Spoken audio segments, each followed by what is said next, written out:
How long have you been tracking our car's value with Carvana? Just like 7 months. Should we sell it? We hold.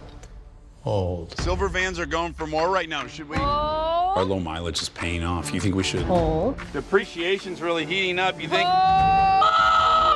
Hold. We just did 2.5%! Hold. Now! I'm on it. Already sold to Carvana. Go to Carvana and track your car's value today. Oh, will you pause it real quick?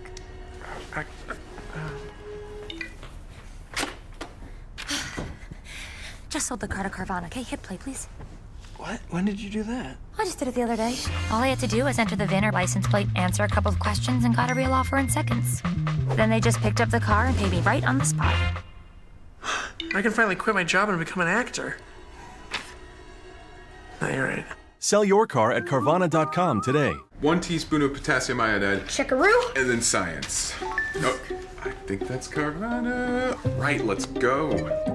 Go. Just in the amount. Just in the amount. Oh, let's do more. Do more, yeah. I can do more. All in. Yes, please. Super easy. I know. I just bought a car from Carvana. A lot can happen in a moment, They're delivering it here. like finding your perfect mix of down and monthly payments. ABS brakes. Finance your next car with Carvana today. 1 down, 9 to go. Hey, what are you doing out here? I just had something picked up. Oh my gosh, I'm having something delivered. Carvana. You know Carvana. Searched it, bought it, scheduled it. And here it is. You think Carvana's good for buying? You should try selling one. Oh my gosh, it's almost identical. You gotta have backup, you know what I say. Good job, hun. Thanks. Woo! I loved it once and I love it twice. Where is the other one? Buy Or sell. your car. Welcome to the NRG Carvana Combine. Today, the top 4 contestants from the NRG competition have assembled in the heart of downtown LA at the iconic NRG Castle to compete in 3 final stages, testing their speed, creativity, and competitiveness for bonus grants and cash prizes. They are joined by the 3 finalists from our friends at NASEF, who will also have a chance to win bonuses in the form of scholarships for their collegiate journey, as well as earn the NRG Creator Contract. So Wave Punk, it's an honor to be with you here today. I'm James Bott. We have an excellent show lined up for us. Oh, this is going to be so much fun. This is the Carvana Combine. You know it's live because we're here. Things happen, folks. Well, it's going to be great. I'm so excited. Look, it's going to top her. It's going to top her already. The Halo top. That was like the first thing that we noticed when we came in here and we were just getting things ready. We're like, this is the perfect activation. You know, you have such an authentic, I think this connection. I think this is the orange top, the orange halo as well. Well, back in the day, there was only one color. There was only one, and it was that color. No, this is slightly darker. Well, I think it's pretty close. Looking at it in the camera. In the camera, it looks for almost. the people watching at home, it probably looks like the normal one. Up close, in person, it looks like an orange painted. I mean, maybe to you. To me, I thought it was perfect because I used to. It is perfect. Back in the day. I mean, I was a Dominus with Halo and Ripper wheels way back in the day. Those are great. That's a great format there, folks. We Wave Punk. Yep. It was good to chat with you a little bit. But we have a job to do. We got to talk to all the people at home and let them know what's going on today at the NRG Carvana Combine. So let's take a look at the format. Phase 1 is going to be pretty interesting. We got Simple Shark's help in creating a custom map, which all of the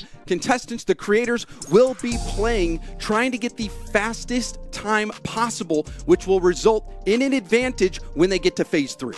Exactly. Phase 3 will just be a single elimination 1v1 bracket that will be seeded by the results of Phase 1. But Phase 2, arguably in my mind, the most important part of the competition today, we are going to have a talent show, a straight-up, bona fide, normal talent show you've seen a million times. We have 3 judges who are going to score each competitor's talent on a scale of 1 to 10. So you will win that talent show. That is not Rocket League. As far as I know, nobody is playing video games as that part of the show here, James. Everyone's going to be, I don't know, juggling, making their dog. I honestly don't know really what to expect. And then Phase 3 is that 1v1, and that's where the advantage from Phase 1 comes into play. You get to pick your opponent, is what I've heard. So we'll see if how that pans out. But also, let's talk about the money, the prizing. Phase 1 and all these phases throughout the day will feature a $5,000 bonus prize to the people who come out on top. They certainly will. Now, those bonus prizes are going to be very important. It is the one element of this you directly control with a competitive advantage. If you can race the fastest in Phase 1, you can guarantee that $5,000 for yourself. But really, the grand prize here, James, is what everybody is talking about. That's why they are in the room. That's why they're in the building. If you win the grand prize, you become an NRG creator with a salary. You are offered an NRG contract, and you get a $10,000 Carvana signing bonus here. So how do you win the grand prize? It's not by being the victor of the 1v1 elimination or winning the majority of the events or anything. It's decided by a panel of NRG who's who. There's an executive room directly above us. The boardroom. And there's a group of people on that board judging all the actions, just watching, and at the end they will just decide who to offer the contract to. So, which I mean, I'm actually a big fan of that, because originally when this was announced, we were thinking, oh, whoever's just the best at 1v1 is going to get this contract, but that's not the case. But content creation is so much more than just being good at video games. I mean, look at Sizz, guys. I mean, he's the guy that's built his career on being entertaining despite not being good at video games. So we'll see. You know, I will say, there's a couple games where Sizz, kicks my butt at least. But anyway, Wavepunk, that's pretty much the basics, the format and the prizing. But let's talk more about Phase 1. And to talk about Phase 1, we actually have Simple Shark with us somewhere. Simple Shark joining us. It's good to have you, Simple Shark. But Simple Shark is the creator of this custom map that we will see in this first phase. And so, I mean, Simple Shark, maybe you could just start by introducing yourself and kind of how you got into map creating. I'm Simple Shark. I started map creating senior year of high school, so like 3 years ago. Wow. Just because I'm too addicted to the game. Yeah. Well, I feel that. Rocket League was one of those games where I played it. I don't know if you remember where you first played it, but for me it was the PlayStation Plus.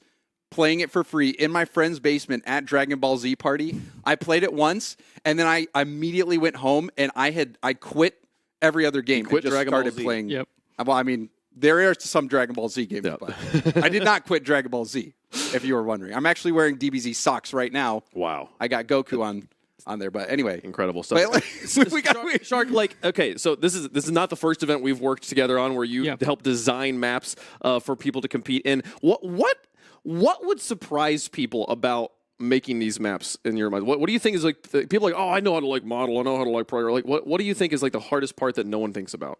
Dealing with Rocket League's limitations. Oh, okay. And crashing the game hundreds of times before you get it right. Oh. See, I don't even make maps and I can crash Rocket League. Wow. I mean, I crash in Rocket League a lot, but that's just because I'm like Sizz. I'm just not very good at the game. So, but well, I mean, maybe with just kind of thinking about those limitations, what's your process having to build something so polished for an event like this? Well, usually I start with an idea, and then generally for this one specifically, I had a block out of all the levels I wanted to do, and I had a partner, Thunder Surge, who helped me with some of the level design, and we basically blocked out all the levels, and then after that we make it look pretty, and then map testing and just seeing how it goes today. Well, I think we actually have a fly-through of the map as well. So maybe as we take a closer look at this beautiful creation, you can tell us some of the little nuggets that you enjoyed about making this one, or even ones that were a pain as speed bumps, per se, as trying to get this one out the door. One of my favorites is definitely the lighting on this. I really liked how the lighting turned out. It does look pretty. Like how you can see all the different colors bouncing off the wall, but even just the main stage that the players are having to drive through is well lit. Yeah. And I remember on some of the, like I do an air dribble hoops map. I don't know if you've ever seen that map, but like sometimes the lighting is not so great, and sometimes you get lost in where you even are as you fly look through. at that. Look, there it's a Carvana tower. That was cool. So how does the map work here? So is it just first person to cross the finish line wins? Basically. Okay. And there are checkpoints and halos that they have to go through. Okay. And they're incentivized to grab as many as they can. Okay. And is it like unlimited boost or okay? They're giving unlimited boost. They can go crazy. Okay. Okay. Because that's always the one thing. Because some maps they have it where you have to pass through gates to get extra boost, and you actually consume it. Sometimes you just don't have any for certain jump maps. But so I mean, I guess just to wrap things up, is there anything out there that people who have never seen custom maps before, don't know what to expect, what are you going to tell them as they are about to watch this first round? It's gonna be like nothing you've ever seen before. It's going to be crazy. Well, thank you so much, Simple Shark. It was awesome thanks. talking to you. Thank you for your work on that map. But we actually have, I believe, a brand new announcement to make about a coach that is going to be joining NRG Rocket League. Let's take a look.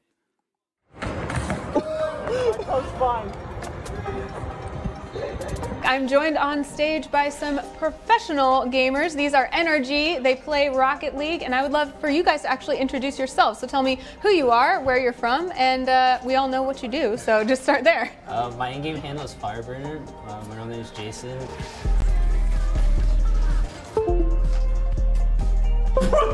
What the? What? I scored! Wait, I just scored. Wait, what the just happened? Dude, what are these uneven ass teams? Who picked these teams? Sizz cooks. Garrett lives alone, or has his own house, so he obviously cooks. Justin literally survives off chicken nuggets and mac and cheese, which his mom makes for him. And Musty, I doubt Musty knows how to like cook anything either. Yo, you made me miss the open net! Dev with the A gifted. Meow. Wait. Sheesh. It's Fireburner. Welcome back home, baby. How's it feel? How'd you guys get that last clip? Internet, man. I still don't know. Anything that goes on the internet stays on the internet, especially now that there's AI. What I learned from that video is that if it's Musty or Justin, do not let them cook. No, definitely not. Don't get them out of the kitchen there, folks. I mean, how does it feel to be back here, man? This is where things began. This is the beginning of the journey. Now it's I'm really happy to be back, you know, especially considering like my entire playing career, I was with NRG. Literally the entire Yeah, literally. Which is like how many times? Kings of Urban technically, and that, then... I mean, that wasn't a real org. Well, yeah, I just made up the name. I saw the T-shirts you guys had. The yellow ones? Yeah. With the logo, but yeah, that was no, yeah, I'm so happy to be back. Obviously, like the timing didn't really work out once I retired and transitioned into coaching, but now to be back here at NRG is just like amazing. And yeah, I mean, I'm really excited as well to like try to help NRG get back to the top where we belong. So I'm really excited for it. And then there's people like me, you know, I still believe NRG never left. Yeah, you're a real one, James. James he just slept through last season, did not pay attention to any of the results. Be quiet, Wave Punk. Listen, man. So what is it? Your journey has you've gone through many chapters here to be returning to NRG in the coaching role, to still see Garrett G on the playing side of things. I mean, there's a lot of synergy there. There's a little bit of, I don't know, like bumped in the corner. Not come on, we're past that. We're past that. Really, man. I mean, have you guys talked about it? I'm saying. No, we joked about that. There was that whole skit. The skit in LA. That was a nice closure. A LA major, yeah. No, but it's awesome seeing Garrett. I mean, Garrett's like an anomaly, you know? I mean, he's shown that, like, Rocket League is just, like, staying at the top is just all about work ethic. And he has, like, one of the best work ethics, like, in the game. And he's, like, proven that, you know, with, like, staying at the top for so long. But, yeah, I'm really excited to get to work with him again. And we're really excited for next season. Do you have a plan for France? Like, what are we supposed to do about them? Oh, yeah, I don't know. The French players are, like, a cheat code. Like, they have, like, a lab out there, like genetically modifying like kids to become like crazy Rocket League players. Like, I don't know. So how's your French? I mean, you're the coach now. You got to start recruiting, right? That's what I don't know. Do I have to import from France? I mean, you got to do it. You're the coach. You got to tell me what your plan is. No. We're gonna stay like within NA. I mean, the thing with like me personally, the thing I think with importing is like, I think it's like a temporary thing, but like eventually I feel like most of the EU imports are going to want to go back home. And it's like a big cultural difference. So that's how I look at it, but I could be wrong. Well, Fireburner, it's awesome to get to announce this moment of you joining NRG as the coach, coming back home. It's great getting to be here with you. And we get to hang out with you all day. Yeah. But we now have to shift our focus. And inspired by Carvana's industry-leading virtual vehicle 360 experience, we are proud to present the Carvana 360 player profiles. Let's hear from Coco. My name is Jamaican Coconut. I am a Rocket League player and content creator. I am 21 years old from Downingtown, Pennsylvania. I think I'm gonna win this competition because I have unmatched work ethic. I fully understand content because I've been doing it every single day for the last 3 years. I think NRG should pick me as their next content creator because I'm a hardworking and dedicated content creator who not only brings good personality, but also incredible gameplay and very, very consistent content. If I could duo with anybody in the world, I would choose Moist Critical. He's a huge inspiration to me as far as content goes. One thing that people wouldn't know or guess about me is that I actually love to sing. My favorite artist to sing along to is Frank Sinatra, and when I'm in the shower, I swear you could not tell the difference between his singing and mine.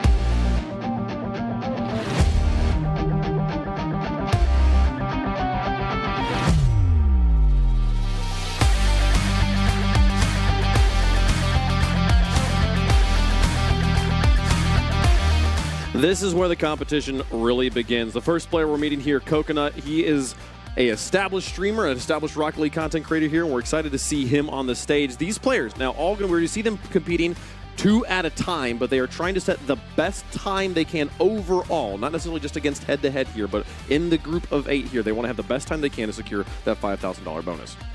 Yeah, and he's going to not necessarily go head-to-head. They're competing against everyone, but his opponent on the stage will be Jar.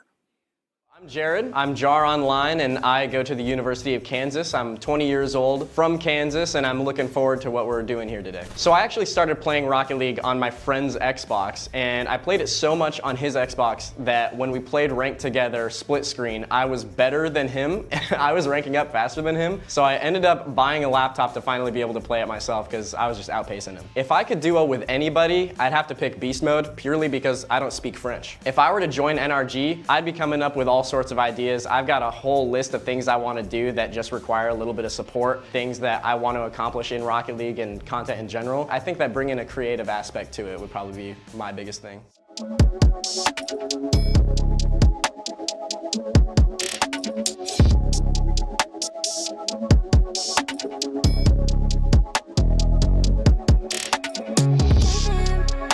Rock Chalk Jayhawk in the house. Jar is here and ready to put down his time for round number 1. We'll see them compete here in just a moment. But man, this is big deal for these players here, James. It certainly is. They are trying to impress everyone at home, but most importantly, impress the judges. And to welcome one of those judges to the couch, we have Musty himself. Musty, welcome. Gamers, hello. Good to see you. Or should I say, hey, gamer.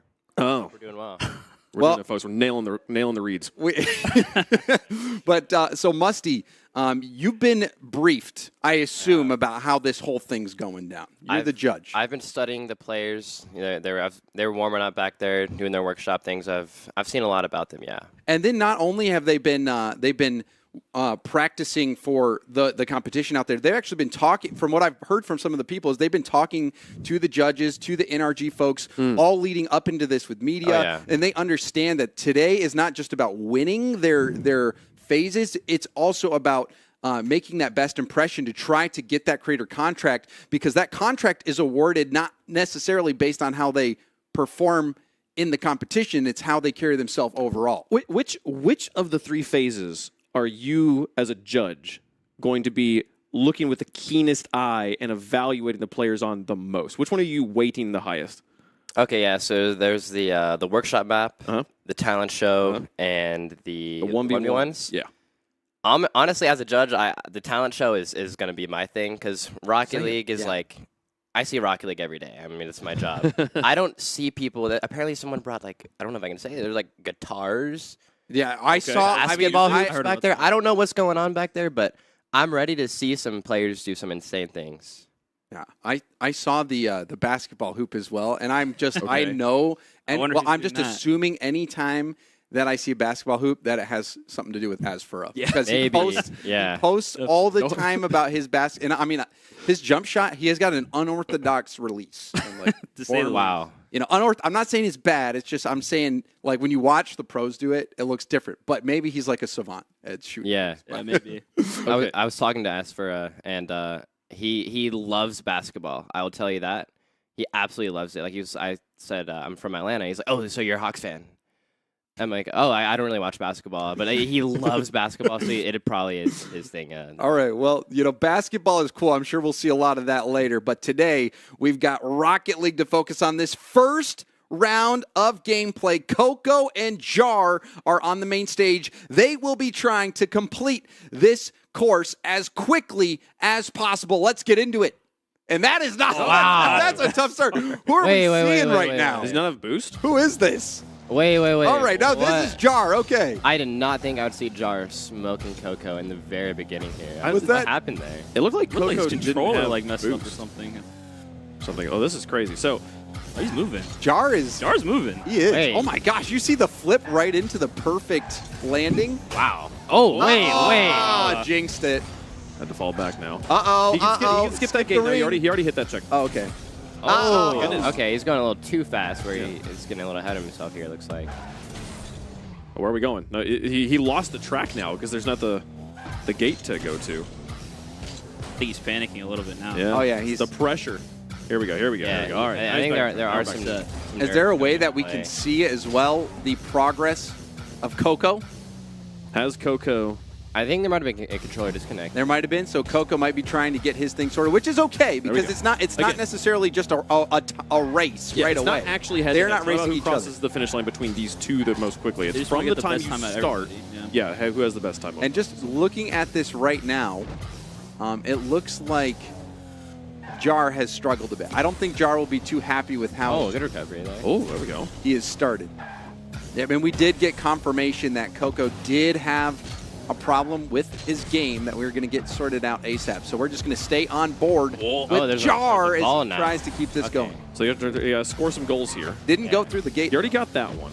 Okay, yeah, so he doesn't have to do it again. He has one more ball to spawn, and he Oh, has to I see. flick it or air dribble it or something. He didn't even Musty flick it. Oh, he calculated. Wow. You think he meant to do that? Definitely not. Yeah, There's no shot. Hey, bro, that's the Jar flick. Here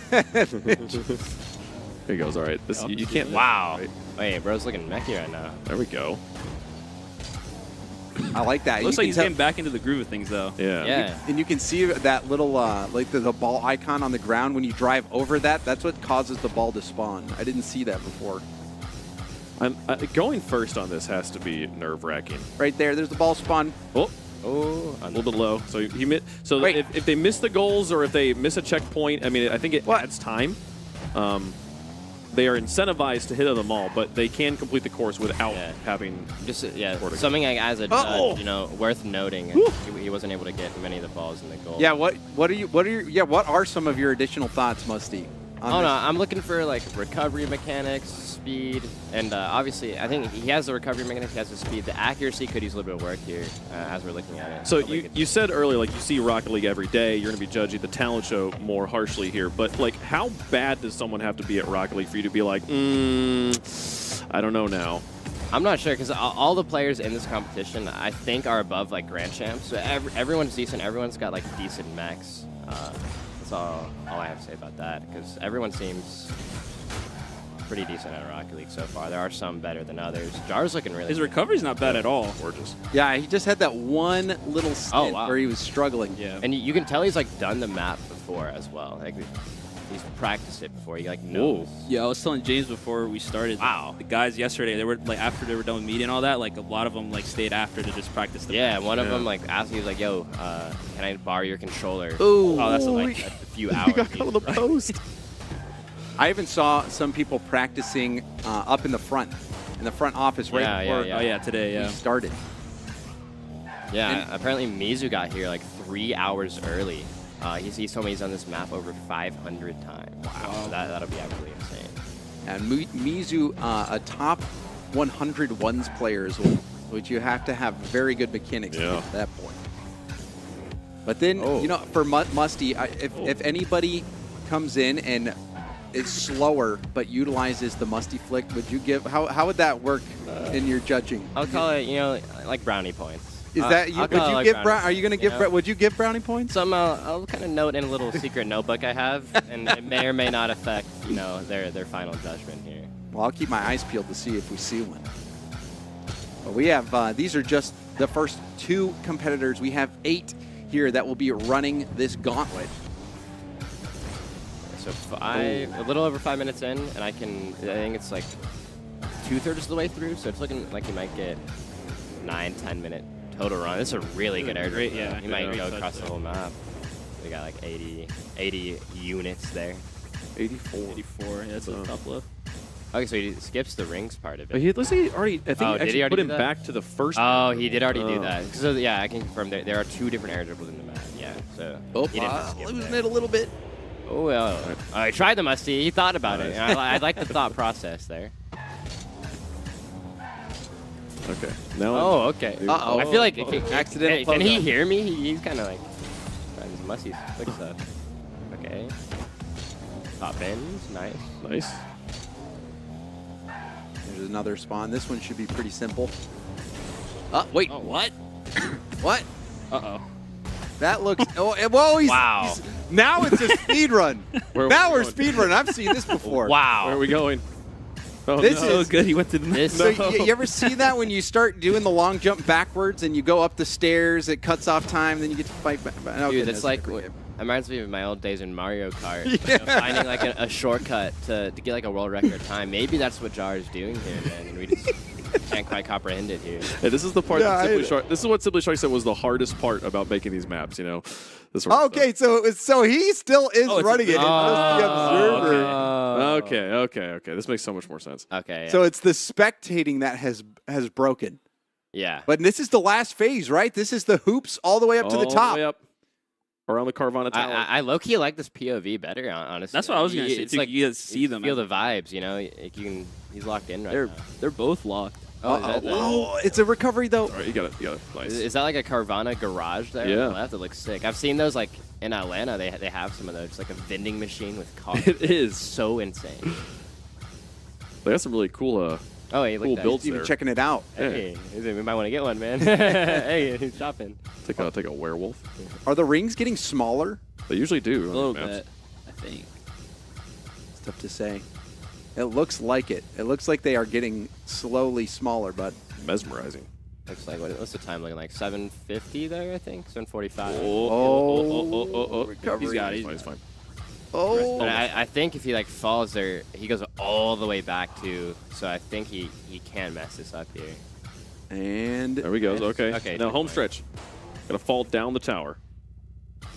Yeah. Oh, yeah, you have to go through the inside and now. Then Wow. he goes down. And then you can just accelerate straight down. Down, stay supersonic, and just land. And there. Coco, get out of the way! Get out of the shot, Coco. Wow, there we go. Wow, no, the no-look finish. But the confidence. also, though, that means that Coco had crashed, gotten back up, and completed before Jar. Okay. So I wonder That's what time Coco got here, because we weren't able to see him. Yeah, can we go around? Yeah, let's see if we can see the time. Can we get a zoom into nice, the top corner? nice zoom. Lower Is that that a exposure. 5:34? 5:34. So that was Wow. It's pretty good. Yeah. That's a very good time for this map. It's very, very good. And I think Coco is Coco top 100 right now, Fire? Yeah, I think so, yeah. He's right up there. So. in top 100 and what? Twos? Twos, I think, yeah. Really? He's like around like 2K MMR Yeah, normally. I he's think, a too. very solid player. Yeah, he's very good pretty time. good. Also set the bar pretty high, I think, with the times. I'm not going even forward. lying though. That no look finish from Jar, bro. You know? Like, this isn't. We're not just rating the times. We're rating like Yeah, that was style. The play. look at the performance. confidence of the walk. You'll notice Coco's holding a water bottle in his right hand. He's Gosh, staying yeah. hydrated. We got to think about everything here. You know, a lot of stuff to think about. Do these players realize that their performance is going to last? It's a 4-hour performance from beginning to end. From the way they walk on the stage, the way they finish the map, everything is part of the judgment here on whether you get this contract. Coco. Oh, and it looks like the players Nice, are man. joining us. We got Jar and Coco who will be hopping on the mic. And we have a lot of questions for you guys. We were watching. You guys can scoot and you right can, in. you can, someone can sit down here, someone can you- stand over here, Coco. right between the, Right here, bro. you can stand, someone bro. can stand right here. And then, yeah, a spot right there. Oh, wow, that's great. Okay. Make the short guy stand. But here, we'll start out with a question from Coco. So, Coco, when we started, we were on your POV, and then all of a sudden, we lost it. Can you describe what happened there? Yeah, so I was supposed to be with unlimited boost, and when I loaded in, I didn't have unlimited boost. I was trying to miserably get through the parkour. I just Yeah, we saw you miss that first jump, and you just It looked like your controller disconnected or something. That's what we thought. So they just didn't have the unlimited boost on. I was like, guys, come on. What are you trying to do here? You trying to sabotage me or something? You trying to give me a worse score? But so you didn't have the ability in your game to turn on unlimited boost? No, because they set it up as like a land match, and you have to do the mutators and all that. So we Okay. figured it out, though, So- and we got to do the run. So it was All right, okay. I was just trying to make sure it wasn't your fault. Like, you know, because sometimes you can pause and then uncheck the... Yeah. So it was not on you at all. Well, I'm not going to say who it was on. Okay. All right, Jar, we stuck with you pretty much the entire time. Can you walk us through? Literally the entire time. No, we watched you pretty much the entire run. So how do you feel that run went for you? Well, first of all, I'm sorry that you had to watch that. Secondly, I mean, so when Coconut's boost went out, at first I thought I was supposed to stop and wait for him. So when I kind of paused at the beginning of level 2 and I was like backflipping and stuff, I've got some copium there because I'm gonna say that was because Coconut's game went out, and you know that kind of nice guy. my time. Yeah. I'm looking for him. You know, on our way here, I opened up the door for him. You know, we're all homies. I saw you, walking back here. Yeah, exactly. That's good. Yeah, so you know, the time may have been a little lower than I was expecting, but you know, you live and you learn, and next time we'll get them. Yeah, I mean, generally the lower time the better, right? I think it meant lower, like on the list. I know. I was just joking. Yeah, maybe next time. Were either of you stressed about having to go first? Like not having to get to watch other guys like deal with any of these problems? I mean, I can't speak for Jar, but I'd seen the map before, and I kind of knew generally what I was doing. You know, I kind of I wasn't very nervous. I mean, obviously, you know, the more nervous you are, the more you care about it. And, you know, I obviously care about this competition. But going first wasn't really, you know, it's nice to, like, get it over with, maybe get some snacks or something after this, some energy drinks, you know. Of any particular variety? Yeah, any... Probably Rockstar. That's a good answer. Yeah. Good choices. Well, for me, it was a little different because I played at home. Coconut, he didn't say this, but he didn't even play it before. Every one of the creators had practiced this map. Oh, wow. He didn't practice it before we came out here. Wow. And I played a little bit, and then I didn't play since we got here, so I've just been chilling. So what? Sorry to interrupt. Is there a reason you didn't practice? Or you have stuff going on? No, they gave us the map Wednesday night, and then Thursday I had to stream like 10 hours, and they were like, was a grind. Hey, you can't play this on stream. And I was like, okay, that's fair enough. And then Friday morning I left. So there was not like a lot of time there to be grinding the map. And I figured, how hard can it really be? Well, how did you feel about it? Because we didn't really get to see your run. Were there any parts that you struggled through? Okay, one thing I'm really disappointed about on the air dribble section, I got a really nice Musty flick, and I wish I saw it. About that. Musty was talking about Musty flick with that style points. So y'all can hear us out there? Yes. Yeah. Oh, I remember. I was like, I could tell you. Because you kept flicking your cam when you were going by the Carvana thing. Yeah, I was trying to show kept it off, flicking. but I sucked at it. So like I couldn't do it for very long. Okay. Yeah.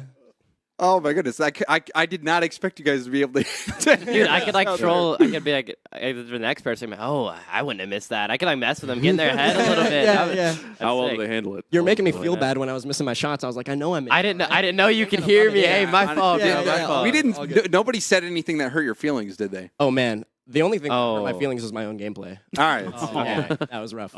I mean, it's understandable, but you'll get through it, right? You seem like a pretty tough person. Yeah, I got it. Yeah. So maybe just after completing this first round, this phase 1, your phase 1's in the books now. Mm-hmm. You know, it's been a long journey to get to this point. After finally experiencing this phase 1, you know, how's it felt? Like, is it what you expected coming here competing? Are you happy with how things went? Yeah, I've never been like a part of a production like this, so it's just been really cool, and all the staff has been awesome to work with. Everybody behind the scenes, everybody that's frontward facing towards the camera. I mean, it's just been nice for me to like meet all the people. That's what I've really enjoyed the most. Is there anything that has been part of this process now that you've officially done this first chunk of it that kind of surprised you that you didn't expect to be part of it? Dude, the production room. I got to look at that, and it's a little bit more complicated than when I press the start comps streaming. are crazy in there. Yeah. They're like, they're saying words I don't even know is going on. Everyone's talking. It is definitely a process. Yeah, it's crazy. What about you, Coco? Is it just exactly what you expected? I mean, I'm obviously not familiar with all of what happens here, but I've seen, you know, when I went to the Worlds in Dusseldorf, I was lucky enough to go on a backstage tour, and they showed me the RLCS production room. Ooh. And so I kind of knew, you know, how large scale this all is, and there's so many moving parts. So all of the people who are able to like coordinate this and get the stream schedule, the run of show, the travel itinerary, all of it, there is so much more that goes into it that the people maybe at home or on the stream, I guess, will never see. There's so many people doing behind the scenes work, and they all coordinate together. And I know it's stressful for them as well. Like, you know, there's 20 different people in your ear telling you what to do, and it's really impressive, I would say. Well, you guys were impressive this first round. Coco, Jar, thank you so much for joining us. Congratulations on completing phase 1, but we have to look ahead to some of the other competitors. We have another Carvana 360 player profile. This time, we're going to hear from Liquor Bagels. My name's Connor. I go by Liquor Bagels online. I'm a streamer and content creator. Been playing Rocket League since about 2018. It's got to be Dallas for Rocket League Worlds in 2022. A couple of friends in the Rocket League Hoops community, Ranked Hoops. We went to our friend's place in Dallas, got into some lobbies together, and it was honestly just the most fun ever. I think NRG should pick me because I really try to stand out amongst the crowd, really trying to break barriers, push boundaries, and bring content in Rocket League and beyond to the next level. I think I would go with Shaquille O'Neal. I feel like if we were to duo, it would make for some hilarious content. Even if he's like struggling to hit the ball, I just feel like it would be absolute gold and just a really memorable experience. If I joined NRG, I would be incredibly committed. I really don't want to skate by doing the bare minimum. I want to really break barriers and go above and beyond expectations.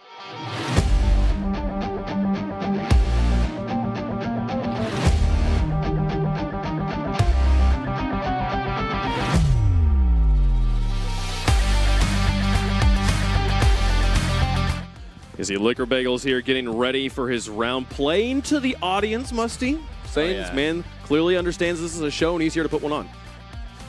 Yeah, did he come up with that music track, or is that the same music track for everyone? Yeah, I mean, that's a good question for when people come back. Yeah, did you pick your walkout? I'll definitely ask him for that, because it's like a WWE style walkout. Honestly, I've loved every single moment of the production so far. Yeah. And I'm sure, as for a 360 player profile, won't let us down. Guarantee you this dude. Also known as Asfra, and I'm from Florida. I got into Rocket League because I used to play Destiny, and one of my favorite Destiny YouTubers played Rocket League. I saw his video, I got interested. Yeah, I just got into it, played it a lot, got pretty good, and here I am. I think I'm going to win because I can provide entertainment outside of Rocket League. I think I am one of the most, humbly speaking, entertaining individuals. You guys could probably watch me read a book. If I could do it with anybody in the world, it would be LeBron James. I want to recreate that picture. My favorite music artist is Lil Tecca. Y'all know that. I know y'all know that song. That's my favorite artist. One thing people wouldn't know about me is that I speak fluent Spanish. O sea, no saben que yo hablo español muy bueno, entonces, and that's about it.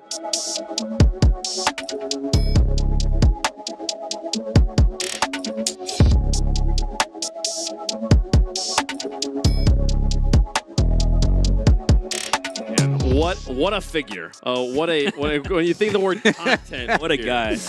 But that's what we're here for, man. This is the creator This is Combine. his element. Yeah, and I mean, that was entertaining, Musty, was it not? It was extremely entertaining, man. As for he's just a pillar of the Rocket League community, and I'm just hyped to see him. I feel like this will be a close match. I'm not sure how much these players will practice the map. All right, we'll see who we're even watching right here. I assume this has to be Liquor Bagels, given that Asfra he sat down first. Yeah, that's a good. That's a good shout, Wave. Way to use reason and logic. I have heard Liquor Bagels. Okay. I have heard Liquor Bagels is like a big hoops player. So do you guys think playing hoops would help in a map like this? Yes, I think it would help because if you look at the ground, he's right at home. That's the hoops floor. I also think that in a more serious note, like, hoops does require you to kind of like rotate your Rocket League brain 90 degrees with like how the goals are scored, right? And so obviously Liquor Bagels plays normal Rocket League as well, so he's just a little bit more familiar with thinking about these things and the kind of, I don't know, rotate, think about the wait, about the I'm like Perry right now. Asfra, what are you doing? So wait, kind of worked. Okay, worked somehow. His recoveries are good. You know, not the best like idea process, but the recoveries are good. Good shot.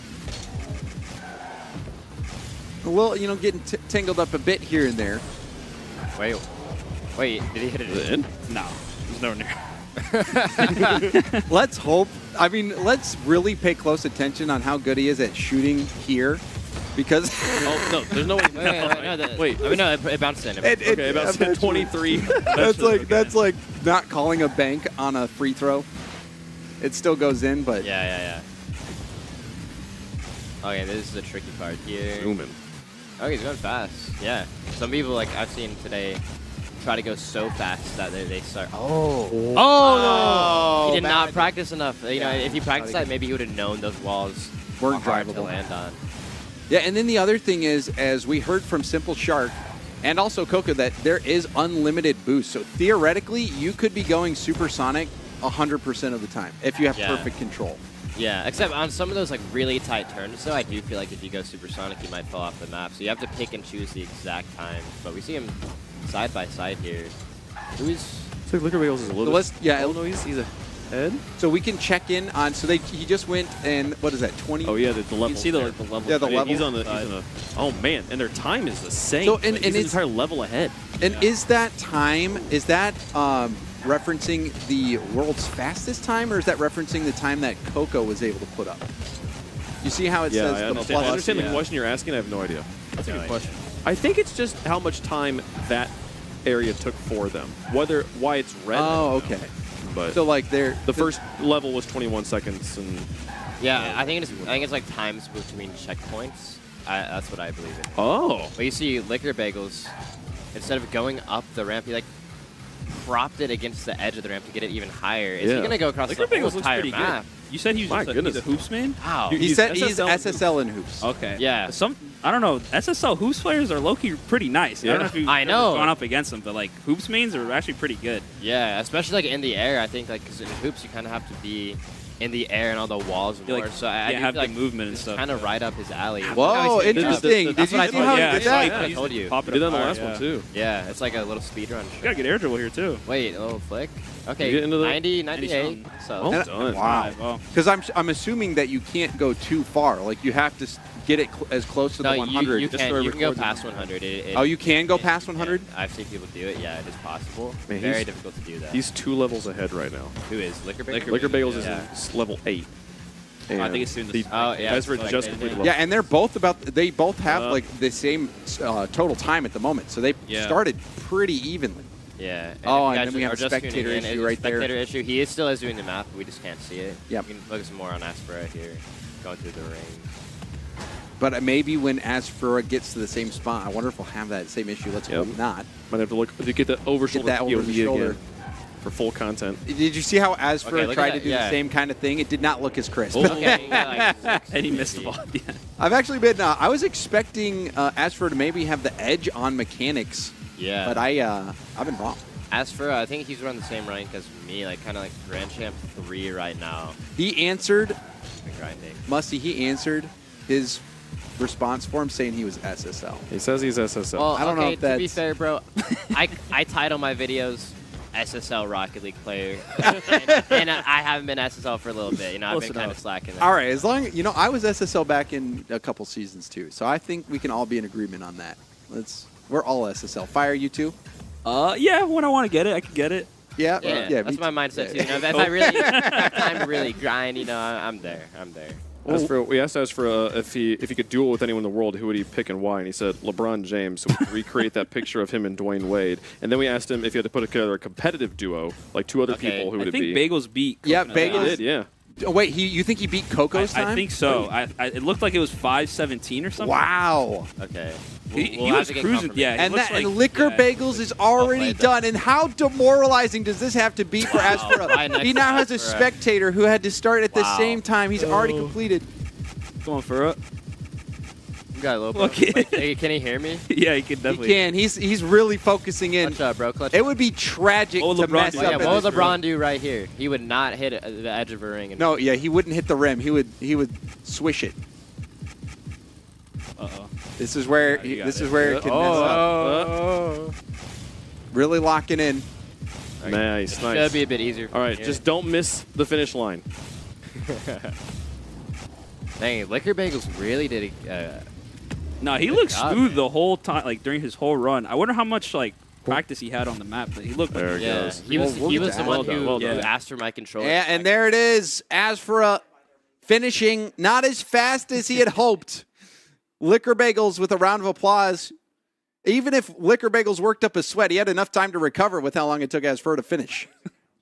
We are now halfway through the competitors here. We have 4 of our 8 times logged.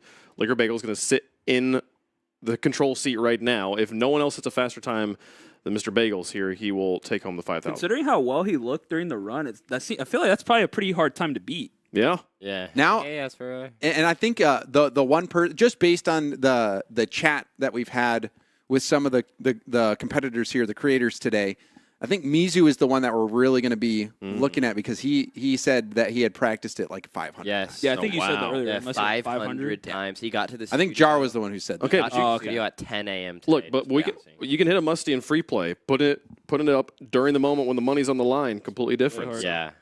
we'll see if we can do it. But Liquor Bagels and Asfur on their way over here for us to be able to ask them some questions. Important. And Liquor yeah, Bagels holding it open for Asfur. Look at him. Wow, crazy to see. The gentleman. Liquor Bagels, just seeing the chivalry there, opening the door for a defeated foe. Very good. But there, Liquor Bagels, hey, and as for get your microphones from Yep. So you can just grab that. You can sit right here, and then Liquor Bagels, you can go ahead and stand right over here, right by the right Check here. 1, 2. Yeah, it's working. It's working. But well, I guess we'll just start things out with you, Liquor Bagels. It looked like you crushed that course. Was this time better than average for you, or how'd it go? Absolutely was better than average. I am no stranger to speedrunning workshop maps. It's something I enjoy doing a lot on my streams.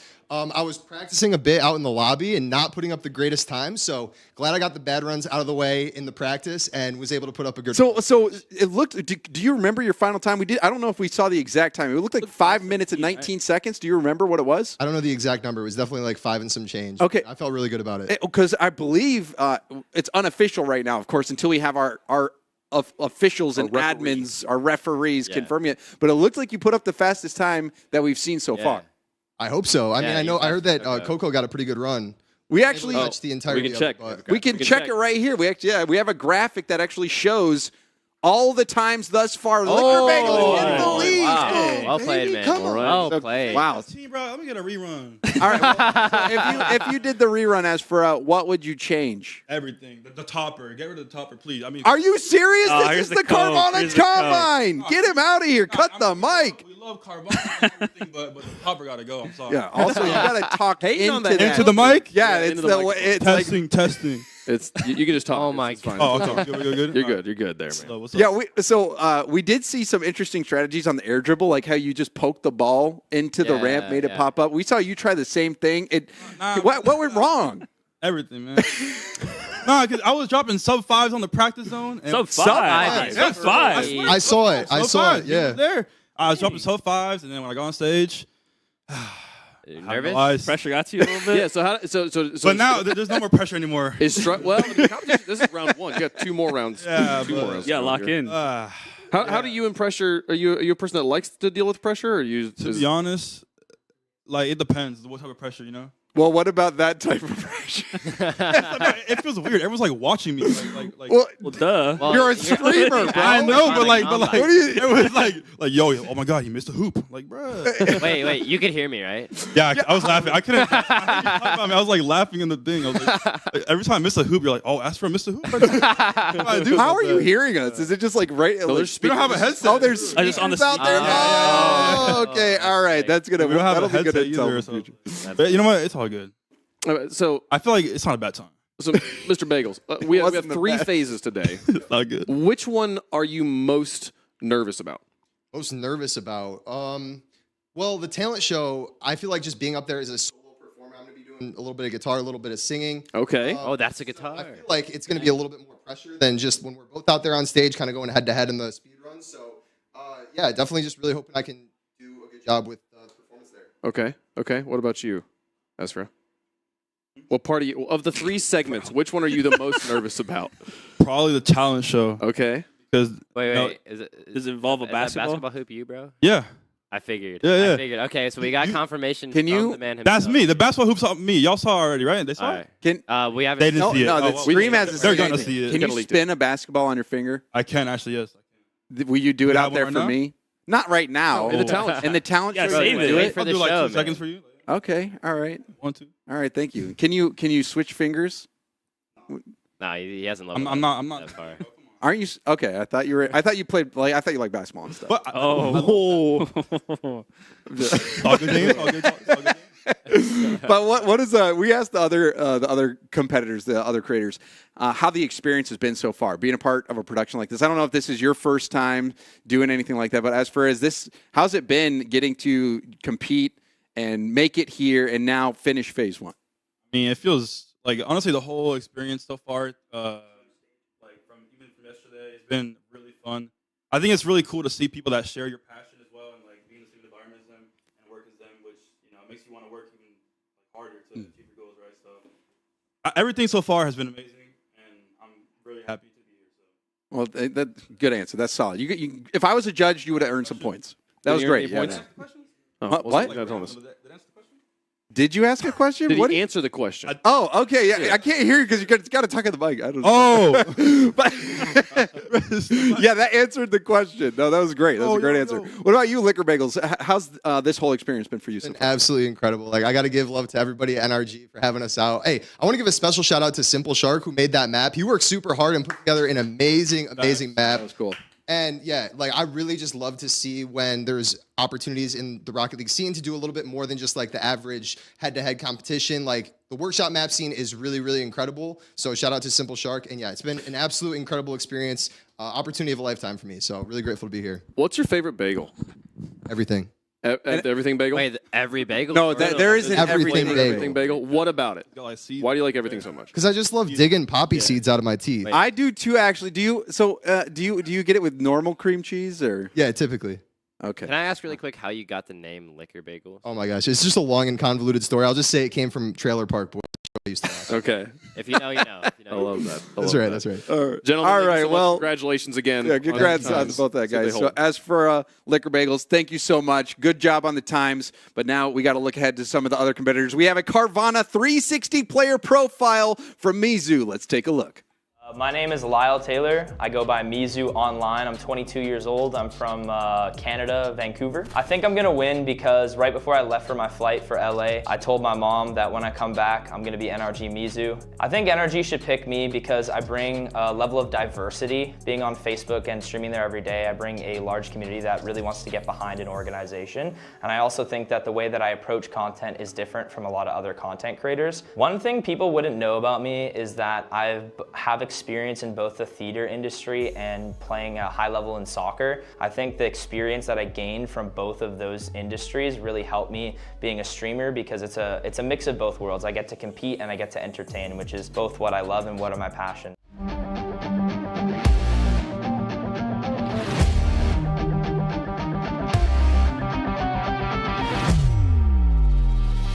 Mizu is here and ready to compete. You heard him say he told his mom when he gets back home he's gonna be NRG Mizu. The crazy part is he wasn't even supposed to be here. The last place of our NASF finalist wasn't able to make it, so they went to the 5th place finisher from the NRG competition they ran. That was Mizu. He's here to try and make sure that they picked right and make it worth this second chance he's gotten.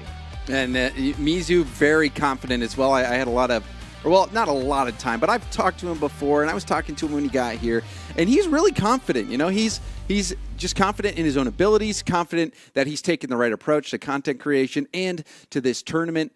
But, you know, it's a long journey to get that contract. He's going to have to work hard to get there. We have Relic as well with a 360 player profile. I'm 16 and I'm from Buchanan, Michigan. It was just this car ball game that was on Xbox Gold, the free 3 monthly games. I told my dad, he said it looked cool. Me and him both tried it. I started playing it and just have been grinding ever since then. My highest rank is Grand Champion 1, Div 4. NRG should pick me because I'm a comfortable person. I'll listen what they need me to do. I'll make great content and partially good at Rocket League. I would have to, out of everyone, I'd have to duo with Garrett G. And since I've seen how he plays, he's phenomenal on offense and defense. It would just be an honor to play with him.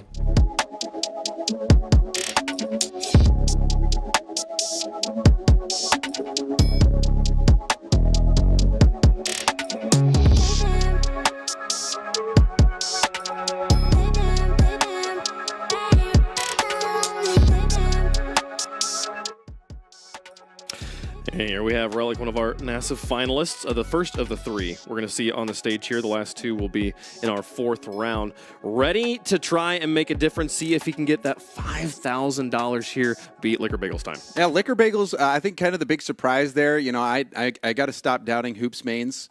Yeah, I know. I did not expect that, man. Yeah, it's crazy. But I guess, it's just that car control is what's so important in this game mode. You're not necessarily having to do any types of flip resets, flicks, really anything like that. It's just about getting through the course as quickly as possible. Liquor Bagels took down Coco's time. Coco's like, what, 2K MMR rated? So, anyone who has that car control can get through this. And we do have Mizu on the stage, though, and we asked them all, like, what's your highest rank? He just said top 26 in the world in 1v1. Yeah, so, which is not even we talked about him being very top 100. specific. He knows he was top 26. Yes. Yeah.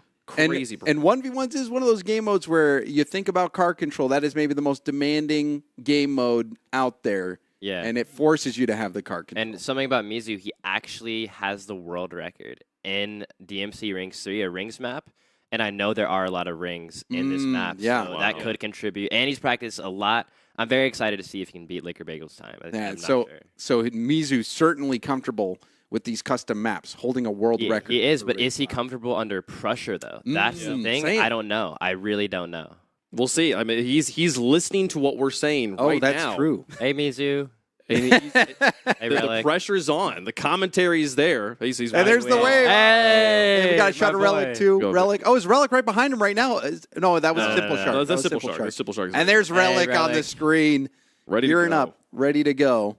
And I love when we get to have both of the creators start at the same time, like we did with Liquor Bagels and Ashford. That adds to the environment. It adds to the drama, even though like necessarily who crosses the finish line between the two of them doesn't matter. But I mean, if they are both faster than Liquor Bagels, then it actually does matter who crosses the finish line between the two of them to be in the lead going into that final round. Yeah, because like we had mentioned before, that $5,000 bonus prize is awarded to the player with the fastest time. Yeah. Yes, and to determine who we're getting on NRG, it is like a mix-up of everything and their whole personalities and everything, but being a good Rocket League player does matter. It does. For this creator we're going to sign. Are you judging them when they come in here? And I'm judging everything. How well they like hold the microphone, answer the questions. Dude, not even on stream. Like the staff is judging everything they do. Like they're literally papers on everything. I don't even know if they know about that. Like what their favorite chip is. Yeah, seriously. Like how they are as people, too. Yeah, how they are as people. And just like we were doing a bunch of TikToks. Like Drew was like, hey, we're going to do a TikTok. And then some people are like, some people are like, all right, let's do this. Yeah. We're noting that down. It's like the whole thing is like one big job interview. Kind of. It's a whole combine. Everything is taken into account. Yeah. This is going to be crazy. And that's honestly the way it should be, I feel like. You can't just be I mean, we've seen players like that in Rocket League who are insane, but they never say a word. Yeah. It's true. Right? I'm easy messing up. Goes into the water. Wow. And you can see him shaking his head a little bit. Yeah. Now, Mizu here understands he's already gone through all these rings. He doesn't need to go through them again, so he's just skipping straight through to the spot where he left off. Yeah. And you wonder if that mistake at the beginning is going to kind of play into an overall sense of urgency. I don't know if the gate was gotten on that one either, or if you can. There. So that is. Oh, I get. Maybe you can just fly above them, or do you have to hit them? Does anyone know? No, I think you do have to hit them. They are ground gates. Okay, the pinch. Did that go? Did that miss? I don't know if it went in. I don't know. I got through the side. Oh goodness! I was told you need to get as many of the little gates as possible. But if you miss one, it's not like the end of the world. But they just told the players like you can't just fly through the whole map and. But it's not like it doesn't let you keep progressing. What if it's a character thing? They don't actually matter. It's just how honest of a person are you as a competitor? Will you go back and get the gates? Well, if that's the case, then we already saw Mizu skip too. What is that about? We're always nailing the shots though. Wait, is that in? I think it's in. I think it's gonna float. Okay, yeah. Another ball. Not even great looking at the accuracy though. explosions, Yeah, he already knows because Cool guy. cool guys don't look at goal explosions. I look at goals. He's looking good. I think he had a little bit of a rough start, but he's kind of getting into the groove of things here and into it. I'm really excited to watch him do the Carvana tower at the end. Yeah. But now you're putting pressure on. I mean, Mizu can hear you say that. Now the pressure's going to build for the whole. There's nothing. Look at this Nothing would part. make my day more than watching Mizu do the Carvana tower. And I mean, his every ground single movement ring. seems really on point. Like, Oh, Yeah. that one was a bit high. Yeah, he smashed that too hard. Yeah, that was a home run. There we go. Oh, a closer cam. Closer shot. Nice. you can see the time better here Yeah, too. you see, Yep. you got a good jawline too. That Mizu. How does that play into the judges? I don't know, man. Just he's a handsome guy. You know, he's pretty cool. Oh, look at that air dribble though. Oh, he's one of their. Oh, he's Wait, look at oh, Musty flick. Oh, he beat the entire thing. Wow. Shout out Mizu. Wow. Mizu very happy with that. And here's the rings, little rings section there. You see Relic, I think he's a little bit behind Mizu here, but he did get an accurate shot on the goal. He actually is kind of zooming. He's in the zone as well. Wave dash. You can tell Nice. Relic is. There's the Musty. Did you see it? I was watching Relic. He must. Yeah, he did it again. He did it again. Brownie points. Brownie points. I think those were the most successful Musties that we've seen. Yeah. Relic just had a really cool recovery. He like drove off the wrong direction, like didn't follow the path of the map, and managed to just twirl all the way back into the right spot. Lost minimum time. You can tell Mizu though he's had a lot of practice on this map. Just everything seems to be on point. Like I said, a little bit of a rough start, but I don't think he's made a mistake here in around a minute. Oh, and here's an air dribble. Oh, reset the air dribble for Relic. So Relic's going to try to get good distance on this air dribble. Did get a good start. Is able to recover a bit. That's solid. Yeah, and over Oh, wow. for the Musty as well. I like that. The attempt is still valuable. Love that.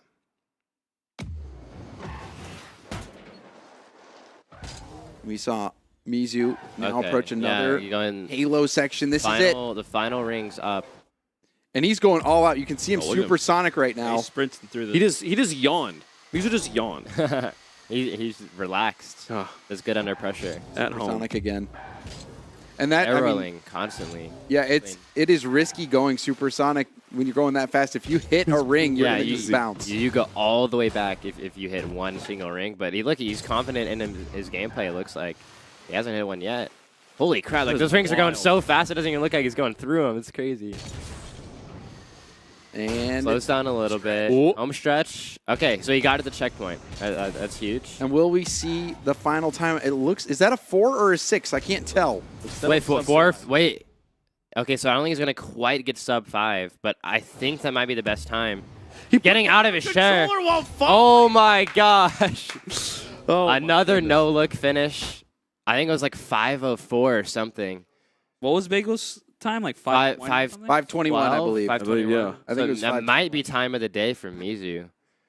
Incredible. Relic's still going through it here. He's actually looking very speedy though. And solid control. Touches. Oh, he's going back. Looks like maybe you have to hit that checkpoint. Oh yeah, you have to get a ball or something. Maybe again, he already did all this, so he can just skip this. Yeah. Oh, and just seeing how much time it takes when you miss just one section. And no discredit to Relic here. Relic is a great player within like probably the top 1% of players, even just being at Grand Champ. It is Mizu just being top 26. In the world. He makes Relic look a little slower, but I mean, Relic he is doing a great job. But we even saw Mizu make that mistake at the very beginning where he had the same problem. Yeah, he was very frustrated with himself. And we just got confirmation 5:05 final time. So is that time? That is time of the day. So that's easily time of the day so far. So and then this was the part that he went all the way back for. Okay, new checkpoint though. Oh, that's actually the tragic part. He missed the checkpoint. Yeah. That was what he had to like do that long flight back for. If he just hit that, he would have respawned at the point he missed. Okay, he's going up now to the. Is there an official name for the car? Is it a Carvana car tower? Is it a car vending machine? That is a great question, Musty. I would love some confirmation. Some I know wonderful there's people from Carvana here. If they I met someone from Carvana yesterday. They probably know. Right now, yeah, I would just call it the Carvana car tower. Tower of excellence. Tower of Dude, that'd be, imagine you just get like a huge quarter and just shove it in and you just get your Just- car. Like that's how I envision it, dude.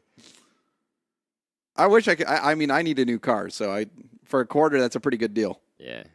I mean, it'd probably be worth a little more than a quarter. Like a really big quarter, maybe. It's just like solid nickel. It's like $14,000 of nickel. And this Here we go. looks to be the last part here. Will be a sub 8-minute time. Finishing strong. Down, rolling throughout. Gotta nail it. Wait, gotta nail it you here. still gotta hit it. Gotta nail Wait. here. Whoa! Whoa! Wait, Living on the dude, edge. spinning it makes it hard. Okay. There we go. Congrats to Relic. Beautiful stuff. Well played, well played. Relic Fist finishes. bumps. Good Sportsmanship. Did we see any other fist bumps, by the way? Oh, it may be gosh, I something don't worth know. noting. Mizu hanging around, congratulating his opponent. But I think they're gonna come back here in a minute. They are. We're gonna see. Yeah, now they're you can see Mizu asking. Yes, they are going to be coming over to this area for an interview. We'll get to hear from both Mizu and Relic on their performance. Mizu clocking in that 5:05, the new time of the day. So Mizu in great position to get that bonus prize of $5,000. See if we can do it here. Only 2 more times to be set to possibly take it away from him, and he has made things so difficult. Relic Like, opening the door, being a gentleman. Wait, Mizu, looking at the camera. What is going on? Oh, hey. Showing some love. Put some hearts in the chat. And Relic's just like, come on, man, we got a place to be. Relic's like, No, Go. camera awareness. Camera awareness. Such an important part of content creation. That's funny. Yeah. Dude, I hate like walking past a camera, and you kind of have to act like it's not there for some shots. It's like that's the hardest part of being on camera. But Here they are, Mizu gentlemen. and Congratulations. All right, congrats on the runs. So Mizu, feel free to Yeah, take a one in the seat there. chair, Relic, one you can just behind. stand right there. All right. And I guess we'll start with you, Mizu. You've got your mic. You looked like you were prepared out there. 5:05 was your time. That is the fastest time that we've seen so far today. How did that run go for you? Honestly, it wasn't the best run I've ever had. I think the best one was like 4:45, and I missed a couple checkpoints, but that's okay. Like starting it off, I think my issue was that I was actually listening to you guys too much. I wasn't like focused on the track, and so once I kind of tuned you guys out and I just really focused on what was going on, kind of got in a rhythm. Like Musty said, I heard him say that, and then I just had a little bit of fun with it every time I did Musty flicks. Bro, I saw that. Brownie points, bro. Brownie points. Thank you, appreciate that. And yeah, no, solid run, and huge shout out to Relic as well. He clutched up. You know, I could tell like he battled through his nerves, man, and huge shout out to him, bro. He really brought it back. So, Yeah, Relic, similar question. I mean, like, how did this run go compared to your preparation? Was this what you were hoping for? Not a little bit. I did have better time, like at the hotel and everything. I did a lot of practice though. I have a little mechanical bits here and then, but it didn't really sum up for the times that I kind of missed some checkpoints. I feel like I could have done better there. If I just hit those checkpoints, could have shaved off a little bit, like 30 seconds maybe. Well, let's go ahead and take a look at the official times that you guys were able to put up, as well as the other times that were put up today. So, Relic, your time was just within 2 seconds of Jar over there. So it seems like you put in a very competitive time, even though we saw you miss that one checkpoint. That was really what did you in. Very easily could have improved quite a bit.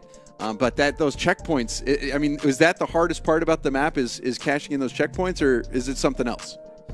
It was normally easy getting the checkpoints, but I think the nerves kind of struck when getting the checkpoints. Like I missed a shot and kind of threw me off track. So Yeah, and especially because it like resets you back and you have to go back. Yeah, I get it. So, you know, you are one of the NASEF competitors, and you know you're in high school, very young in terms of some of the other people here. They haven't had as much life experience. You're thrown into this crazy situation at the NRG Castle where you have to compete. How has that been for you? it's honestly been unreal. Like I still can't believe I'm here sometimes. My coach just gave me this link saying, hey, did you know about this? And as soon as I saw it, I knew I just had to compete. So shout out to coach. Yeah, maybe you could even just tell some of the other people how you even got to this point. Did you have to compete and perform and finish at a certain level to even make it here, or was it just an application process? How did it work with NASEF? So they made it where we have to make a hype video, where it's basically just a video displaying your skill, creativity. I made a TikTok, and I used that one because I put like a lot of time into there. It was a really sick edit, in my opinion, and that's how I'm here. Well, that's awesome, man. It's so cool getting to see. I mean, it was something that Asfra had talked about a little bit. When you come to events like these with other gamers, it feels like you're with your tribe. You know, like everyone is just loves game, and not only loves gaming, but loves Rocket League, and it just makes it that much better. Have you felt that same way, Mizu? Yeah, no, 100%. Every time I come to LANs, I just meet all the people that I kind of know online, and even people I haven't like known of per se online. Like, you just kind of have that same vibe. You kind of click with them, and it's really, really cool, man. I mean, I met Musty at a couple LANs, and he's a cool guy, and I met you, James Bott, a couple times. You guys are both really cool. So, yeah, no, 100%, I agree. Musty mentioned that you are a world record holder in some of the rings maps in Rocket League. What is it about that style of competition that it makes you want to get up every day and try to improve your time in the rings maps? Yeah, no, for sure. I think the rings maps are really, really cool, and I want to like kind of always get that best time. I think for me, like having a world record is really cool. And I do want to shout out, I think someone actually did break my record like a week ago. I think I might be second place. Oh, so you lied. Yeah, I'm a liar. Yeah. So I didn't want to shout them out. I can't remember their name, but yeah, no, having a world record is really, really cool. And who knows, I might try to break it again. So stay tuned for that. What's been the hardest part of this whole experience so far, Mizu? The hardest part? Even counting yesterday, too. Yeah, everything, the whole thing. Was it today? Or was it the nerves? Probably the hardest part would be like constantly trying to put your best foot forward, like really thinking like, okay, what's the best like thing I can do in this situation? Like maybe go and talk to some person, or just kind of always staying alert, trying to like be high energy for the content. I think like I'm kind of being myself, but it's like being myself for a long time and preparing for a long time. I feel like it's just a lot of energy, and so at the end of the night, bro, I'm just exhausted. I'd say it's like just the amount of energy I have to output, I would say. So you I mean, streaming can be exhausting, going live, but this is like a different level. Yeah, because like when I'm streaming, it's doing something I've already done, whereas this is like meeting new people all the time and doing stuff that per se I haven't done and coming up with new ideas. So definitely a little bit like, wouldn't say out of my element, but a little bit new because I haven't done it before, if that makes sense. Yeah, no, that makes sense. What about you, Relic? I mean, I'm assuming you've never done anything like this before. Has any part been extra challenging or unexpected? No, not really. Just being here is amazing. When I got up there, my heart was beating a little bit fast. I could feel it. As soon as we started that course, I started out strong, but I think the nerves started kicking in as soon as the 3-minute mark. Oh, yeah. And, I mean, I wouldn't want to be up there competing. Oh, my goodness. We would probably still be waiting for me to finish. I'm chilling on the couch. Yeah, you guys, I'm good here. So, I think I'd be a DNF so congratulations, both of you, on putting up amazing times. Mizu, you currently have the lead, but we have 2 competitors left that still have to put up times. One of them is Snapalicious. My name is Isaiah Spengler. My gamer tag is Snapalicious. I'm 18 years old and I'm from Dallas, Texas. I got into Rocket League during COVID, pandemic hit, and then I really started to play. And then my high school started an esports program, and that's when I started to get competitive about it. Best moment of my career is at one of my local tournaments for high school. We went to a tournament in City, an hour away probably. We got to the finals, and it got down to game 5, last game. It was tied up with 0 seconds left, and I hit a double tap to win. I think I have what it takes to win because of my passion and drive. I'm a team player. I care about the people around me, and I think that has what it takes to win.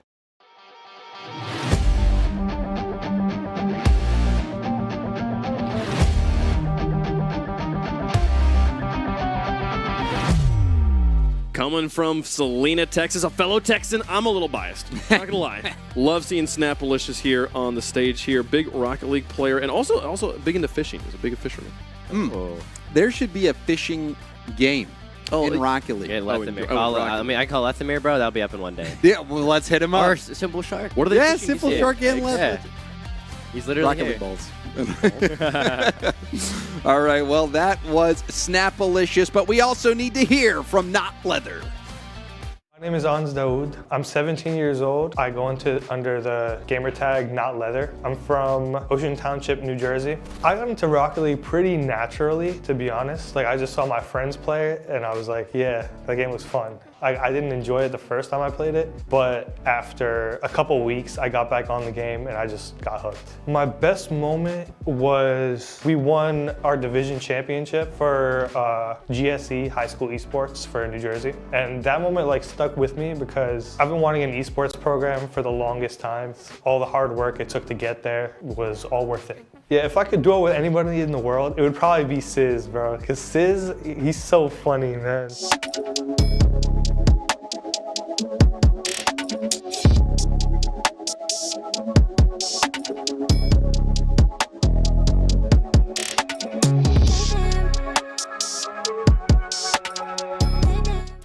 Not Leather. Seated across from Snap here, they will be our final 2 competitors to put their times in. Leather here. Well, I guess you can't shorten it to Leather because his gamertag is not leather. Yeah. So that doesn't work. It's he's a mixed martial artist when he's not playing Rocket League. What? Yeah, that's sick. I'm excited to talk to him about it a little bit later on. But man, I mean, honestly, it looked like he had some mass to him. Like I would not want to take a kick from Not Leather. No, also, he did say that the one person you want to duel with is Sizz, but like. I don't know if they're getting any wins, like with. Oh my god! Anybody, like, I watched Sizz do some event where he had to like win 2 games. It was like part of some promotion. He had to win like 2 games to get like people would bet either he wins 2 games or he loses, and that pool of people would be entered for a prize. Yeah. And he was losing every game, and he was getting so mad. It was so. Hey, not Leather's GC3. Look, I mean, maybe he could carry Sizz a little bit. Yeah, probably. So, I don't know. You guys think Sizz is watching the stream right now? I think he is. I think. I hope. I hope so. Maybe. I heard him and Garrett might co-stream. I'm not sure. I hope he's watching it. If Sizz is watching, I will say I love Sizz, and he carries me in pretty much every game that we play. Sizz, I love you, bro. So. I love you. He's other titles as well. He's a gamer. He's like one of those trick shotter. Yeah, he grinds all day. Yeah, But these, just as a reminder, these are the last 2 players for Phase 1. The day is already almost a third complete. This first phase, we'll also remind people at home, there's an advantage. Not only the bonus $5,000 prize, but also you get to pick your opponent when you go into Phase 3. Okay. So there is an additional benefit that you can have on the line. Do they know what they know what Phase 3 is, right? So that's the 1v1. That is the 1v1. So, they all know. I have a question though.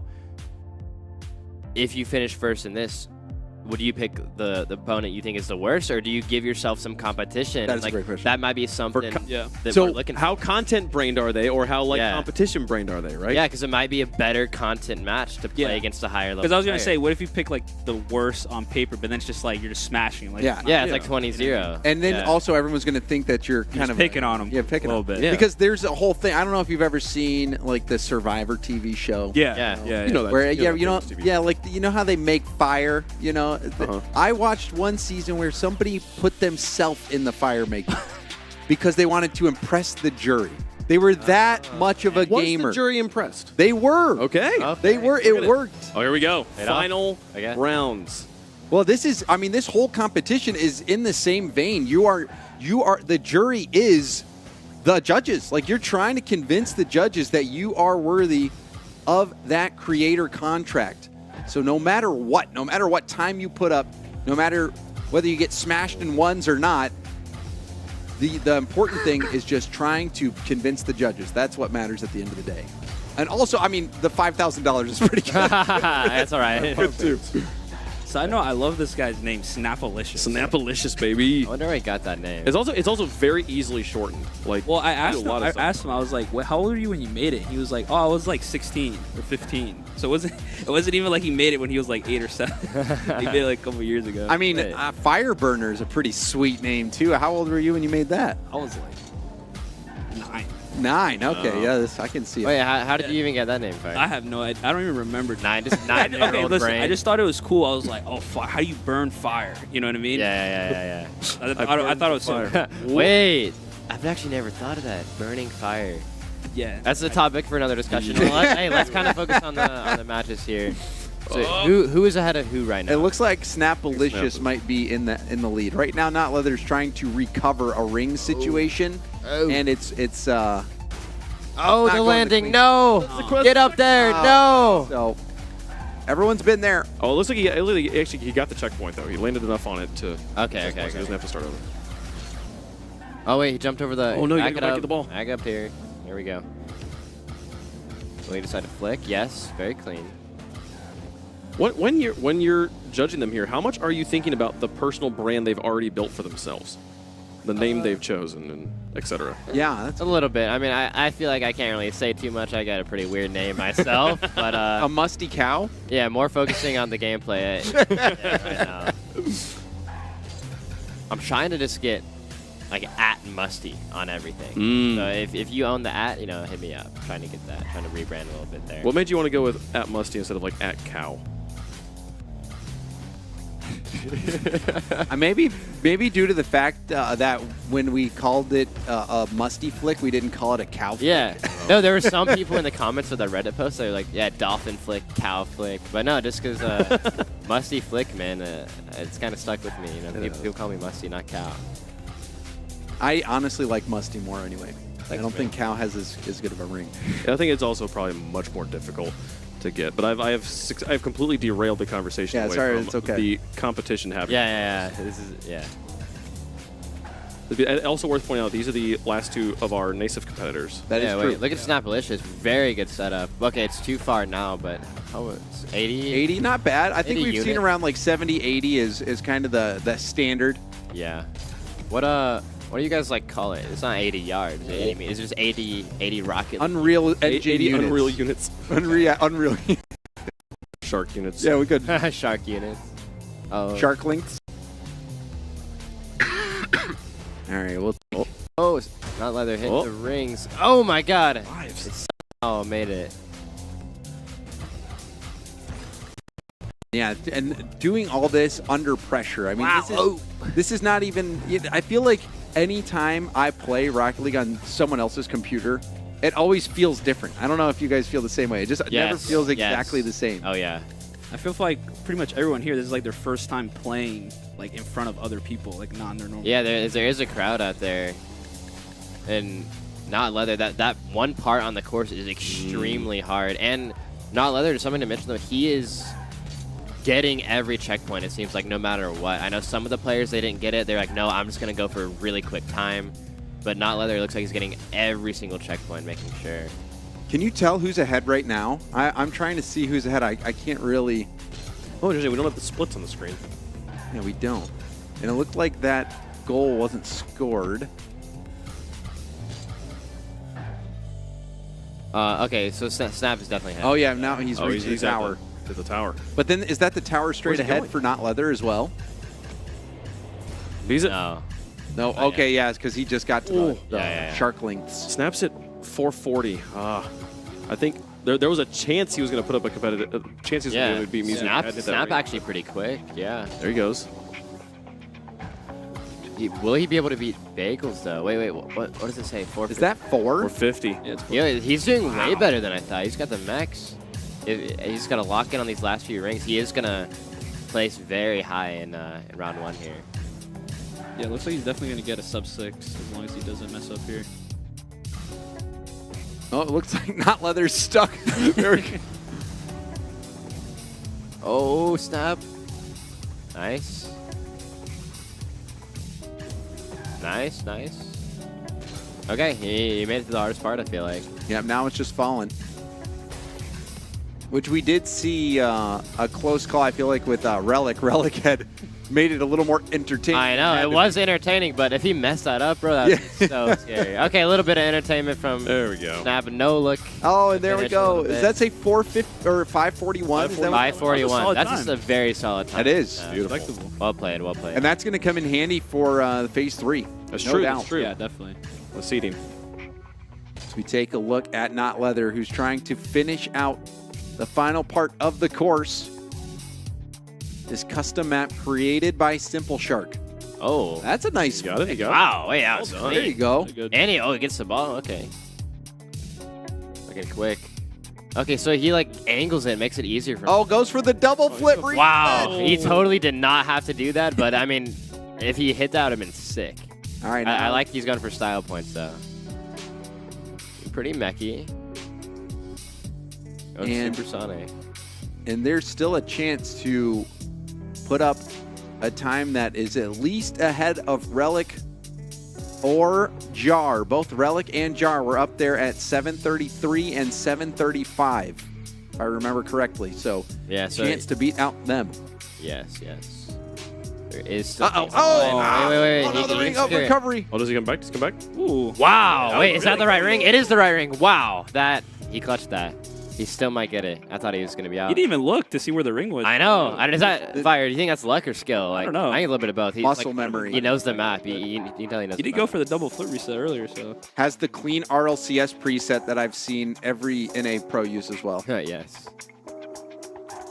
Oh. Wait a second. Whoa, hey, we saw that one.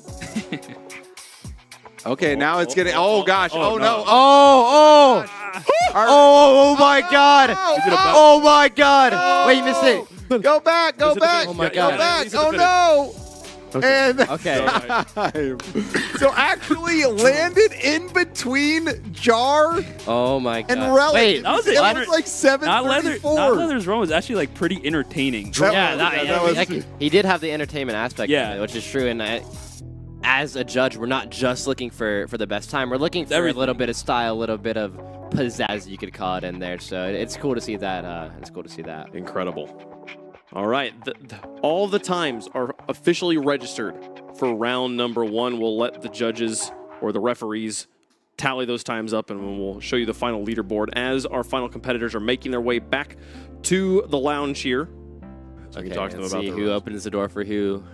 Okay, looking at the camera. Oh, wait, push! wait, what? I swear, push that door. I swear they pulled it before. No, they 100% they did earlier. It's a double door. Oh my That's gosh, crazy. they could have pushed it the whole time. Well done. Well played, guys. Well played. There we are. Microphones for you. If one of you wants to sit here, Snapalicious, welcome to sit right there. And then Not Leather, yeah, you can hang out right here. So Snapalicious, we'll start with you. You finished first, and it looked like you put up an incredibly good time. Are you happy with the time that you put up? You know, I was happy with that time. That was the fastest time from like practice. Oh wow, let's yeah, go. I think I never got below. Well, no, I did get 5. I got like 5:45, but yeah, that was definitely the best time so far. I mean, I missed a couple shots, but I mean, that's performing under pressure, though. Were you worried about being able to pull that off? I was a little worried after seeing like Liquor Bagel's time and Mizu's time like close to 5 minutes. So I was a little worried, but you know, I got there. Well, it was impressive. We were actually, when you got to the tower, we were like, oh my goodness, look at how much time's left on the clock. We actually have the official times as well. Okay, These are all the times from Phase 1. Not Leather, you actually landed right in between What? That Jar is insane. and Relic. Incredible. Okay, That was so crazy. Who's 1, 2, and 3 right now? So right now is Mizu, 2 is Liquor Bagels, 3 is Coconut. 3 is Coconut, yep. And 4 Snap? Yeah. Okay, yeah. That's a solid time, though. Very solid time. But Not Leather, we saw you going for that double flip reset. What made you want to go for that? That was clean. Yeah, to be honest, I only practiced the map one time, so I was like, screw it. I might as well just go for the style. Yeah, no, like No, that was smart. We were, you know, I think you could hear us. We were like very excited to see the ending there. Like, you made it very exciting to watch. It was definitely very cool. So you said you only practiced one time. Yeah, I practiced like, I think on Wednesday night when they gave us the map, I practiced like, I don't know, 2 hours, and then I didn't have a chance to practice again. So I might as well just like, you know, just style it out. Just have fun. I like that mindset, yeah. So was that experience out there, was it more fun or more nerve-wracking? It was more fun, to be honest. I was just having fun with it. I didn't really, you know what I'm saying, like put too much stress on it, but you know what I'm saying, I was just trying to have fun. Well, what when you were out there playing, you know, what aspect is the most fun for you? Is it the walkout? Is it the actual playing? Or what is it for you? I think, in my opinion, was the most fun is the walkout, because the walkout, like, you know, when you walk in front of crowds, in front of like, yeah, you get it's you're feeding off the audience. Can you hear the music that's playing when you walk out? Yeah. Okay. Let's go. Yeah, that's nice.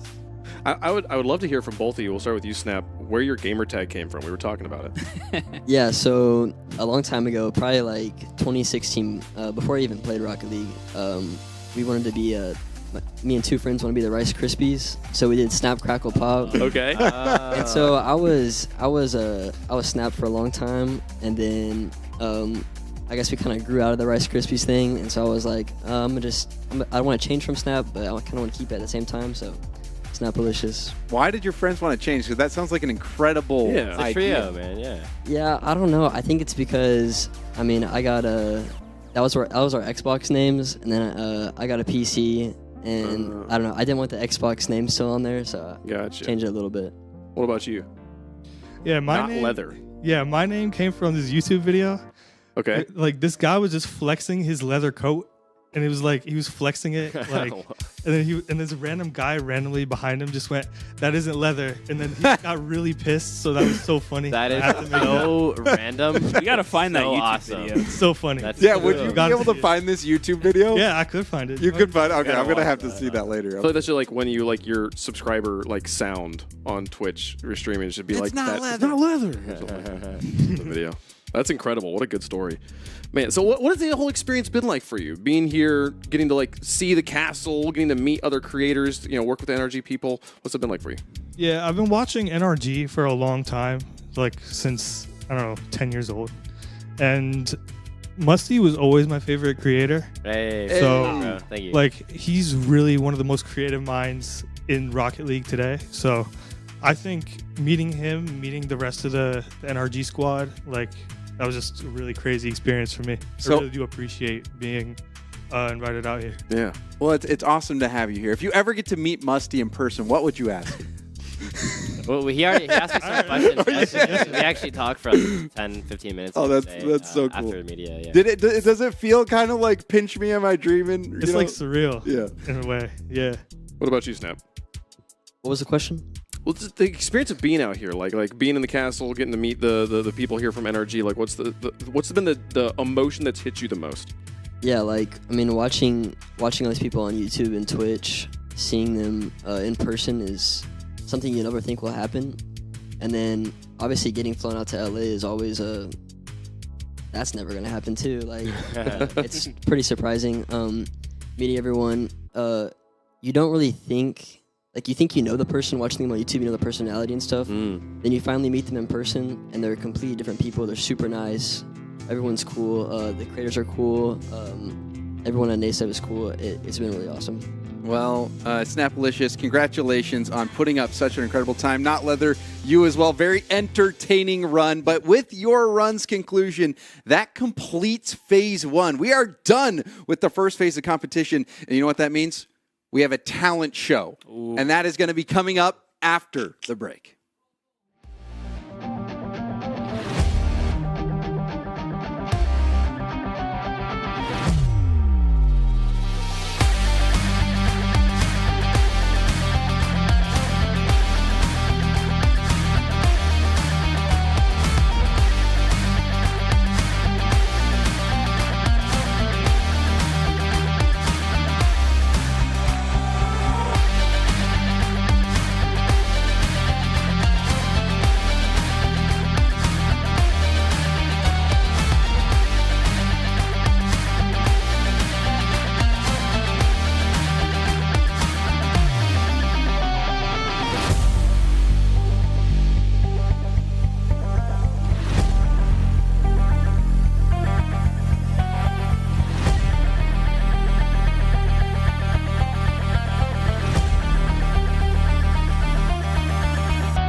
How long have you been tracking our car's value with Carvana? Just like 7 months. Should we sell it? We hold.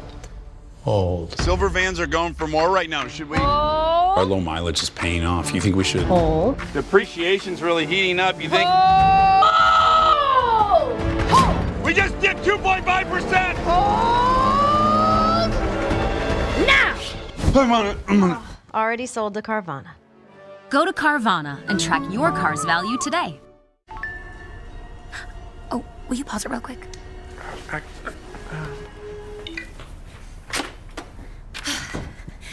Just sold the car to Carvana. Okay, hit play, please. What? When did you do that? I just did it the other day. All I had to do was enter the VIN or license plate, answer a couple of questions, and got a real offer in seconds. Then they just picked up the car and paid me right on the spot.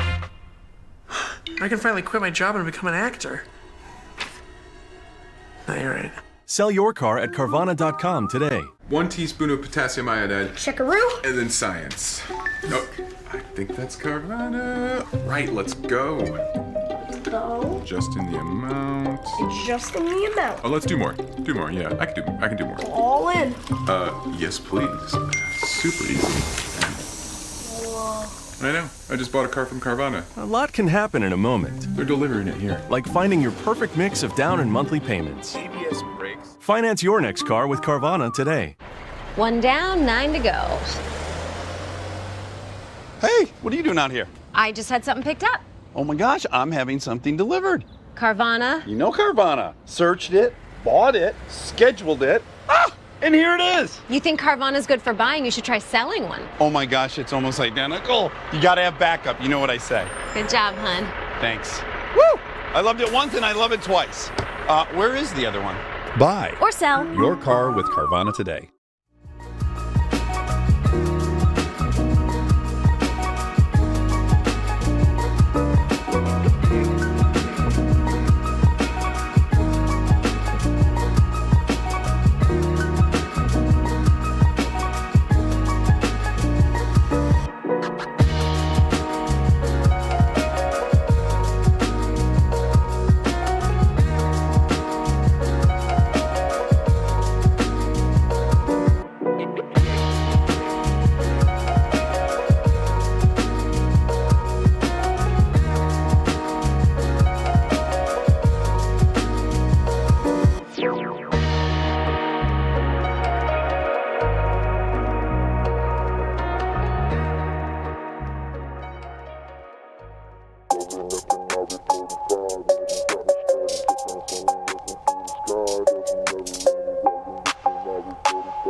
Welcome back to the Carvana Combine. I'm James Bott, and we are newly joined by NRG's fearless leader, Andy Miller, also NRG streamer, Chell.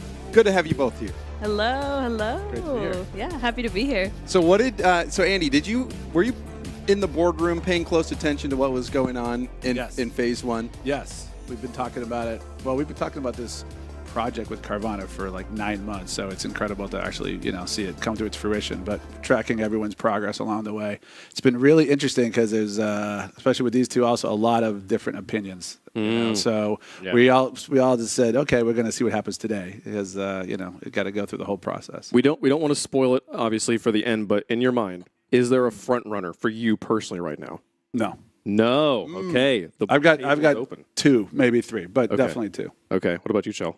Yeah, I have like 3 people who I'm like, oh my gosh, they're all so good. It's so close. I don't know what to do. Okay. We asked Musty this earlier, and he said that the talent show was going to be the most important part of today's show for him in the judging. Do you both agree? Yes. Yes. Yeah. Okay. Yeah, we really need to see the personalities. They're entertainers. They're joining us on a creator contract, so it's awesome that they're all cracked at the game, but they got to fit in with this group, and these are some big personalities here, especially this guy. He sucks up all the oxygen in the room when he's making the video, so we got to have someone else who's going to be able to stand out. Well, I mean, making a video, playing Rocket League, those are all things that, gamers are pretty used to, right?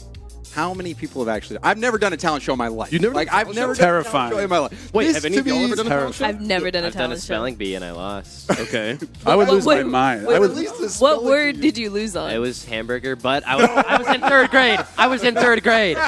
That's so musty right there. Wait, Musty, spell hamburger right now. H-A-M-B. Were you like 4? He nailed it. He said 3rd grade. Wait, spell hamburger. I already did. I did. He nailed it.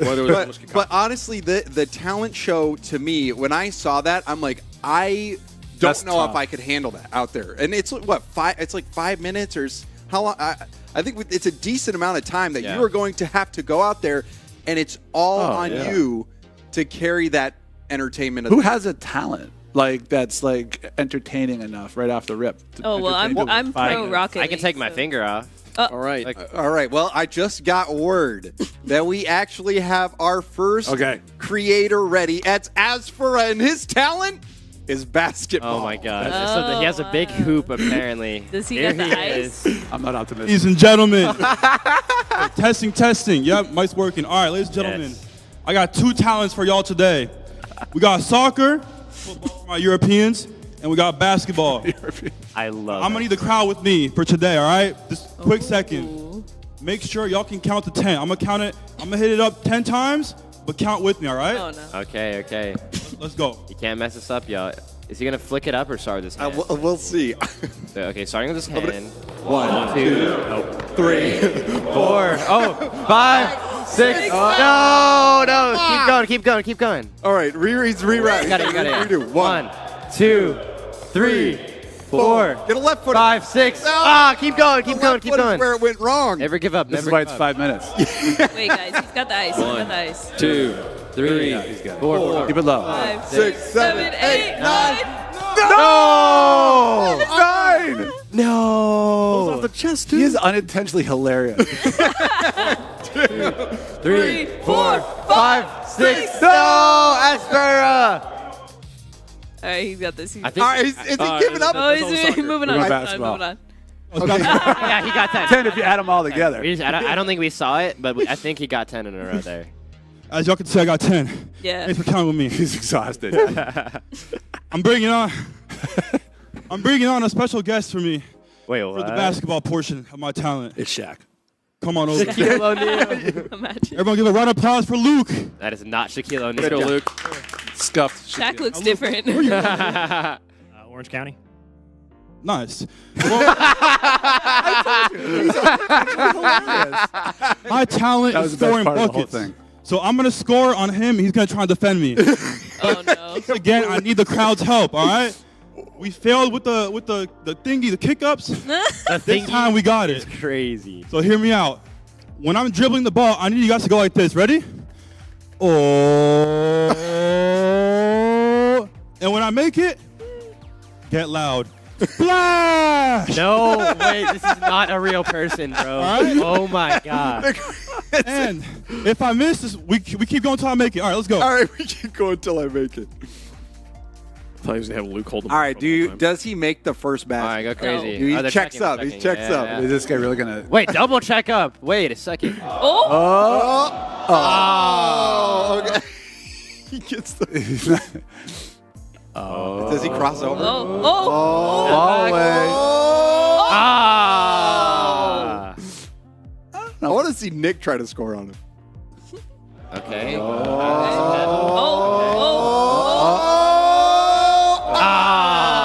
That's a broken rim, sure. I'm not sure if this is a talent. So, and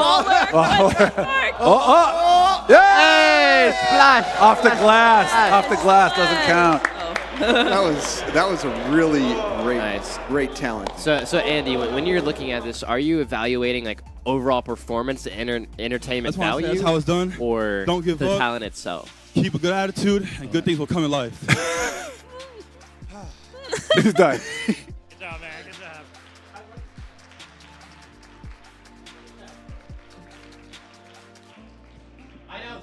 Incredible. You look at Asfura in the eyes, and like he's not thinking. No. I don't know how to explain. It's fantastic. So I on a love it, scale, though. we need you guys to judge. Oh, Well, I mean, yeah, that's true. That's Sure, right. we do. So on a Actually, scale of 1 to 10, I think just even holding up your fingers. Okay, we need to think here. Like, he did, he ended up getting the shot. He didn't quite get 10 juggles. He got 9, but we were all laughing. We all had a good time. We were entertained, for What sure. did we take into account, though? I think you take into account the talent that you think he had. What was his talent? What was the To me, I felt Making us he laugh? was to me, it was almost like a comedy skit. Yeah. Right. Yeah, Right? I'm And away in he the Was had it supposed to be? I don't know. Yeah. Because like on an entertaining level, that was very entertaining. Yeah. And I could see us incorporating him into content and doing Yeah. Rocket League things, which you guys have all done for years with us, which is what people love the most. That's a tough one. Yeah. But at the end of the day, you still got to give it a number That's between rating. 1 and Okay. 10. And how about Andy goes first? Wait, Oh, that's a lot of pressure. I feel like Andy should get to go last. Yeah. I think- I'm gonna How about Musty How goes about Musty first? goes Okay, okay. How about Shell goes first? You want Shell me to goes go first? Yes, because you're the nicest. Honestly, I give Asfura, I give him a 7.2. Oh, we're No? doing We're going decimal decimal. points. Okay. yeah. Gonna make us do work in the back. Yes, yeah, because trying to do with Might round, possibly. because There we go. I was very entertained, and he did get, the 10 kickoffs. Like you said, he got 10. I didn't really, saw 10. actually, I didn't really see I saw but- 10. Okay. I saw, I can't count that well, but I saw 10. Okay. 7.2 I from give it Chell. 7.2. I'll go next. Yeah, he didn't quite get the 10. It took him 3 tries, but it was extremely entertaining, and because it was so entertaining, I'm thinking just a solid 7 for me. 7. Okay, we have a 7.2 and a 7. I'm gonna give him an 8.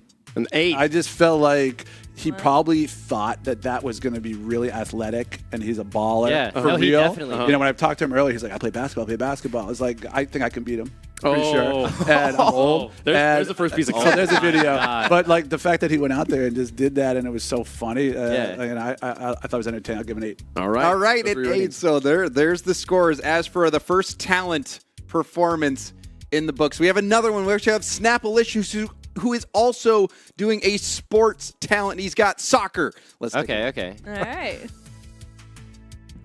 All right, ladies and gentlemen, today I'll be doing soccer as well. I'm going to do much better than Asfura did. Oh, that was good. I'm going to get 11. Oh, he's got to one him up. I saw this Okay. dude, by the way, media day with a little ball. He's crazy on the ball. He's got. You can just. 3, yeah. 4, 5, See? 6, 7, 8, 9, 10. Oh 11, my God! 12, keep going, 13, keep going. 14, 15, 16, 17. He's not even trying. 19. Oh my God! That is some real talent. Oh my God! I played soccer for 10 years and I can't do that. What? What is this? He's not a gamer. All right. Oh my God! Good. Oh my. That actually felt like a real talent. That was Yeah. like something you see at a talent. Oh, he's still going. Let's see what other I mean, tricks he's you got like 5 minutes to do it every. Yeah, whatever. We need some music.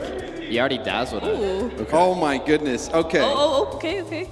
Wait, can he hear me? Can you do a musty flick?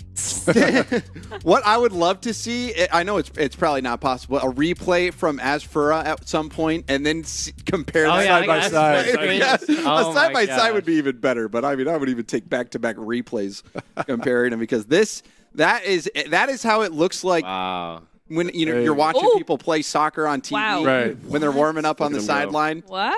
Yeah. It's what you see like pro players before like before a game. Oh, boy! Jeez. Well played, man.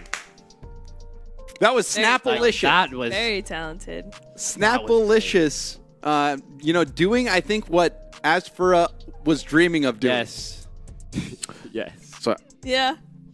I realized we've started off with a pretty high rating here. It's true. And I was thinking that too. Yeah. We shouldn't have had him go first.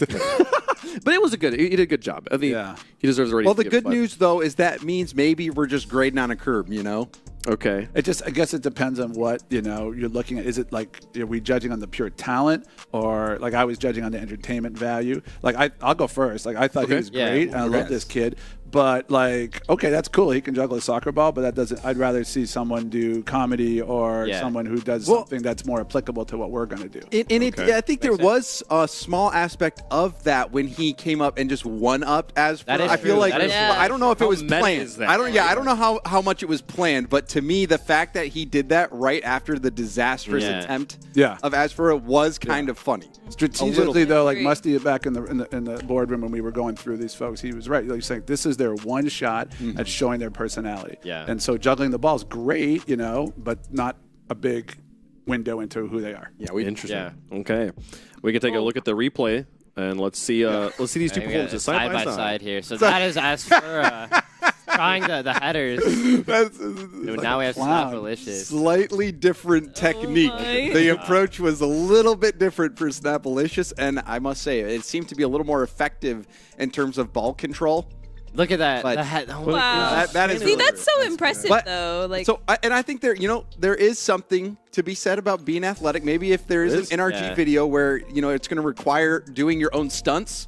I don't know if you would need a stunt double for Asfura, because he would probably hurt himself. Snapalicious could probably. I also think it is important when we have a panel like this that each judge has slight differences in the way that they evaluate things, or else what's the point? Obviously, we just all get the very true. I love that everyone's kind of taking it from a slightly different perspective. What do you think of Snap's performance? I really liked it, and Andy, I understand what you're saying, but it is also a talent show. You know what I mean? So I'm just gonna rate it consistent. However, I'm gonna rate everyone on the consistent scale. So it's like 50-50 on entertainment value and talent for me. So I am gonna rate that a little bit higher than Asfura. I wasn't quite as entertained, but that talent, considering this is a talent show, is absolutely insane. I would go 8.1. 8.1 decimals again. little down. Yeah. There you go. Right there, yeah. I feel like that's a 0. Like, is that 0? I don't know. Oh, man. Well, one way or another, these might get rounded. It's possible. Round up. All right, Shell. Andy. I'm gonna go. I'll go with a 7.8. 7.8. So was that higher or lower? That was higher than 7.2. Wasn't your last one? Yeah, just because he was very talented, and like I can't do that. That was amazing. Me neither. And it was impressive. I found it impressive. So and I was entertained. Maybe not in a comical way, like Asfura, but I was still. I was still entertained. Exactly. What do you think, Andy? I'm gonna go 7. 7. Okay. Yeah. Okay. All right. We have the ratings in now, and we'll get to see what that average is, what the scores are a little bit later on. But we have our next competitor. We do. We have Not Leather, who is standing by, ready to show us his boxing skills. Ooh. Oh yeah, he did. You said he did like MMA. Yeah, he's legit. Oh wow, this is gonna be awesome. My name is Not Leather. When you play 1v1 a lot in Rocket League, you tend to rage. So Oh yeah. Boxing I can relate. or mixed martial arts, gets the rage out of me. You know what I'm saying? Let's see. Let's see this. He's a big kid. Here we go. Okay. Dude, I'm just envisioning this where you can put Sizz right here, Photoshop him in. Wait, why Sizz? Why Sizz? Why? Oh, wait, who would you Photoshop? Yeah, who? Yeah, what would Well, you? I mean, I hate to bring him into this, but Sunless Khan. Oh, that's my op, you know? Is that what gets you angry? Yes, dude. I see that guy get more views than me on a video. Like, Then you take it out of. I need to get one of these at home, put his face on it. He's quick, man. Yeah, I would not want to be there. Yeah, I will admit, I don't know anything about MMA. I don't. Wave Punk, do you? How you nothing? No, you I can't don't. tell the form. I'm not. I'm noticing that he's swinging and he's blocking at the same time, but that's as much as my layman eyes picked up on. But a clear demonstration of skill. But did it impress our judges? Is the question. Chell, I feel like we've heard Musty start. We've heard Thank you, guys. Andy start. What were your thoughts on this? I think it was pretty cool. It's a cool talent to have. Definitely I wish I knew how to, fight, defend myself like that, do stuff like that. But again, like I don't know much about it, so I didn't quite know what I was looking at. Okay. Yeah, I think it would have been insane. Probably some like waivers you got to sign. Put someone else in the ring. Like, show the real skill because it's hard. He might be like one of the best people at doing that in the world, but it's hard to tell. It's hard to see. We weren't necessarily like pizzazz. Yeah, it's like watching somebody clip on a bot, right? Exactly. It's like a freestyler going into casual 200 MMR and just clipping on a player who doesn't really know what they're doing. But if I have to score this player, this contestant, I'll probably go like a solid 5 on this one. Okay, right in the middle. I'm the same. Okay. I'm the exact same. That's All right. exactly what I was 5s thinking. across the board. That one, I believe, averages out to 5. Wow. My math. Hey, well played, man. I could do that. I can do that. That's my good talent. math. My talent right there. To do that live, that You know, caster math is no joke there, folks. I believe we are ready to show the scores, though, from the first 3, with the others averaged as well. So they wasn't bold enough to do. the graphics people actually doing it. Wow. Okay, so who's the? I can't tell. So you don't. I'd say. Hey, Wave! You do the thing again. Do it again. You did it last time with. Do the thing. Okay, so this is 14 plus 8, which is 22. So it's 22.9 divided by 3. Is okay? It's 22.2. 22.2 because you said 22.9, but it's 7.2, right? Wait, you could just doing add the first scores. I'm doing snap scores. So 7. Oh, plus you're doing 7.1. snap scores. There we go. Oh, they did it for us. Where was this? But that's the total. So okay, so we're doing it by total, not by average. So average doesn't even matter. Total. I mean, it's I guess that's tomato true. tomato. Yeah. Okay. So Snap leading it by just a little bit here. As for a close second. And that's 15 on the Good one. job, James. Yes. It is 15. Great job, Well man. done. Inspired by Wave Punk. How'd you do that? Not just Great a pretty How'd you do that in face. your head? I actually, said. Oh, you Five- cheated. wow. Cheated. And then it spits it out. Welcome to high school. Yeah, 15. Oh, Well, back in my day. Yeah, that was fun first 3 rounds. So I believe we have another creator. I think I can hear him a little bit on the mic, but it sounded a little bit like Mizu, but I'm going to need to get confirmation on who we have next, unless you know, Wade. I do not know. They are still preparing. They're still preparing. Oh, yeah, okay. The production is telling us to hold our horses. All right. And to let those people get ready out there. What else do we have left? So we know there's someone with a guitar. Yes, I heard a one guitar musical performance. I heard someone might be doing karaoke. Karaoke? I have not heard that. I heard rumors around the street. I'm not sure who it is. I'm not sure. I can't confirm it, but that was the one thing I was thinking in the last performance. Now that it has been graded, I do think it would have been better with music. Totally. With it would have been. It Like some intense. The circus music. Yeah. Circus. That would have. Very true. All right. Oh, karaoke. There we go. Yeah, Speaking so of we the just devil. got confirmation that our next creator is Coco, and their talent will be karaoke. Oh, yeah. Oh, my. Let's go, All right, Coco. what's up, everybody? How we doing today? And he's got a Rubik's Cube. Wait. He's got a Rubik's Cube as well. So for my talent, I'm going to be doing karaoke, as they said, but I'm also going to be solving a Rubik's Cube at the same time. The song I'm performing, it's kind of underground. It's a song by Frank Sinatra. You guys might not have heard of him, but it's one of my favorite songs called My Way. So we're just going to perform it, solve the Rubik's Cube, and enjoy.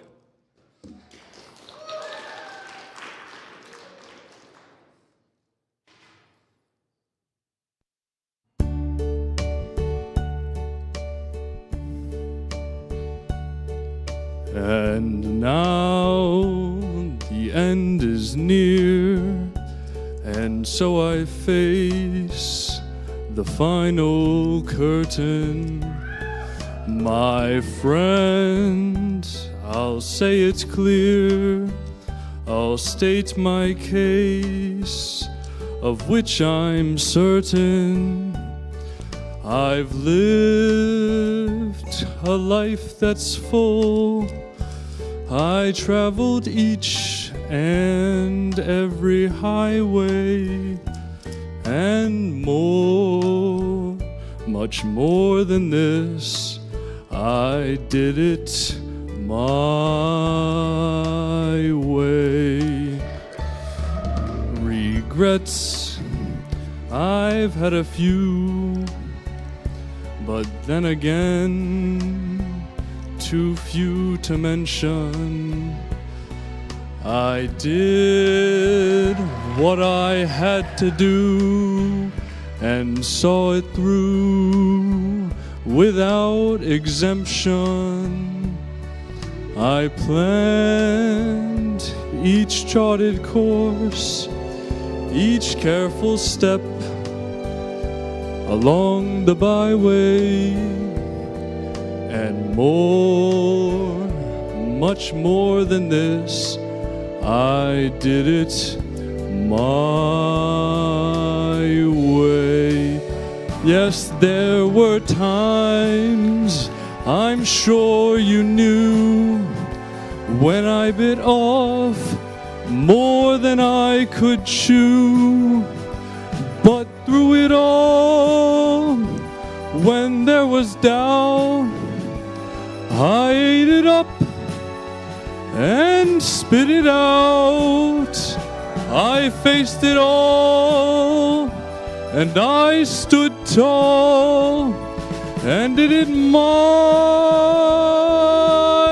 way. I've loved, I've laughed and cried, I've had my fill, my share of losing. And now, as tears subside, I find it all so amusing to think I did all that. And may I say, not in a shy way, oh no, not me.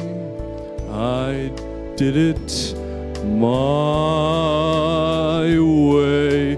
For what is a man? What has he got? If not himself, then he has not to say the things he truly feels, and not the words of one who kneels. The record shows I took the blows and did it my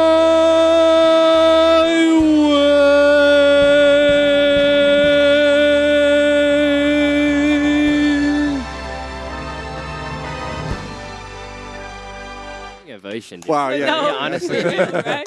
I'm all like, Well played. I don't even know if they can see it. Oh, Well played. I'm trying to stand. Oh Wow. my, Wow. oh my. Musty, I mean, it got a standing ovation out of He did win a standing ovation from me. Because, guys, not only can he do this, he also is like a bodybuilder, by the way.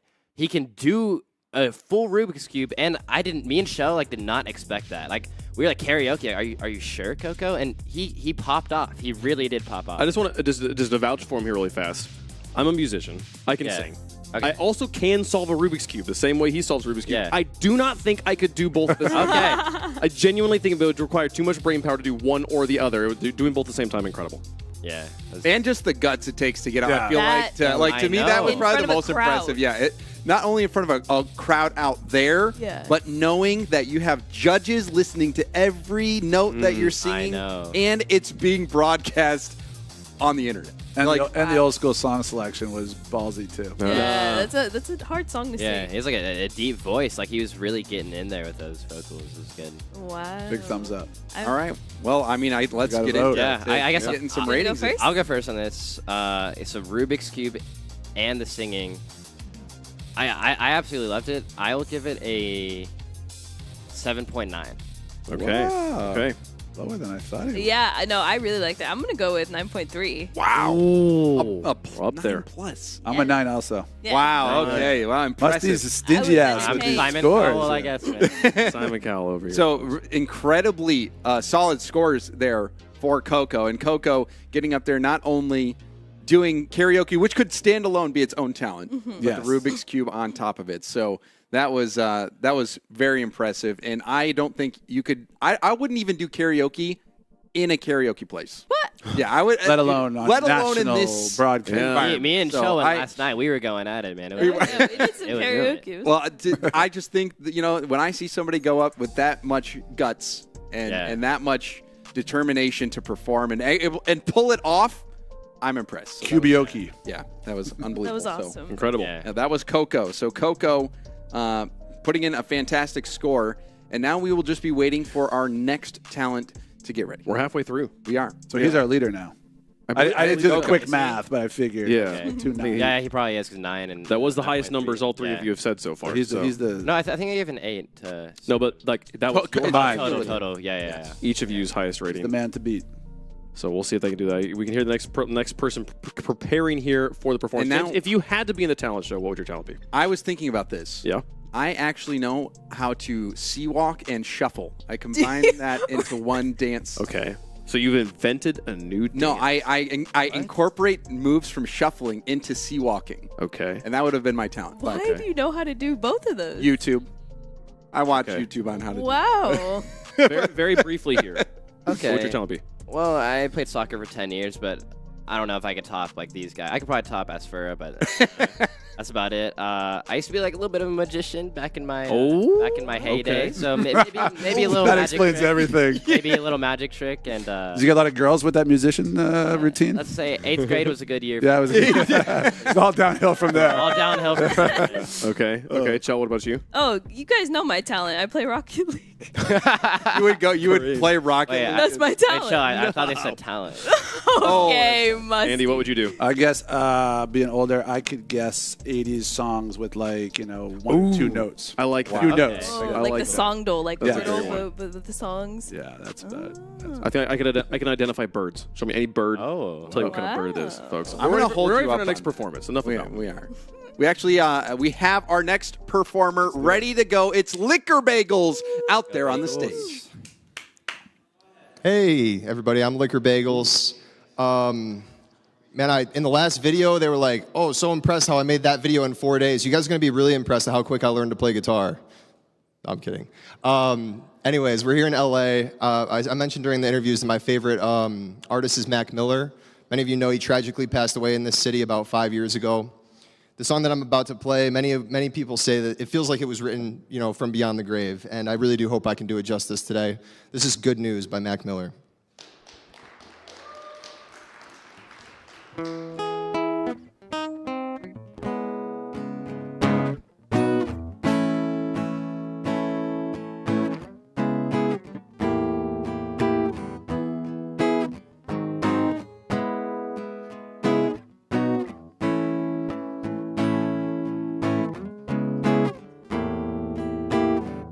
Spent the whole day in my head, do a little spring cleaning.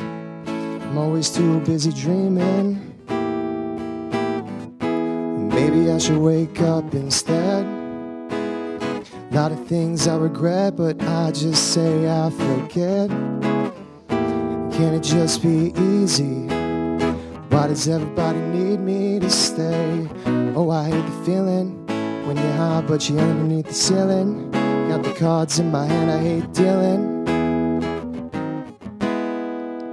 Yeah. Get everything I need, then I'm gone. But it ain't stealing, can I get a break? I'm wishing I could just get out my damn way. What is there to say? There ain't a better time than today. down for a little.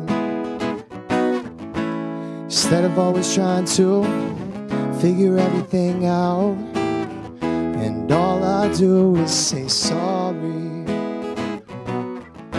Half the time I don't even know what I'm saying it about. Good news, good news, good news, that's all they wanna hear. No, they don't like it when I'm down. But when I'm flying, though, it make them so uncomfortable, so different. What's the difference? Well, it ain't that bad. It could always be worse. Running out of gas, hardly anything left. Hope I make it home from work. So tired of being so tired. Why I gotta build something beautiful just to go set it on fire? No lie, but sometimes the truth don't sound like the truth. Maybe cause it ain't. Just love the way it sounds when I say it. It's what I do. If you know me, it ain't anything new. Wake up to the moon. Haven't seen the sun in a while, but I heard that the sky's still blue. Heard they don't talk about me too much no more. That's a problem with a closed door. Good news, good news, good news, that's all they wanna hear. No, they don't like it when I'm down. When I'm flying, though, it make them so uncomfortable, so different. What's the difference? And there's a whole lot more for me waiting on the other side. I'm always wondering if it feel like summer. I know maybe I'm too late. I can make it there some other time. I'll finally discover that there's a whole lot more for me waiting. There's a whole lot more for me waiting. And I know maybe I'm too late. I can make it there some other time.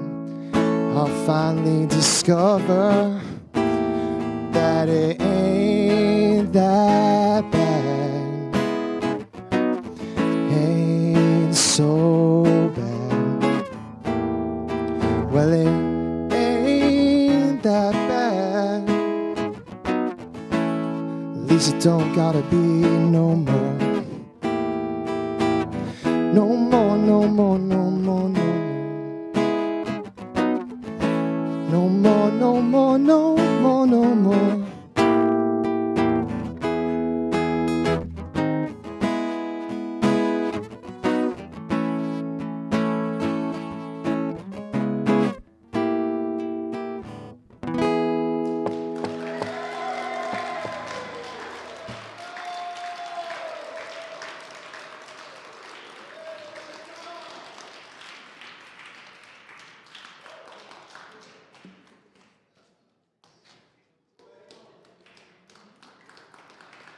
That was Liquor Bagels with the performance.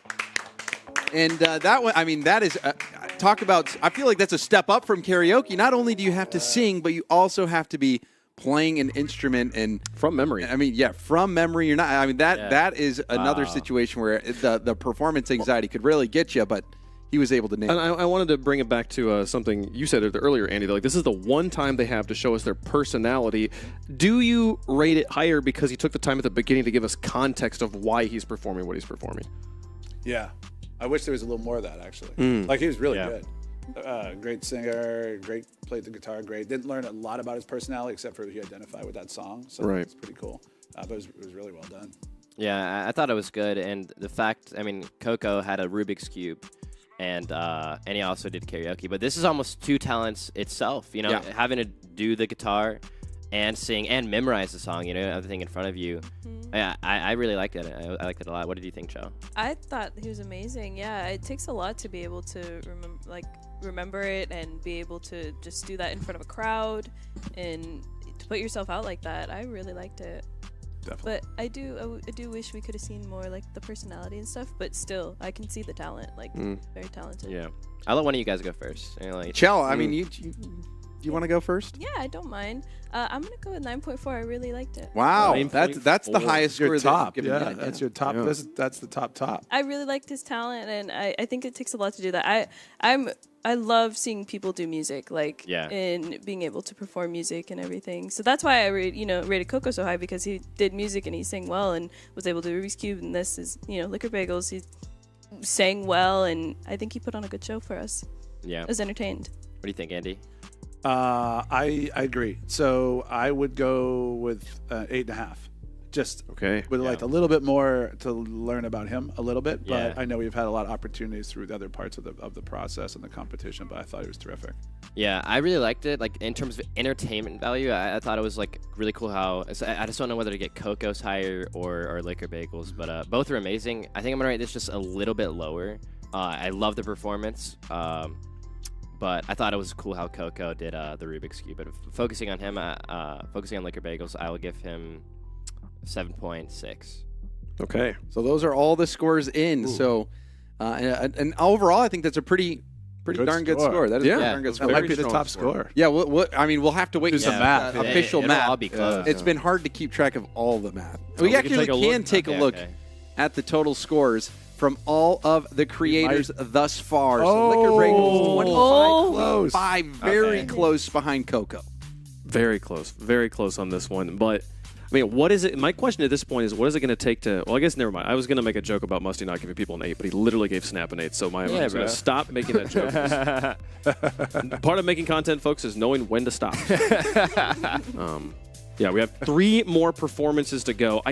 I want to say that that's the last of our musical acts. Okay. Do you know? Because I was not briefed. I believe the rest are like performance acts, but not musical in nature. Okay. Yeah, I do. You guys have any rumors around the street? Anything you heard? I do, yes. So, and actually jogged my memory a little bit when you were talking about your successful 8th grade experience. Oh, yeah, 8th grade was a good time, yeah. I heard that there will also be a chance to see some magic. I don't know if that's true or not, but I had heard that. That was the rumor that I had heard. There would be a magic show. Okay. I'm really excited. Magic is one of my favorite things. It's is it really? I intentionally don't learn about because I love that my brain doesn't know how it works. I don't want to like ruin the literal magic of it. But I'm excited to see it. So what are you thinking we're going to see in here? Is it going to be like moving all of the competitors from this box, over to that, or David Copperfield? I mean, honestly, I like sleight of hand, like really cool card tricks. Boom, boom, boom, and card comes into your mouth, and you take it out as a signature. Wait! You said card comes into your. Have you seen like David Blaine? I think. Yes. I am not educated on magic. Okay, so he'll basically like give you a card. You write your signature on it. You put it in your pocket, and 10 minutes later, it's in his mouth with his signature on it, and not in the guy's pocket. Like that kind of stuff. Oh my goodness! I don't know if we're gonna see that today, but I'm hyper for anything. Yesterday Musty made a tomato disappear. I saw him. Oh, I did. I got it on video. Yeah. I know. I got a few tricks. I can also. So put, you're actually going to be an expert on this.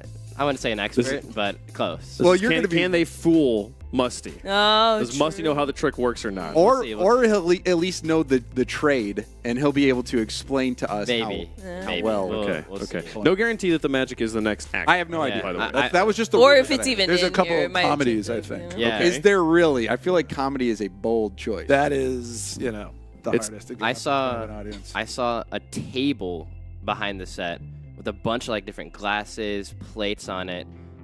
So they might be like doing a magic trick where they pull the table, or maybe a comedy. I don't know what we're doing. Their mom taught them how to formally set a table, and they're just like... they just like show off the etiquette of the table, maybe. Wow. I learned how to fold napkins like you see at restaurants sometimes, so it kind of looks like a little... Wait, why? It's called a hotel fold.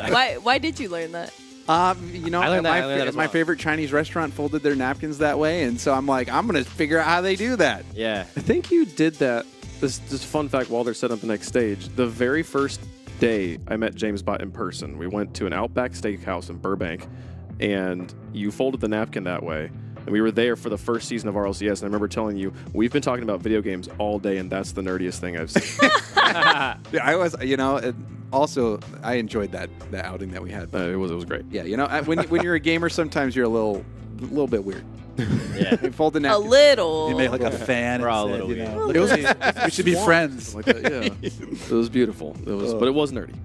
But if it is comedy, that would just be I think really really crazy. But Okay. I actually just got confirmation what we have. We have Jar, and Jar is doing a TED Talk. Oh, it's either gonna be really good or really bad. Howdy, y'all. How y'all doing tonight? Now, my name is Jared, also known as Jar, but you can call me tonight. I'm talking to you, Musty. All right. Now, I'm from a small town called Oskaloosa, Kansas. Y'all probably ain't never heard of it. It's about as relevant as Sizz back in season 6. Ooh. And we all know he ain't been nothing but a cheerleader since then. But I do have a bit of a draw on my talk, so I'll try my best to keep it under wraps for y'all for the performance tonight.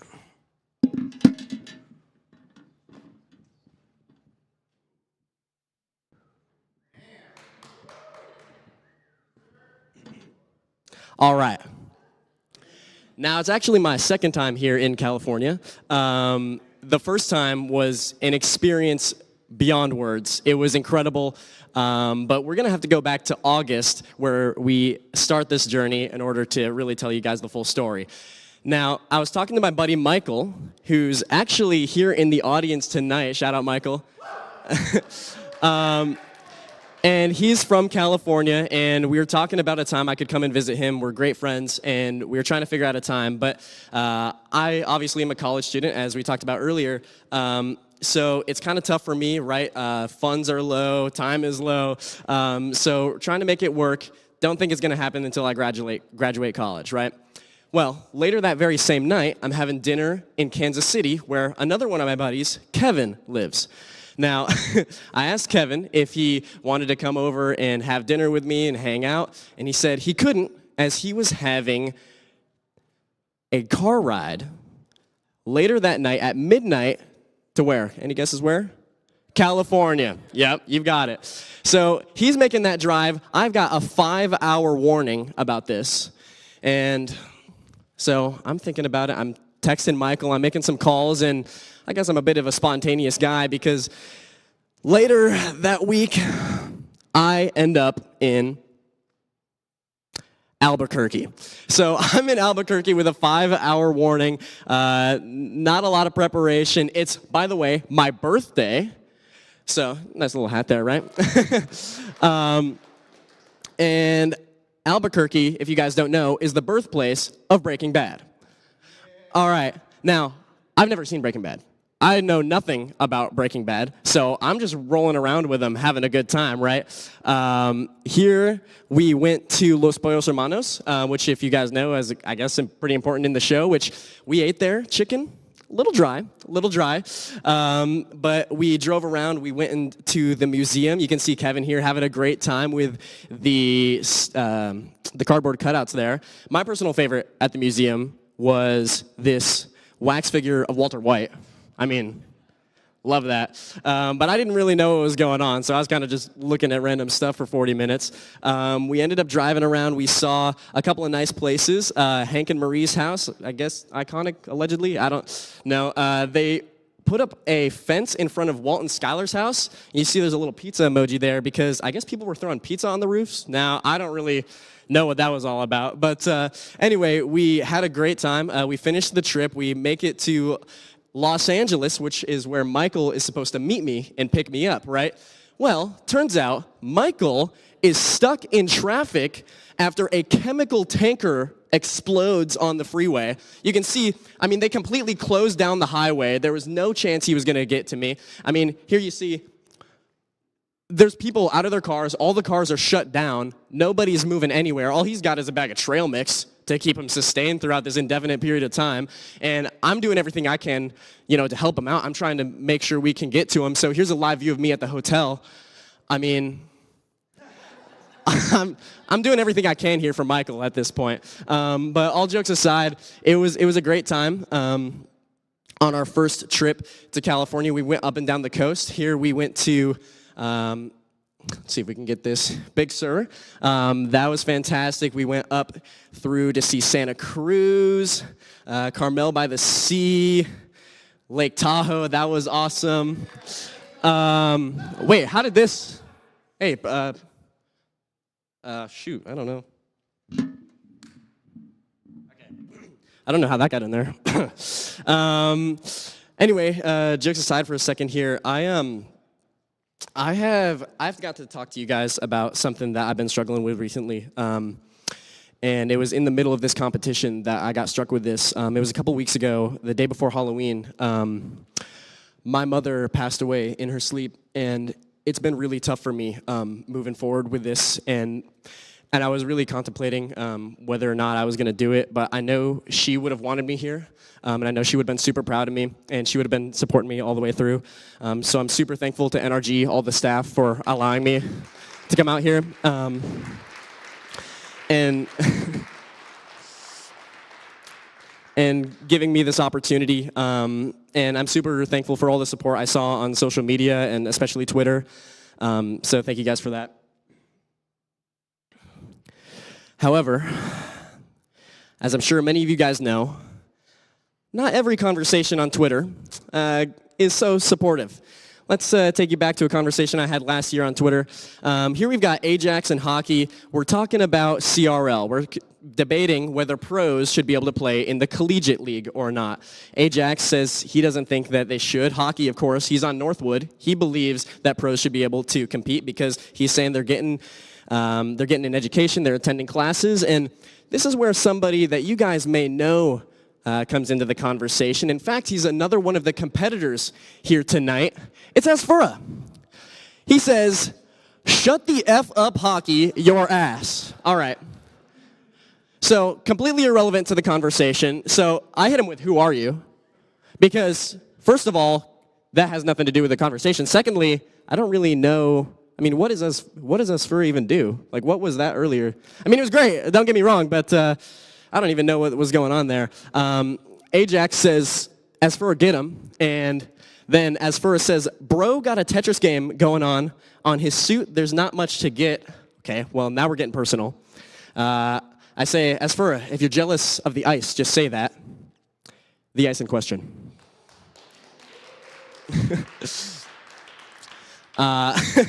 So then Asfura says, "Okay, all right," which I don't even know what this is, because this isn't Tetris. If you've ever played Tetris before, this is not what Tetris looks like. He found this off Google Images or something.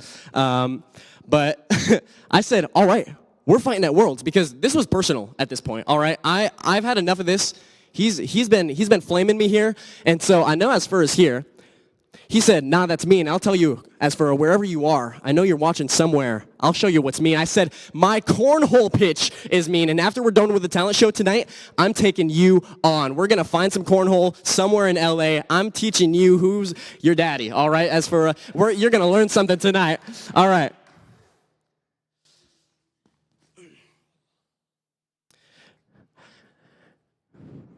See you. Now, that's all I got for y'all tonight. Thank you all so very much. Thank you.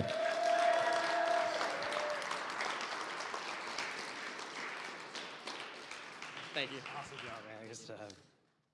Is his TED Talk. So Wow. Honestly, I feel like that, it was maybe less of a TED Talk and more of just a comedy skit. Maybe that's what he was coming. But I thought that was I thought that was pretty funny. There were several good moments, I thought, in that.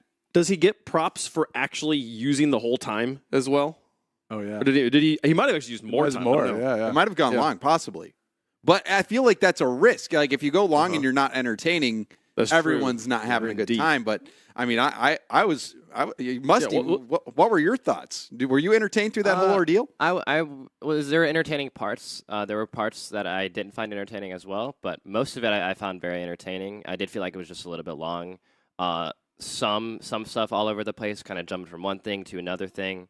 But I like the overall performance, and I will give it a 6.5 out of 10. Okay. Okay. I'm also going to go with a 6.5. There were some parts, I love the strays to Sizz and Asfura especially, but yeah, there were some parts that I did kind of lose me, but he was pretty funny. Okay. Yeah, I thought it was a little disjointed, but really showed his personality in a lot of places, and he's a ballsy kid, and our heart goes out to him, you know, for losing his mother and still getting up here and not only just being here all day, but even talking about it is amazing. So I have huge respect for him. So I'll give him a 7.5. Okay. So not going to be taking the leading spot here, but a solid, respectable performance from Jar in what I think, admittedly, we can all agree is probably the most difficult talent to get up on a stage and try and do. Stand-up comedy. Yeah. My goodness. To try to make people laugh. Getting people to laugh, I think, is one of the hardest when you've told them, I'm going to make you laugh. Like, there's just a little barrier that goes up and goes, you're not going to be funny. And he didn't exactly have like a warm-up act or a comedy club environment. So big balls on him. Incredible stuff. Well, that leaves just 2 performances to try and top Coco. Yeah, we have Relic and Mizu. Both of those creators are waiting to get out there and show their talents. And so, I mean, that's 2 people left. And, you know, I heard the rumor of Magic. I still don't know what to expect right now. But I believe they're still setting up and getting the next creator ready. I actually got confirmation that we have Relic ready, and it is indeed a magic show. Let's do I'm ready. I'll be analyzing this. Thank you. Well, I'm going to be doing card tricks, probably only one. It won't take that long. Might not live up to Musty's standards. So I'll do my best, though. Luke, if you could join me. Yeah. Give a round of applause. Okay. Now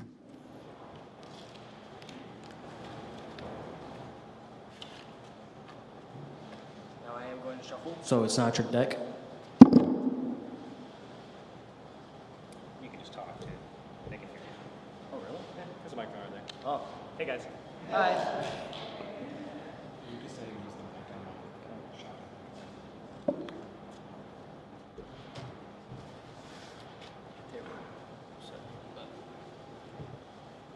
Pick any card. Any card? Yeah, any card. All right. You can see it? It's okay Yeah. if you know what it is? It's okay. All right, we'll go with I'm not predicting your card. All right, we'll go with the classic Ace of Spades. Okay.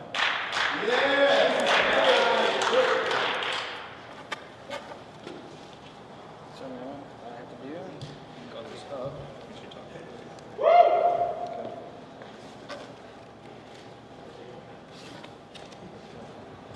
So I'm gonna be just throwing cards down. You're just gonna tell me what card is. Tell me when to stop. Okay? Tell you when to stop? Yeah. Okay, keep going. Keep going. What do you guys think? Feeling soon? Maybe a little bit? Keep going. Yeah. Don't make me run out of the All right, now! Okay. So.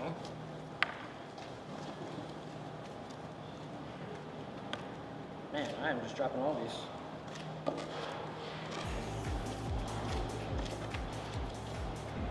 I'll put this on top.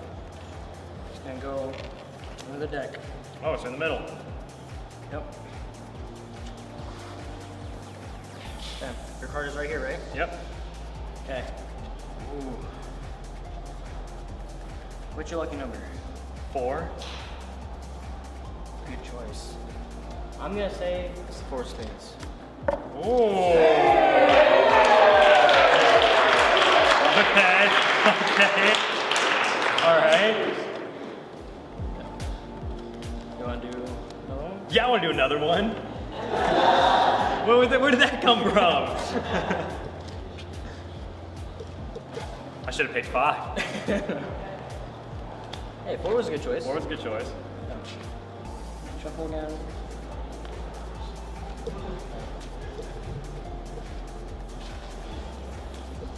Spread out so you can see them. Any card again? Any card. Oh gosh. Okay. Any call outs card? 3. All right. 3 of clubs. I found a 3. Yeah, close. You know, back at the hotel, I was able to pick that up like in one swipe. All right. It's a table maybe. Yeah. Gotcha.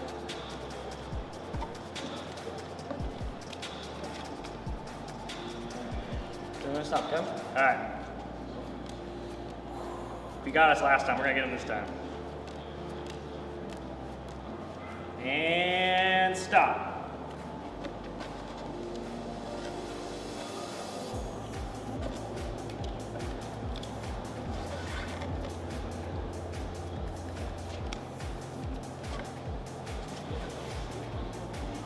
cards right here. What's your favorite card out of the deck? Okay, I got him this time, guys. I'm gonna hit him with. We don't pick just a number, or just pick anything out of the deck. Anything out of the deck. All right, how about like the 8 of hearts? See, the problem is it's not gonna be that. Okay, I like where your head's at. But out of all the cards, I'm gonna say yours is the Jack of Hearts. Oh my God. Okay.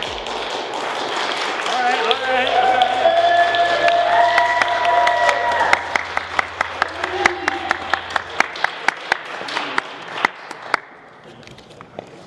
Anything you want to say to the fans? Wait. I thought the guy said 8 of hearts. And Yeah, he said 8. And he's He like, said oh, it's 8. not going to be that, but this is the Jack of hearts. Yeah, so which is... Okay.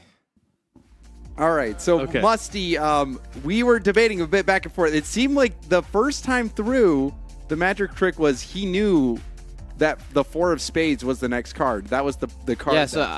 Yeah, so basically, I thought the performance was kind of going like not to plan. Like the thing, his card handling wasn't the best, but he did the thing. The card was face up, and he was like, pick your lucky number. He said 4, and then he turned to 4, and I was actually really impressed with that. That's good.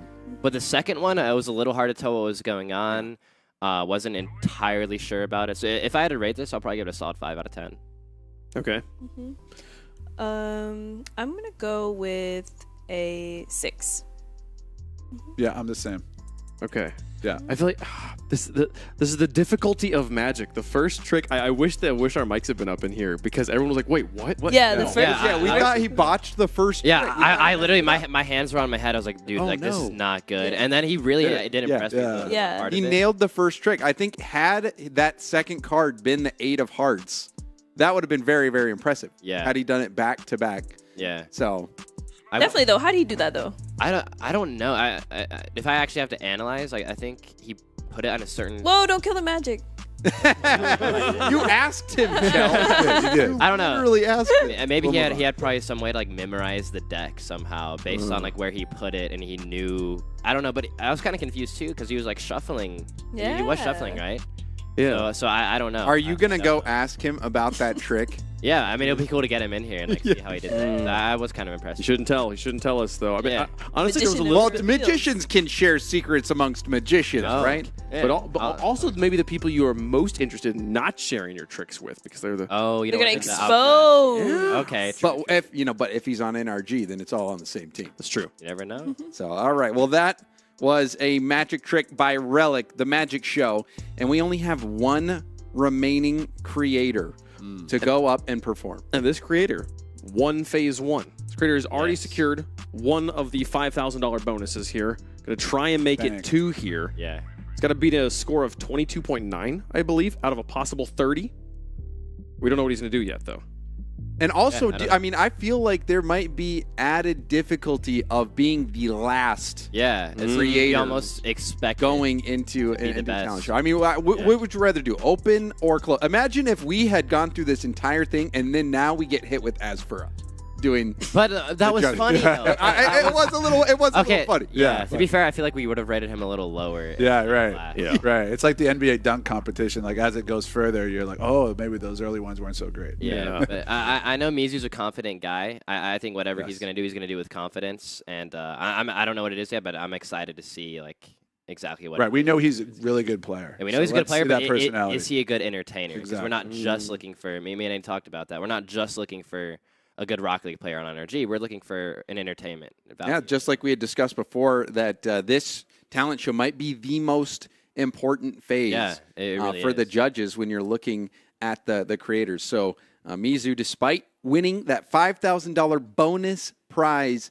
in the first phase, will really want to impress here if his hopes are really to get that creator contract. He said earlier that he already told his mom that he's going to be coming home NRG Mizu. Yeah. I think this talent show will really, it could be the act that makes that come true or not. Mm-hmm. We asked Musty about this during round 1, but for the two of you, does their branding matter to you, like Mizu or Relic, like the name they've chosen for themselves? Do you factor that in? Their name? Yeah. I don't know. We got Musty Cow. What the hell's that? Come on, bro. You signed me to your org. I feel like as long as the name isn't like a bad name. You I know, agree. like vulgar. I think then- I might be mistaken, but I think it's Japanese for water. Yeah, Yeah, it he is. told me that. He told me that. Okay. Yeah, Oh, but- You know, we are actually, we have a lot of elements in our. that's true. Fire, little avatar thing going. All right, well, let's see if Mizu can bring the fire. He's got a variety show. Let's take a look. Hello, everyone. How are we all doing, guys? How are we all doing? I like the hype. I like the hype. Yes. That's great. All right, so I'm going to be real with you guys. No act, nothing like that. So, NRG has asked me to come here today to do a talent show. The issue is that I'm too talented. I can't just pick one talent. So we've got a lot of props on stage, as you can see, and I'm going to kind of be walking you through what I'm going to be doing, and then I'm going to do it. So for the first prop, where's the soccer ball? Someone moved it. Perfect. All right, so for the first prop, I'm going to be going ahead and juggling a soccer ball for as long as I can. Now, here's the thing. The reason I'm doing this is because in the round of 16, Sizz, one of the judges, called me a massive ball hog. Now, he didn't do that one time, didn't do it 2 times, didn't do it 3 times. He did it 4 times in the round of 16. So, Sizz, this one's for you. I'm going to be showing my ball hog capabilities on stream in front of thousands of people. Now, moving into the second one, I'm going to be real with you guys. I really want to make NRG. So I sat down and I thought to myself, I'm like, what can I do that separates myself from all the other competitors? Now, I thought, you know, maybe a trapeze or something like that, tight walk, 100 feet in the air, sword swallowing. For me, that wasn't enough. I had to go one step further. And I thought about it, and I know exactly what I'm going to do now. I'm going to go ahead, and I'm going to bottle flip. All right?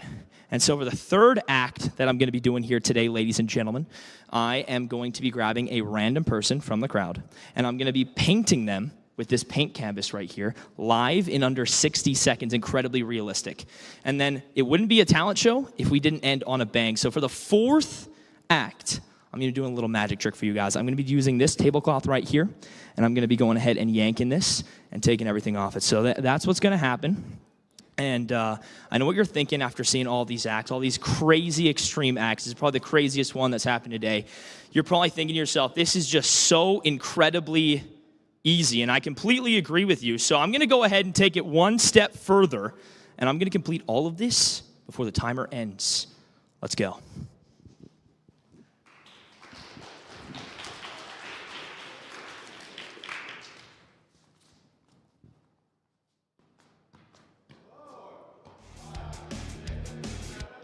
Nine, 10, 11. Oh, there you go. Okay. See, they keep going. Hey. Ooh, control? Hey. 1, Hey. 2, Hey. 3, 4, 5, 6, Is he 7, 8, 9, 10, 11, Oh, ooh. 12, Little header. 13, Okay. 14, Okay. 15. Watch Counts out for the it. yellow I thing. see you. Oh, Wow. 18. Oh, okay. All right. That was solid. That was solid. Better than Asfura. That was. I like that. I like that. That was good. That was good. Keep it rolling, buddy. I'd say Bottle flip. better than Asfura, but not better than. Do you think he hits the first bottle flip? It's a small bottle. I don't know the velocity. see. I don't know. Cello, what do you think? I don't know, guys. This is pretty intense. I don't know if he's got it. Does he have it? It's not a normal It's size huge bottle. bonus points. Let's go. It feels Let's like. go. Oh. Oh! Wow. That is performing Amazing, under pressure. amazing. What? Wait, what else is he doing? Wait, he has a third one. He has a third one. I did see the big bottle. Dude, chug. Okay, if okay. if he goes 3 for 3 here, there's no way. Come on, let's go, Mizu. Oh my God! Now we're talking. Now we're talking. Dude, if he gets Excellent his form. gallon- I'm slipping away Wait, there. wait. Time is ticking though. That's not enough. Give me a second. Oh, he needs to hurry. Chug, Bro. chug. Yeah, he's only He's half still time. got to paint a portrait. Yeah. Dude, this is actually insane. Like, how is he taking his time here? I'd be running.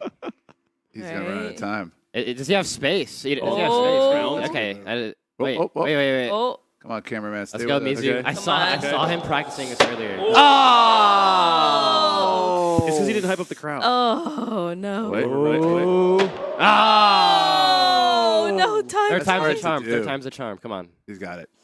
Yes. Oh! You got it, Mizu. Now You time's got it, you running got it. out. Now it's starting to get dire. Yeah, oh, the no. time. 2 minutes. Come on. No, the No, Mizu. No.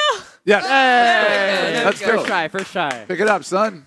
Okay, to be honest, though, the first 2 were really good. They were. From the crowd, I'm going to paint you wait, who's it gonna be? Realistically, how about you? Bro, he's against the clock. He's got to go quick. It's gotta be set up here.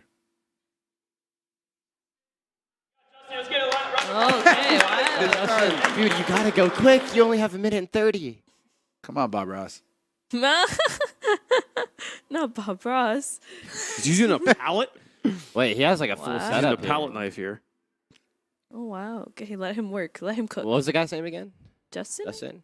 Yeah, I believe not- it was Justin. He's not even looking at him. JSTN. Wait, he's I know, not is even he looking at looking him. Maybe he memorized like what he looks like. Maybe he has a Incredible. photographic memory. Incredible. Yeah. This is a gag. This could just. Oh, there we go. Oh, he's looking at him. Yeah. You guys think he's Amazing trolling? form. Yeah, I think that shit's already done. It's gonna be something else. He only has a minute left. He literally only has a minute. I think he's only using one color too, which will also be pretty impressive. So you're gonna have to do lots of shit. No, he's using some other colors. Oh, you do see other colors? He has to do this, and he has to pull out yeah. It does look like his brush is making contact with It the. does. It's not a. So maybe it's not. All right, he's maybe- got our attention. Are we skeptical? Does he have an eye on the Yeah. clock? Because he needs to manage his time. Okay, I ain't looking at Now the he time. is. Yeah, he's using a. Oh, A he's using fork. a plastic fork. We just got word he is using a fork to paint. A very unorthodox He's doing something. method from Mizu. You know, Only I gotta 29 respect. seconds. I gotta respect a fellow If this artist. isn't complete, Easy, you oh, have- my gosh, it's falling over. Oh, no, oh, no. 20 Done? seconds remaining. Bruh. Oh, my beautiful. God. You only have Oh, 15 wow. Danny. 15 Go, seconds. Mizu, go. Gotta do it underneath the timer. 10. 9, You planned this very well. 7, 6, 5, 4, 3, 2, 1. Oh my God. Hey, he tried his hardest. Let's go. Thank you, ladies and gentlemen. Thank you. Wow. Wow, that was. I mean, that was pretty decent. So, if it wasn't obvious by now, I would appreciate if the judges can mark me based on how funny they found the skit was. This was comedy, and I hope everyone enjoyed the show. Thank you guys for having me. Appreciate it. Awesome.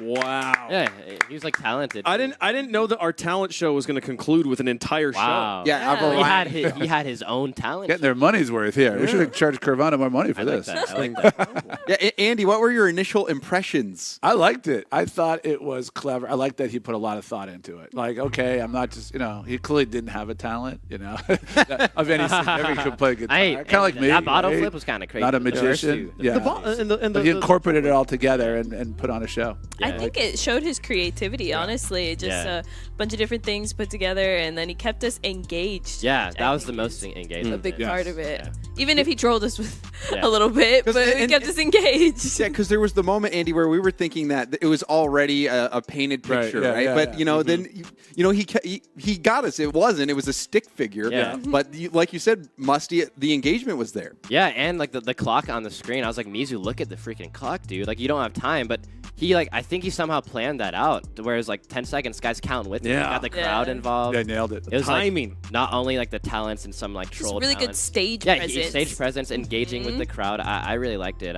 If I have to rate it, I'll go 8.3 out of 10. Oh, Wow. Musty today. the high war. Joe. I was thinking 8. Okay. Solid 8 for me. I go 8.5. Wow, 8. Pretty solid for me. 5. So doing math in my head, Wait, I don't know. I know I Wave. I don't know if you have to do math in your head. We might. We got a whole. Yeah, I dude, might. can we get it I'm on the a team screen? that can. I don't want to do that spoil things. for I'll us. wait Yeah, for we the do have a graphic. graphic. Come on. Yeah, so let's go ahead and take I a don't look think- at Is the it ready? Is it- scores. Coco or Mizu? 24. Oh, you got it again. Wait. Coco. That's a third. Coco. Coconut. Place. And So look at Vegas. Coco Coco. won. Wow. Incredible. I mean, Wow. Coco has won it. That is Coco? all Wow. the I creators mean- have gone through. Very impressive. And Coco, who solved a Rubik's Cube and who sang Frank Sinatra's I'll do it my way. That was a good performance. My way, yeah. He was the winner. He took it all home. So Coco will win the $5,000 bonus $5 grand. prize. And that concludes the talent show, which I thought, I had no idea what to expect. But now after witnessing it, I think that was a lot of fun. That was amazing. That was great. Yeah, that was a Incredible. blast. Incredible.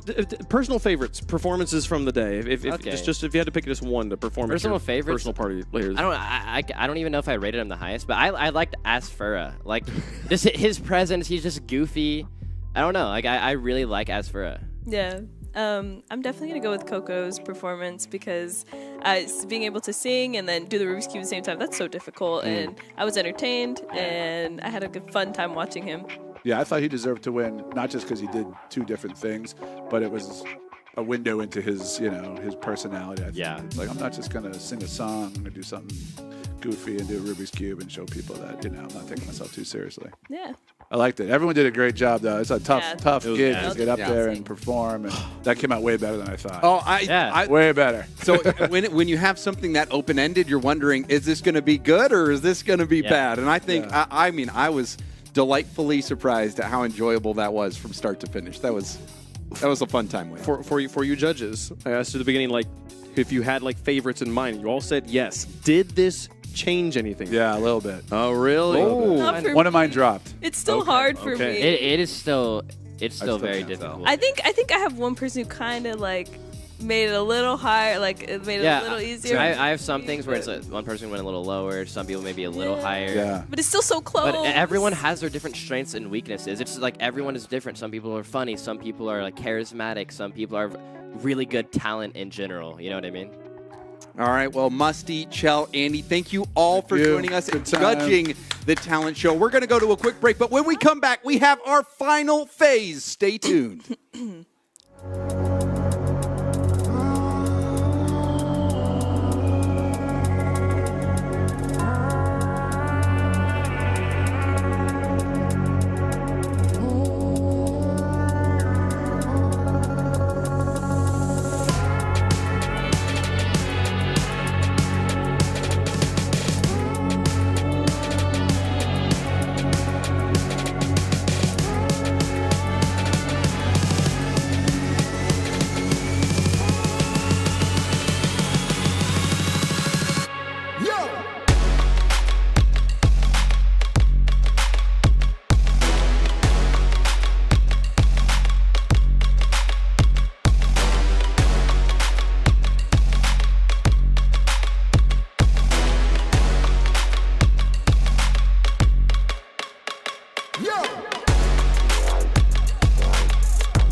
Tracking our car's value with Carvana. Just 7 months. Should we sell it? We hold.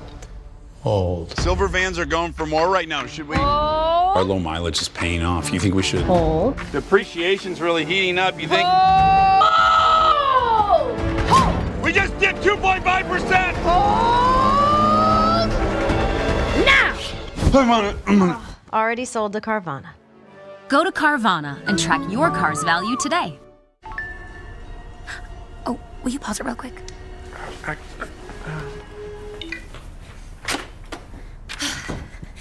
Just sold the car to Carvana. Okay, hit play, please. What? When did you do that? I just did it the other day. All I had to do was enter the VIN or license plate, answer a couple of questions, and got a real offer in seconds. Then they just picked up the car and paid me right on the spot. I can finally quit my job and become an actor. No, you're right.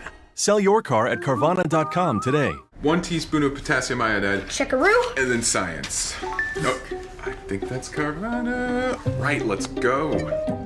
Go. Just in the amount. Just in the amount. Oh, let's do more. Do more, yeah. I can do more. All in. Yes, please. Super easy. Whoa. I know. I just bought a car from Carvana. A lot can happen in a moment. They're delivering it here. Like finding your perfect mix of down and monthly payments. ABS brakes. Finance your next car with Carvana today. 1 down, 9 to go. Hey, what are you doing out here? I just had something picked up. Oh my gosh, I'm having something delivered. Carvana. You know Carvana. Searched it, bought it, scheduled it. And here it is. You think Carvana's good for buying? You should try selling one. Oh my gosh, it's almost identical. You gotta have backup. You know what I say. Good job, hun. Thanks. Woo! I loved it once and I love it twice. Where is the other one? Buy or sell your car with Carvana today.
Welcome to the NRG Carvana Combine. I'm James Bott, joined now by Fireburner and Wavepunk. Fireburner, we didn't have you here for the talent show, but were you watching? No, I was. Yeah, that's where I was. I literally went out there to see it in person. And yeah, we could hear what you guys were saying and stuff. Yeah, it was really interesting, like a wide range of like acts and like, I don't know. I thought it was really interesting. Was there one particular moment that stuck with you? One particular moment, probably I don't know. I really liked Asfra's whole like bit.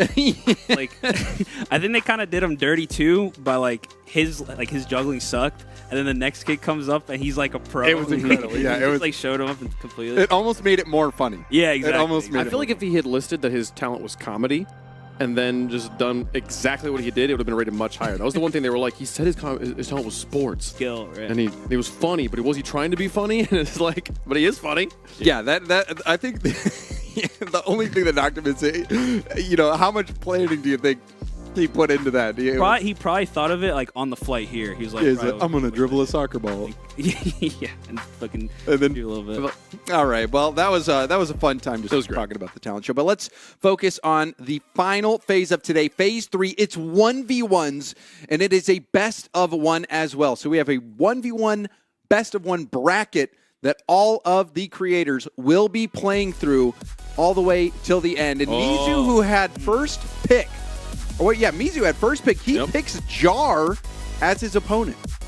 I don't know. What do you guys think of that? Like, do you think it's the smart thing to do to just pick, like, on paper, like, a weaker opponent for Mizu? Or is it better just, like, maybe call it, like, Coconut or something, who's, like, also high ranked like he is? I mean, make the game interesting. I mean, it depends. I feel like it depends because I could see a compelling case for either one. For instance, argument one, Mizu wants to have the best show be in the culminating game. So then in that situation, you don't pick the best person right away because you want people to have an enjoyable final. But then the other part is, you know, are you picking on somebody? That's what I'm saying. I feel like he maybe went for the best of both worlds here because in charge GC3, he's on a CRL team. Like this is he picked a player who is a competitor who has been in this sort of good, but not before. necessarily the best. Yeah, but not picking on someone who's never been in this environment before. So yeah, and I guess there's also money on the line too for like you also want to go. Like, there is, but you got to win against everybody. Yeah, true. Really, true. Yeah. So it will come down to those finals there for Mizu. Obviously, Mizu here, having been top 26 in 1v1s, is the favorite of the tournament. But who else do we think can challenge him here? I mean, I think Coco could probably give him a run for his money. And Asfra, I don't know. I have no idea. Yeah. I played with him. I actually ran into Asfra in ranked. Ranked 2s? Yeah. How'd that go? 2s. He dropped over 1,000 points. Oh, my goodness. Did you guys win? Oh, we crushed him. Oh, okay. We crushed him. So I feel like, as for maybe I've been doubting his Rocket League abilities all along. Yeah. And he could pull it out. But I feel like Ones is also one of those game modes where it rarely does the worst player win. Right. It's a very difficult. Especially out there. I remember in the interview he was saying, like, when he was up there, like the pressure was getting to him a little bit during the speed course. So now it's ones, and it's just you're alone out there. Yeah, he did not do too hot on the That's what I'm speed saying. course. So like maybe that's going to affect him in the 1v1s like on stage. So I don't know. We'll see. I mean, I wonder how many of these players are thinking about trying to create a clip. Maybe just like go for clips the whole time instead of like actually trying to win. Well, I mean, it's right with content. You got to like strike the right balance, right? If it looks like you're not trying, you're just going for clips. That's bad. If it looks like you're just sweating the whole time, that's also not good. Yeah. Trying to strike that middle ground. Mm-hmm. I don't know. Maybe we'll see some of that. If we could potentially pull up that bracket again, what did you need? What are you trying to see? Well, Coco we just saw Mizu versus Jar. I didn't see. I did not pay attention to the rest. One of the things I did notice on the other bracket. Or on the bracket was that Coco and Mizu are on opposite sides of the bracket. Okay. So if they do both win out, they will meet in the finals. So I think it's very likely that we could see. I mean, I don't even know. Snap could probably. I was going to say, even not leather. Didn't they say he was like GC3? Like non-leather and Snap are not bad players. Yeah, they're both. Yeah, I think if anyone's going to get upset, I mean, I think Snap could probably upset Asfra. If I'm looking at one of the NASEP creators coming out here, competitors trying to get past this first round, I think maybe Snap has the best shot. Yeah. I think that's the matchup I'm most interested in watching, too, outside of Mizu's run there. And I just realized that's a revenge match for Asfra. Maybe he wants to get back at Snapalicious for the dribble. So they who can ball out in Rocket League? We know the answer. Also with Snap, it's like he has nothing to lose, right? Like most people are going to expect Asfra to win just based on like name alone, which is going to add to even more pressure. Exactly. something to think about. This is one of those like, if I beat you, no one will ever let you forget it kind of moments. Like, but if you beat me, like no one cares. Yeah, exactly. You know? Like, yeah, I feel like as for us, definitely has a lot to lose in this bracket. So, yeah. Which I think that might be my most anticipated match. I think for me as well. I think that's the one I got my eye on the most. Yeah, seeing as for, I mean, just the drama of, well, and also I want to see if Snap is that good at juggling in the game. Yeah. So, Fireburner, as the newly inaugurated and announced official coach of the RLCS Rocket League NRG Premier roster here. That's I like that title. Yeah, that's it. I mean, you might not be able to fit I have that to on put that on my Twitter bio. Yeah, but think of all the characters all that. Game. Like Yeah. all the, you scouting at all? I think we already kind of have our options narrowed down. You want to leak anything here on the stream? Just gotta wait and see. So if there is, do you think after, because we all know, we talked about it before with the judges, it's apparent to any viewer out there watching that, the talent show was a huge component. Is there something that you could see in ones that might help sway any decisions that people may have thought, or the judges may have thought they had made in that second phase? Like, do you think we could see something here that could change someone's mind? Yeah, that's what I was saying out there. Like, how much is this gonna necessarily impact? Like I guess the only thing that can make you stand out is say you're going for a lot of clips, or maybe that would make you stand out, or you just win the whole thing. Then it's oh wow, this guy's really good. So I don't know. I mean, I personally I'm not judging, but me personally, I find it the personality and stuff, I would weigh that more, because mostly everybody's here is good at the game. If you're GC2 or above, you're pretty good at the game. So I don't know. That's just what I think, though. I want to see some pop-offs. I want to see if anybody actually out of game. Oh, some reaction. Yeah, because they're right in front of each other, right next to each other. Yeah, stand up and stare them down.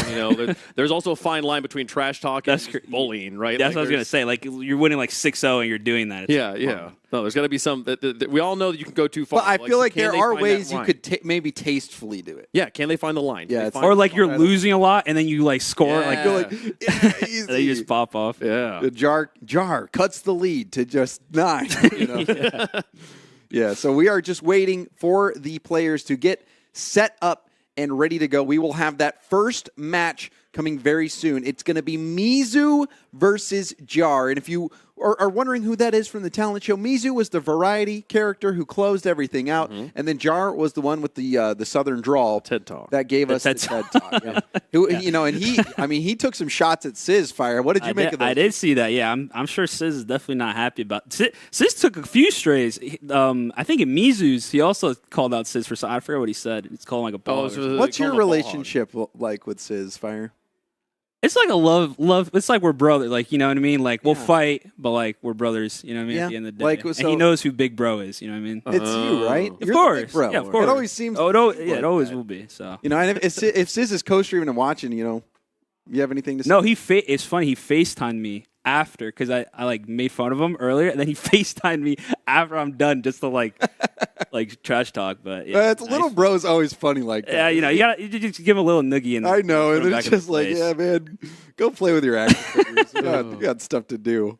You're here on TV. He's just watching you on TV. No, Sizz is he should have came out. I was telling him, I don't know why he didn't come out. What is this guy doing? He should have came out here. He's not that far from here, right? He's in San Diego. Yeah, right there. Drive up. Yeah, you could. Sizz is FaceTiming me. Sizz, you want what? He tried to FaceTime my iPad. You should accept the call. Should I accept the call? I don't know. I don't think they'll be able to hear him, but might as well. All right. We don't have time for right now. What a shame. We'll get back to that. I'll take this off air. We'll have to he called me too. We've got Mizu versus Jar. Let's get into it.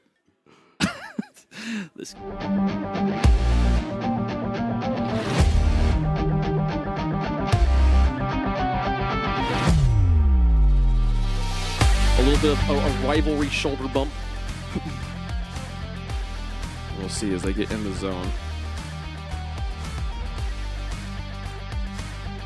He's talking to himself. He's talking to Mizu. It's a little bit of healthy back and forth. Oh, look at that. The fist bumps as well. Kind of sportsmanship. Strapping and preparing. Correct me if I'm wrong here, right? Simply Shark also designed a 1v1 map for them to play on here. Yeah. No, sorry, I was laughing. James showed me what Sizz texted. Yes. Can't really repeat it on air, but funny guy. No, but yeah, I was talking to him out there as well because he told me he made him and his buddy made these maps, and then he also at Gold Rush he made those maps as well. He made all the Gold Rush. So, no, yeah, he's really talented at what he does.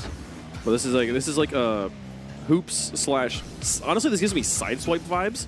There's like a map A little bit, sideswipe, but obviously with normal soccer goal setups. And Mizu, I think it would be a huge upset if Mizu loses to anyone here in this event. It would be a huge especially here because he picked Jar specifically for that matchup because he was first seed. So. And Jar is actually playing some pretty good defense out of the gate. Ones can get out of hand very quickly. Yeah, especially with kickoffs. You just get a few kickoffs. And this should be a goal. Yep. So, and that's how ones can get out of hand. You dive in, and you miss that challenge right here, and it's going to be a goal every single time. It looked like there was a little handshake as well. Over the over the monitors. Yeah. Oh yeah, I can see the little camera. Wow. They're gonna congratulate each other. Hey, he's got the Carvana Halo. I believe they all do. Do they all? I believe that is a requirement. Okay, but here's the crazy part. Because he's got the orange. Oh, Jar. Oh, and it's he's got it. The rebound is good. That's what I'm saying. I'll pick up. Yeah, Jar tying it back up. And thanks to the demo, and Mizu, even on spawn though, Mizu getting the save, still the rebound is going to get put in every time. I mean, you got to think, right? Jar's definitely going to be looking for that the whole time, just trying to demo him as much as possible. Like, try to cheese this as much as he can. That ain't going to be easy. I remember there was another a 1v1 that was pretty surprising. It was Sunless Khan. He was 1v1ing, I'm trying to remember who it was. The 100 times It was Fireburner.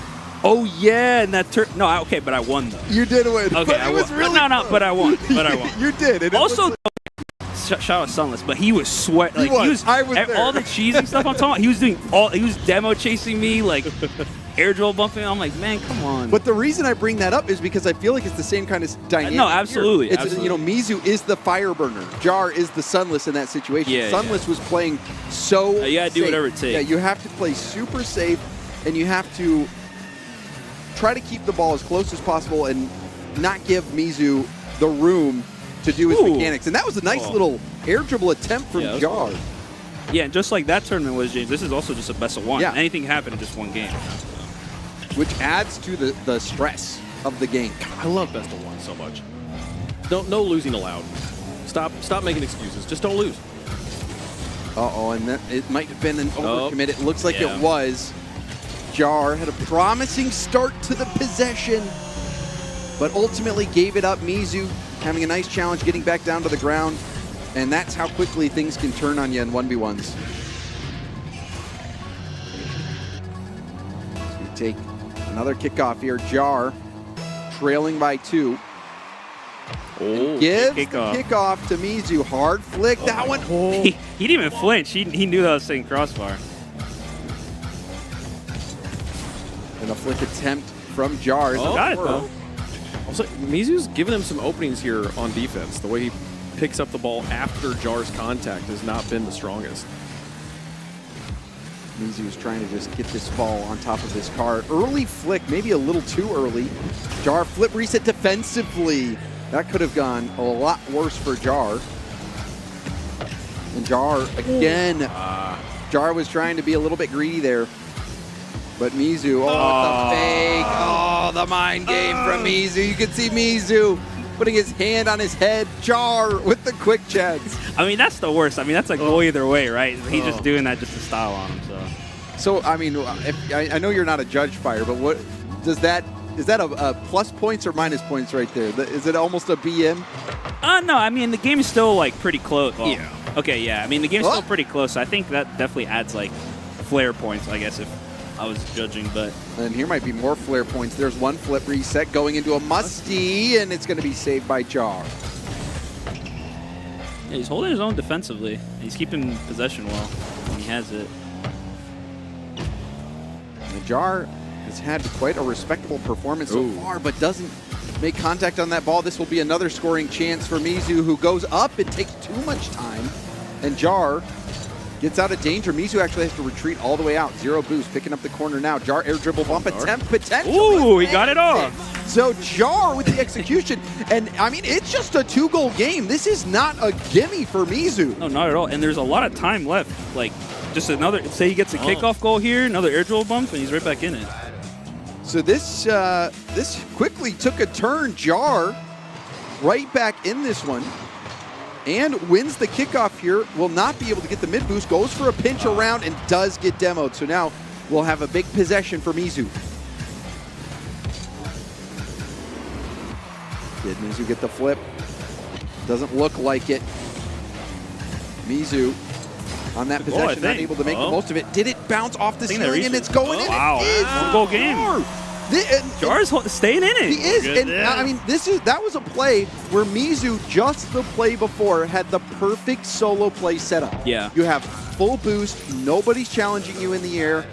That is where you hit clips. Yeah, and you see what Jar's doing, though, right? He's just like, okay, if you score it, you score it. But if not, I'm going to score on you because it's just going to be an open net on the counterattack. Oh, and it's a kickoff goal. And so it's tied up. Yeah, just like that. It's the crowd's getting hyped. Oh. All right, does Mizu have a 5th gear? Well, Jar is starting to get excited. I mean, you could see the emotion coming out from Jar, and this is where the pressure gets a little bit now on Mizu, right? Yeah. All the pressure is on Mizu. Mizu was up, what, 4-1? Yeah, 4-1.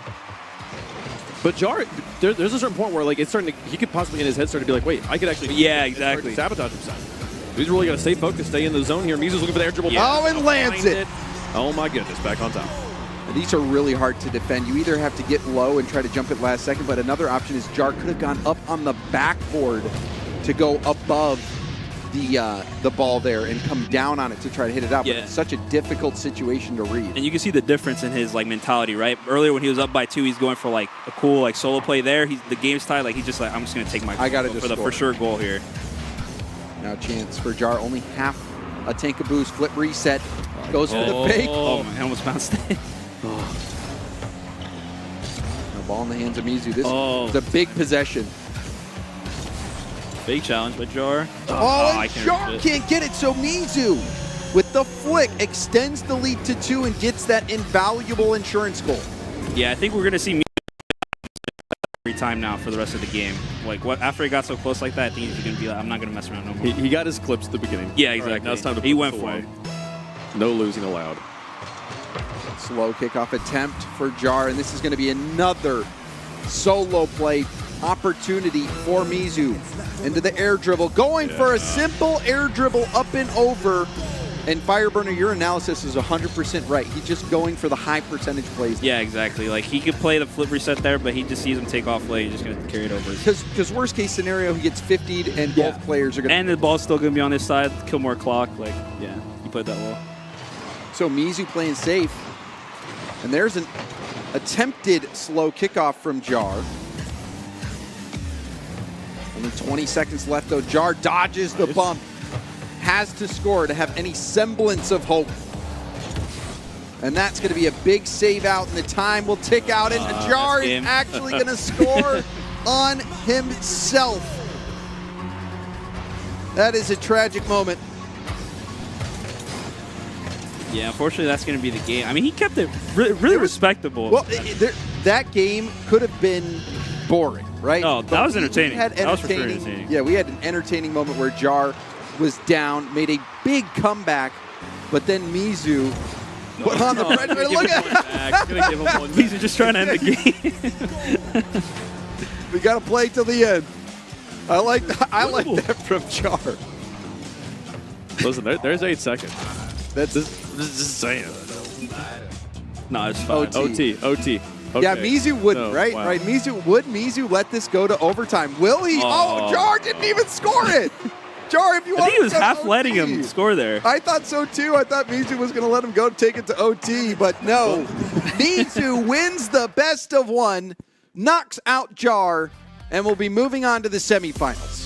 To be fair, there was 5 seconds, not 8 seconds. At that point, getting 3 goals. You said it was 8. I said it. I don't know why. I couldn't see that. I had 8 in my brain, but there was only 5. So it was actually going to be pretty impressive to get 3 goals in 5 Well, seconds, if Mizu would have let him, though, for overtime for the fun factor, you can score. You just hit the ball as hard as you can right off kickoff. Yeah. You just got to nail it. You got to nail 3 open netters in a row. Yeah, not let it bounce. Yeah, not let it bounce. So, all right. Mizu moving on as expected. Can anybody challenge this man? And Mizu looking pretty good in there, but there were some moments where Mizu had time on ball, had a lot of boost, went for the clip, and wasn't really able to pull in any crazy flip reset double taps or any flip reset musties, things like that. But he did have the setups, did have the car control to at least have that opportunity. But you could just tell once things started to get close at all, Mizu kicked it into a higher gear and just making the safe plays. He did have that one fake goal as well, too, where he fakes out Jar. The reset. Speaking of the man of the hour. All right, and we have Mizu, who just knocked Jar out of the 1v1 bracket, joining us here, and we're going to get to pick Mizu's brain. That was a pretty entertaining game. Not really from from the way we expected. We thought, Mizu, you were going to maybe start hitting clips right away and try to get a healthy lead and then go for the craziest things you could. But there was a moment where Jar came back. Can you talk about how that happened?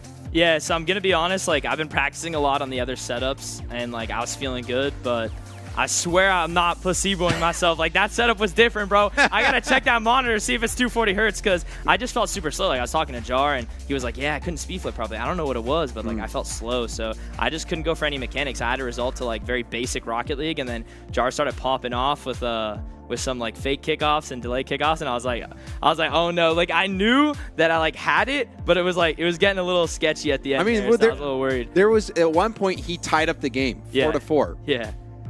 What was racing through your mind when you tied it up?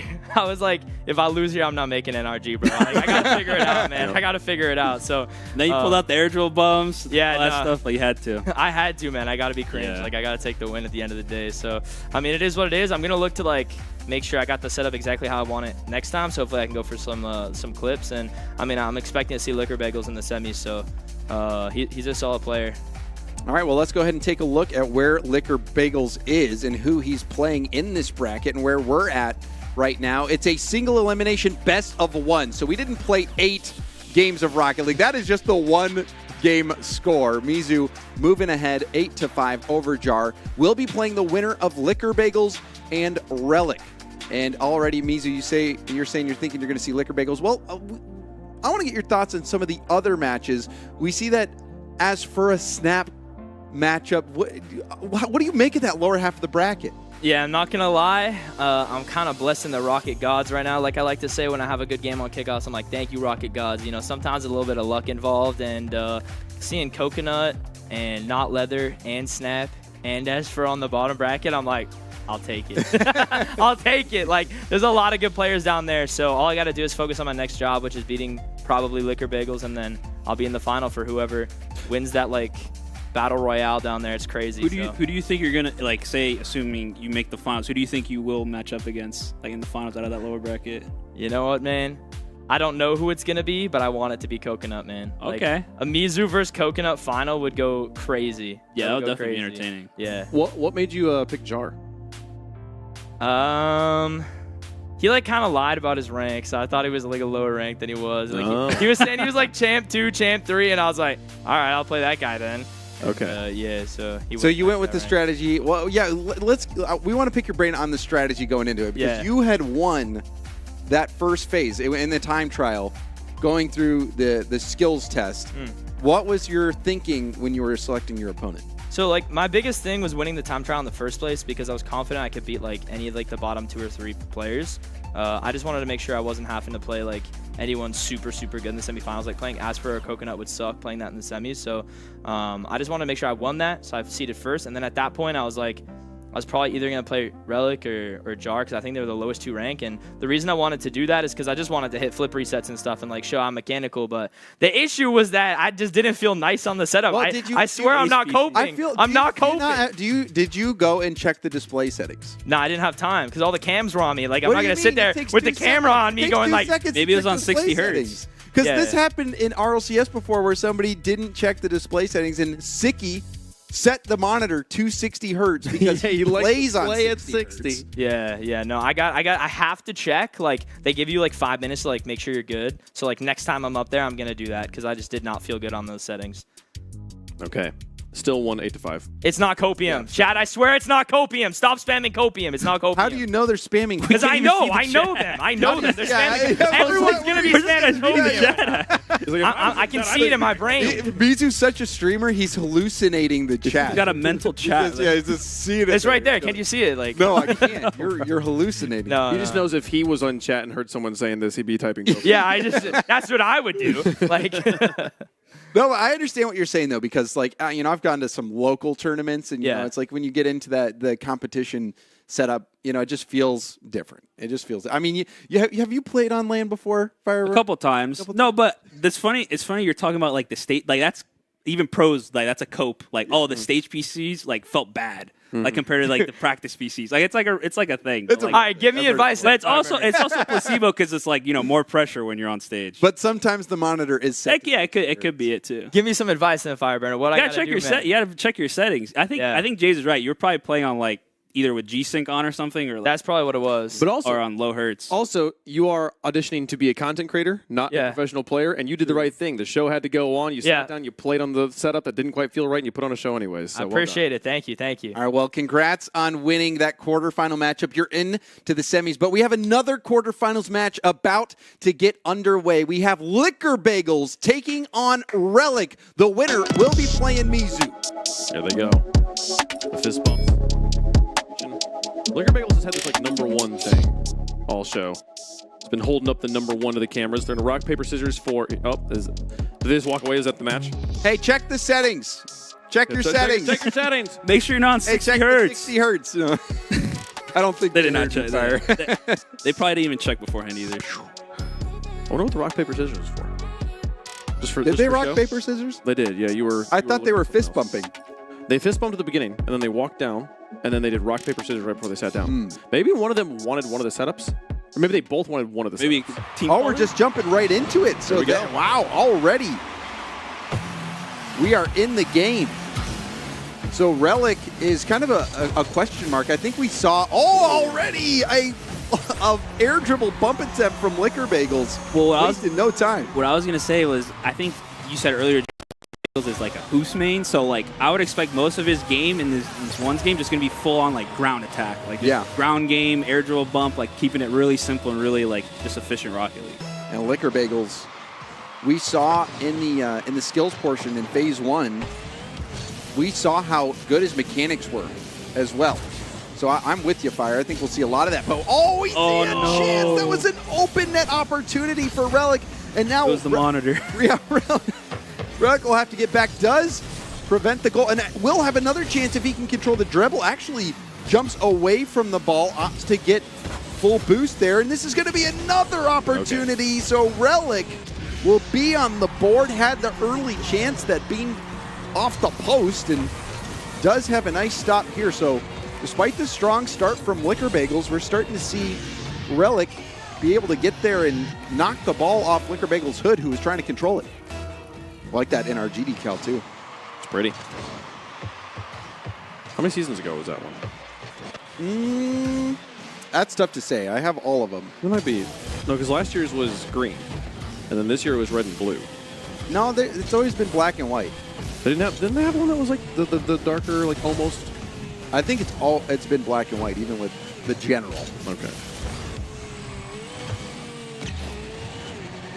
And now we have Liquor Bagels. That was a free goal. Going for the goal. Liquor Bagels will score it. Yeah, I don't really think I've seen Liquor Bagels leave the ground, so I think my theory so far is pretty, he is grounded. Good. But he's winning, so it's working. We gave him an advantage. They're playing on the hardwood floor. This is a Hoops Means at-home standard map. He's been waiting for them to release this 3v3 map for years. Still waiting. I don't think we saw a flip reset goal yet. We saw some attempts. Yeah. But we haven't seen the first clean flip reset yet. Liquor Bagels staying to the ground. That was an opportunity to go for an air play, but Liquor Bagels happy to keep this ball bouncing, Fire. No, yeah. I mean, and some of the best like ones players, like I think Moxie's like well known for like people say like he doesn't really aerial. He doesn't. But, like you could just be so efficient in the ground game that you could just win one's games off that alone. Oh, it reminds me of like Markey back in the day. He would just get the ball bouncing. Mike Rule. Yep, just to have the ball bouncing, you can shoot it anywhere. Okay. And there's a kickoff goal for Relic. Because he just cleanly wins this one off kickoff. Perfect bounce for him. Doesn't even need any extra boost here. He's not going to miss that open net. So 1-goal game. So Relic bringing it back, but that kickoff will be heavily in favor of Liquor Bagels, who has the boost. Will go for a dish, but the dish gets shut down by Relic. This is a good bounce.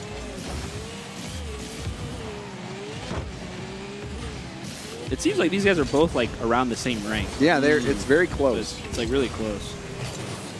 And I think, you know, Relic, a bit of the surprise here. You heard Mizu saying that he expected to play Liquor Bagels. Oh, hold on a second. Come on, come on. Hold on a second. Oh, Relic. Oh, and he spun out. And he's out of boost. But he's still back. And I think Liquor Bagels just took a bit too much time, but fakes them out anyway. Liquor Bagels. He's very tentative as he comes up here. Doesn't really try to do too much. He lets Relic outplay himself. That might be the first ever inside-out save attempt in one match.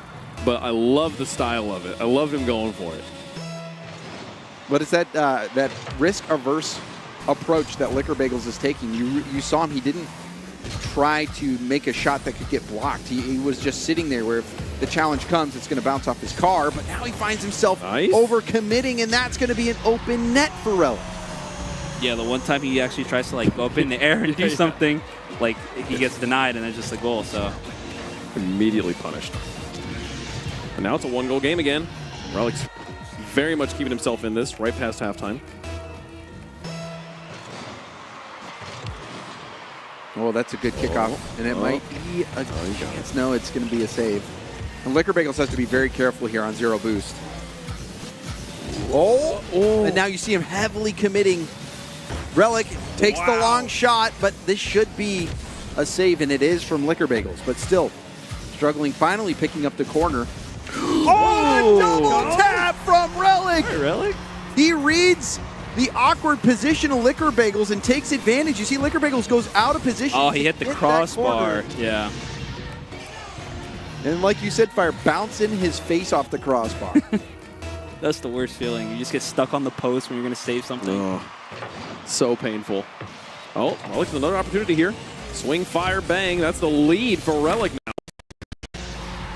And this is a surprise. Relic, one of the NASEF competitors who, you know, even according to the prediction of Mizu, was the underdog in this matchup, has now taken the lead and has scored quite a nice double tap on Liquor Bagels. So we're seeing confident plays from Relic as well. That wasn't even the first double tap that was attempted. Yeah, I think we kind of saw this in the last matchup with Jar and Mizu, where it was like Jar was kind of capitalizing off Mizu's mistakes, and kind of seeing that here with Relic. Like a lot of his goals have just been like giveaways like this. He just gives him the ball, and then he's just countering on him.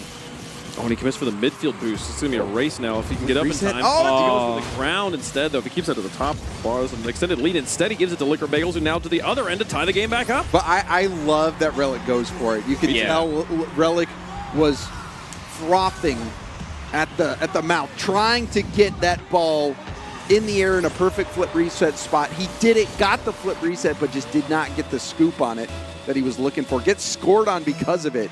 But I like the boldness out of Relic to go for it. Yeah, I don't think he would have done that earlier in the game based on how he was playing. But after he got that double tap, I think it gave him a little bit more confidence in the mechanics. There's a reset, but off target. Well, this is a good setup here. But Liquor Bagels doesn't keep driving it up the wall. You wonder if that's a hoops skill. I think he's just way more relaxed on the ground. Like he's more confident when he's dribbling. Oh, couldn't quite get his car fully under and behind the ball there. Now picking up the corner boost to the air. Off. Oh, it's too high. Crossbar's too high. Can he get this in one touch? Oh, no way it didn't. What was that? That ball was blue. Did you see the drill? He actually bumped Liquor Bagels into this. Watch. Boom, and then bumps him, and it pull shots the ball. Yeah, because he doesn't bump it, he has a chance to recover and get back. But that pull shot actually gave enough power on the shot to prevent any save chance. I said he needed 1 touch. Apparently it was 2 touches, but one of them needed to be his opponent. Oh, and you can see Liquor Bagels trying to get a demo on Relic. This is a big possession here. Loses it on the flick, but we'll get it back.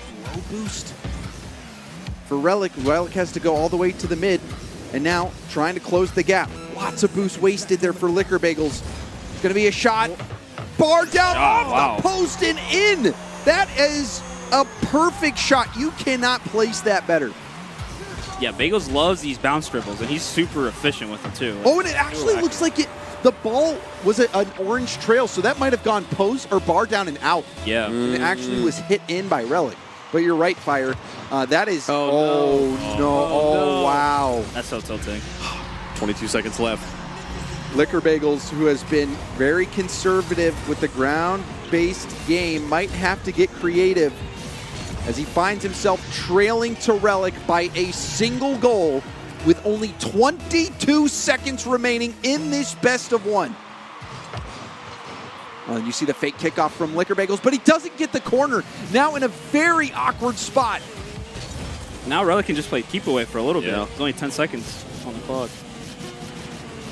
Relic with possession goes for the goal in a huge way. Relic, who got confidence from the double tap, goes for the air dribble with just seconds left on the clock and converts. That was a bold play.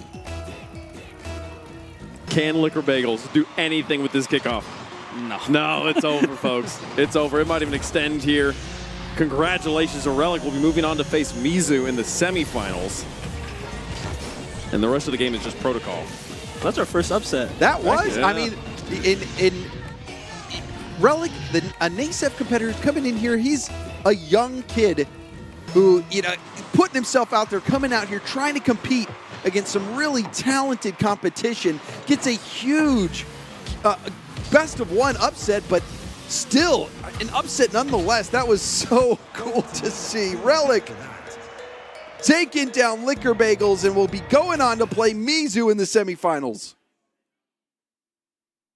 What a moment. What a moment to winning in front of a crowd under the lights in an upset form. I'm excited to get to talk to him here in a moment, but what a performance from Relic. Wow.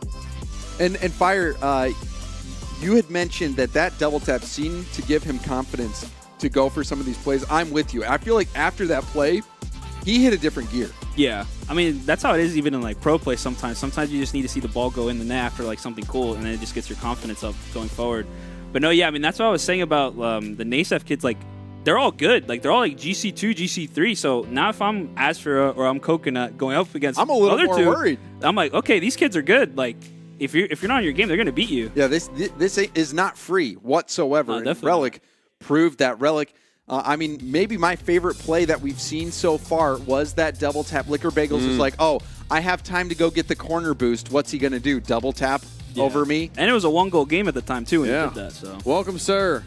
And we welcome Relic to the conversation. Relic, who just upset Liquor Bagels, the SSL in hoops, going up against this young gun. Relic taking him down. Well, first off, congratulations on that epic win. That was incredible. Thank you. It's honestly unreal. Well, let's talk about it. We were sitting there watching, and Mizu was in here talking about his win. He's saying, I'm expecting to see Liquor Bagels in the semifinals. We looking at the responses in terms of rank, it seemed like Liquor Bagels might have had the upper hand. And even in the skills course, he was surgical going through that to where we're thinking, okay, he's got the mechanics, he's got the advantage. And it played out a little bit like that at the beginning, but then you hit that double tap. Do you remember the play I'm talking about? Yeah. Can you talk us through that play? So, I don't know if you guys remember, but at the very start of the game, around like 1 minute going in, I tried going for like an insane double tap. Yes. Yeah. And after that, I was kind of disappointed, but I like shrugged it off. Like I'm gonna do another one. And my next shot, I'm like, you know what? I got it. And I saw that he was going kind of high, and I just boost started him in to go home. Yeah, and when we saw that, we were impressed because that was one of those situations where Liquor Bagels had just got that corner boost. I don't think anyone was expecting you to go for that shot. And you just nailed it. But you're right. That one before, that one would have been even crazier. But I think it just goes to show you that you are here to play. You are here to game. And from what we saw against Mizu, I think you got a shot even against Mizu. What do you think? Did you watch the Mizu series? Yeah, I did. I'm really impressed with how Jar played. I definitely knew a lot of people were probably going after Mizu. But after seeing Jar fight back like that, it was insane. Like, props to him. Yeah, that was, and also we heard from Mizu when he was talking about the setups that it was a little bit different than the practice PCs. Did you have the same experience, or what were your thoughts playing out there? Because it looked like you had no problems with the mechanics. It was fine. I definitely realized after the first goal, the FPS was only 60. And I had to, after that first goal, I had to quickly switch in. There you go. Look at that. It's always the hertz. It's always 60 hertz. Wow. So, and then, I mean, it paid off. You need to teach Mizu how to do that. He could use some lessons from you, I think. Was it just the in-game 60, or was it like? It was in-game 60. Okay. Oh, okay. Because that happens all the time when you log in and out. Sometimes the settings just revert. But you played through that game. You got the win. How does it feel to have a 1v1 win in an environment like that? I'm not gonna lie, I've dreamt about it and never thought it would actually happen. It was like so fun, definitely hyping. As soon as I hit that double tap, I got super confident in knowing that I had a chance against this guy. Have you ever competed in tournaments in high school at getting to very high levels in that? Yeah. So we have LMC down there, and they host like esports events. And my Rocket League team has been undefeated. Wow. We versed Comstock in the spring, and it was kind of an upset. But we came back, won Valorant. But in high school, it's just insane. We played on like big stages. In the spring, though, we went to like offices. Well, it looks like the reason I asked because you looked comfortable out there, and it looked like you were feeding off of the energy that was in that room. But let's go ahead and take a look at the bracket right now and see how things have played out so far. Liquor Bagels falls to Relic thanks to those sweet double taps, and then Jar knocked out by Mizu. So we'll have a Mizu versus Relic semifinal, and then also in that lower half, we are still waiting for those quarterfinal matches to get ready. But Relic, have you had a chance to scout some of the other talent from that from the people in that lower part of the bracket? I have. I've seen Coco play. He was playing like ones games, getting warmed up and everything. If I'm versing him, if I pass Mizu and make it to the finals versus him, it's gonna be might be a slaughter, but I'm gonna. So you're thinking it's a clear-cut Coco bracket down there? No, I kind of feel like if Snap has the confidence boost, he feels like I'm here to play. So Snap, Asphera, who do you have in that matchup? If ranking-wise, I'm gonna have to say Asphera. I haven't really seen either of them play. They haven't really been on there, so I feel like it's gonna be a close one. So it's gonna be fun to see. I mean, but who do you have? Yeah, who's your pick? If you had to put pen to paper. That's a hard one, honestly. I'm gonna have to pick Snap just because he's a native guy and on a route for us, on a route for the high schoolers. Were you guys talking? Was that something you guys were talking about coming into this? You know how you're in here with the mix with the people from the NRG creator competition, and how you're going to have to 1v1 against some of these people. Did you guys think that you were underdogs, or is it just something they didn't even put time into thinking about? I don't think I think they thought about it because me and Not Leather have been talking about it, like how we might be getting smacked on everything. I definitely feel like the underdog here. And you got some vindication though from that one. You have any words for Mizu? No, honestly. How you feeling? You feeling confident though? Now you got to win on stage. I feel confident just making it to the semifinals. Honestly, I'm not gonna lie, I was expecting to lose there, but then you saw that opportunity and you took the bull by the horns. Mm-hmm. Well, congratulations, Relic, on your win over Liquor Bagels. You are moving on to the semifinals, and you'll be playing Mizu for a chance at that grand final spot. But we got to look ahead to the next matchup. We have, I believe it is Not Leather playing Coco, if I remember correctly. And yes, that is indeed the matchup that we will get. You can see Coco staring down Not Leather as he walks down the aisle. Lots of eyeballs. We'll see here. We're gonna shake hands. We're gonna be gentlemen. Pre-game handshake. Sportsmanship. Nobody's been toxic at all so far. Everyone's been like super nice. It may be a little bit. I feel like we saw a little bit between Mizu and Jar, just a little bit. It was when they got tied up, yeah, right? It was good. Yeah, it was good-hearted, but yeah. All right, now is the important part of checking the frame rate. I would assume by now everyone's checking. I would hope so. All right, so that is a shot of Coco getting ready for this 1v1. Got to see him try to cue some ones as well earlier. Coco is that big competitor that you're expecting to make it to the finals. How do you feel about that? I don't know. I'm not really a big fan of Dominus in 1v1 just because of the hitbox. Because 1v1s requires like a lot of 50-50s, and I feel like Fennec and Octane are just like way better. Yeah. Wait a second. Weren't you known for your 50s?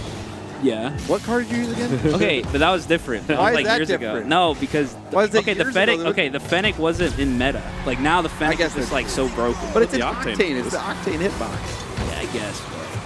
But back then, also the cars had different hitboxes. Now it's like they're. Did the Octane change? Each car had a different hitbox like a long time ago, and then they made it to where it's like now everything has like an Octane hitbox or a Dominus. But correct me if I'm wrong. You drove Batmobile mostly. Yeah. And then they patched it. Which had like the flattest hitbox. Yeah, but that car was. So to James's point, you said that the bigger hitboxes are better for 50-50s, and you were the 50-50 guy that drove the least Octane style car. How did you do it? Yeah, but with Batmobile, okay, anybody that's played the Batmobile, back when like Cookseer used the Batmobile, it was like I used it, Cookseer used it, like that car was just insane at like just shooting, generating power in 50-50s. But then they changed it to a different hitbox and then they run it. Oh, and Not Leather gets on the board. So we saw 2 quick goals from Coco. We were thinking maybe this might be a runaway performance, but Coco getting read by Not Leather off kickoff. See if the 50-50s come into play, which in ones that you expect them to on every kickoff. It is kind of 50-50s the game mode. But there is a lot of kickoff strategies that you can have. I've seen a lot of people where they just don't go for kickoff. Wow, we see Coco whittle down Not Leather. You can see Not Leather 0 boost on the overlay. Wasn't even a bad hit to the corner. But that's an open shot. I mean, even if Coco misses, he has an open opportunity, no matter what, to at least try to get a goal and finds his mark. This isn't a good kickoff here for Not Leather. Not Leather going to try to pull the trigger quick. He's hoping to get that ball into an air dribble. Kind of lofted it for Coconut here. Oh, that's a bad miss off the backboard. He'll punish that one. 4-1 now. A little left the first minute. Yeah, I think Coconut on offense too. This goal and the last goal, it's like kind of just lets him panic. He's not even really doing anything. He's just letting Not Leather mess up on defense, and he just has like an easy tap. Which I think is a very fair strategy, especially in a high pressure situation. Is just lob it over there and see if just they to feel mess him up. out. Yeah, just exactly. Just to see how he's feeling. Those testing punches. Ooh. Oh, and that's a nice save. Gotta keep waiting for the reset Musties. Oh, they finally. Over the top there. Coconut gonna extend the lead. And Not Leather here, I mean, he kind of keeps finding himself in rough spots on defense. Yeah. And Coconut's just letting him panic like every time. Because I think like you can kind of tell that, okay, he's not exactly, he's a little bit nervous just because he's like on stage and all that stuff, so he's realizing that. He's got 50 though. Wins the challenge here. One touch to put us in. Extend the lead. Let's go. He puts it on target. And it'll be a 3-goal game. Those look like my kind of goals. you take the opponent out of the equation so you have an easy one. They just missed. That's the entire demo meta. If they don't have a goalie, they can't block. Still haven't seen a flip reset goal, right? No. We've seen some attempts. The last one got saved. Yeah, Coconut went for the reset Musty, but he saved it. Has to be careful there, not leather. Using up some boost. Coco is going to have quite a bit, but you can see not leather wanting to shadow the ball as much as possible. There's a pinch that still could be dangerous. I have seen those bounce off the corner and go in. Okay, full tank. Kind of overshoots, but then manages to cut it back. They're baiting Coconut into the corner.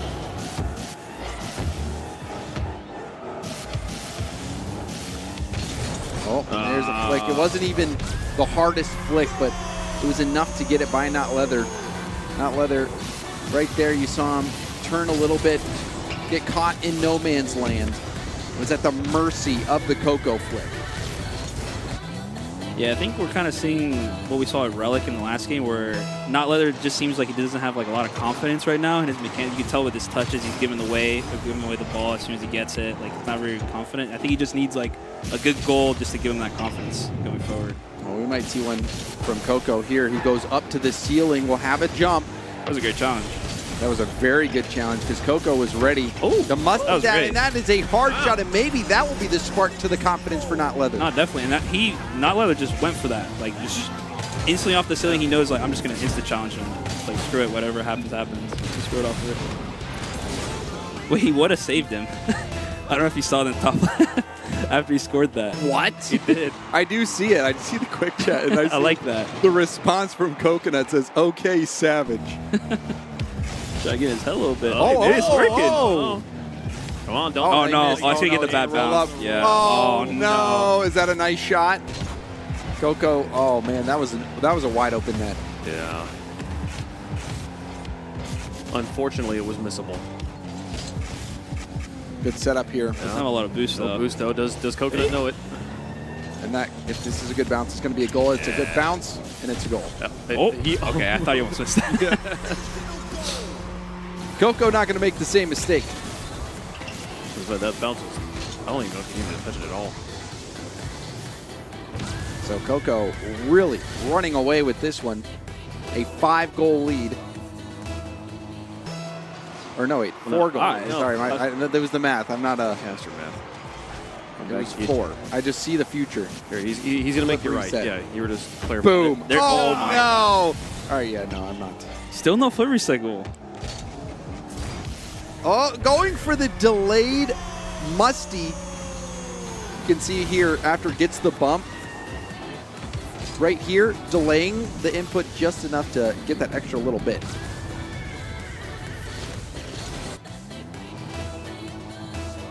A lot of good Musty goals today. And now a 6-goal lead.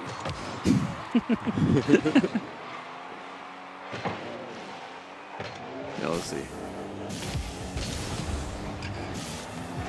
Could be this is a great opportunity. There's the flip double. reset. The double flip reset. Oh, it's what was stolen. that? We did see Not Leather actually do a double flip reset in the course, in right? the Yeah. challenge. Oh, There it is. Coco will win the flip reset race. Lovely first touch, getting back to the ball, and then the scoop as well. We saw a nice setup from Relic, but Relic wasn't able to get the scoop on the ball that time. Coco showing you how to do it.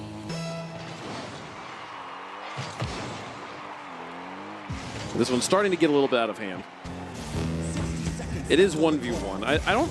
It's in threes. I have a good sense of what score. Okay, see now they're putting it back on the board. I have a good sense in threes of like what score margin is the okay. This game is over score margin. In ones, I'm not. I still don't know exactly what that number is because it's just you could just have such a string of goals so quickly. Yeah, I mean, I've take off goals. I've seen like four goals in a minute, under a minute. Yeah. So it's within the realm of possibility, but it's going to be really tough for Not Leather, who is, you know, in a lot of those games where those comebacks happen, it's very equally matched. But I think from what we've seen, Coco does slightly outmatch him. That one, oh my God. It barely rolled. Barely. We were wondering if it was going to be another open net miss. We saw one earlier from Not Leather. Not Leather coming close that time, but does score it. Yeah, if he would have scored that one from earlier, he would have made it a two-goal game at the time. It would have been a completely different game. Big kickoff here for Not Leather. Oh, it's not bad. He's going to get the first crack at this. And he gets the mid Coconut boost. committed without boost. Oh, he's got it. Oh. Oh. Still can convert, but Coco gets stopped. Oh, what a And he got recovery to Coco. Oh, no. Off the ceiling. Ooh. Off the butt. Gets the demo. And that's all the time getting wasted off the clock. Coco Take it back. happy to walk it all the way back to his half and try to go full field. And despite losing possession on that, Not Leather put up a valiant effort but will fall against Coco, who moves on to the semifinals. Leather with a valiant attempt at a musty goal there at the end. And love this. Hey, respecting Rule 0 of Rocket League. It's not over till the ball touches the ground. They're going to keep it up for as long as they can. Last goal wins, right? Oh, okay. Last goal did win. Coco locking it in. It is official. Taking out Not Leather. Coco looked very comfortable in the air, very mechanically sound.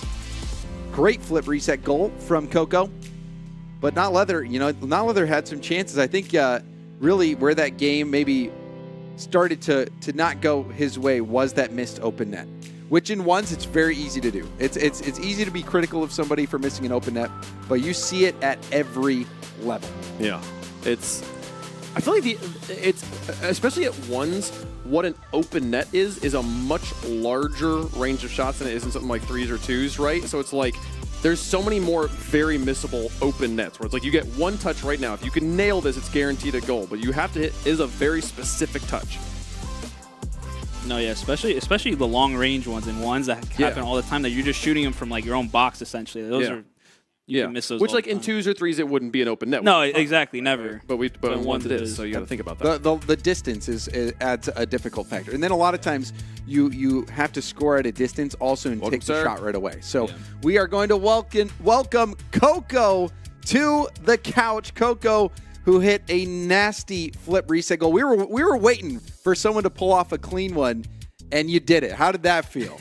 Oh man, it's amazing. I've never played on a LAN setup before, and I wasn't confident really in my mechanics going into this, and hitting that just kind of shows to me that I can still do it. I still got it, right? I might have taken like a day and a half off, but I'm still there, Well,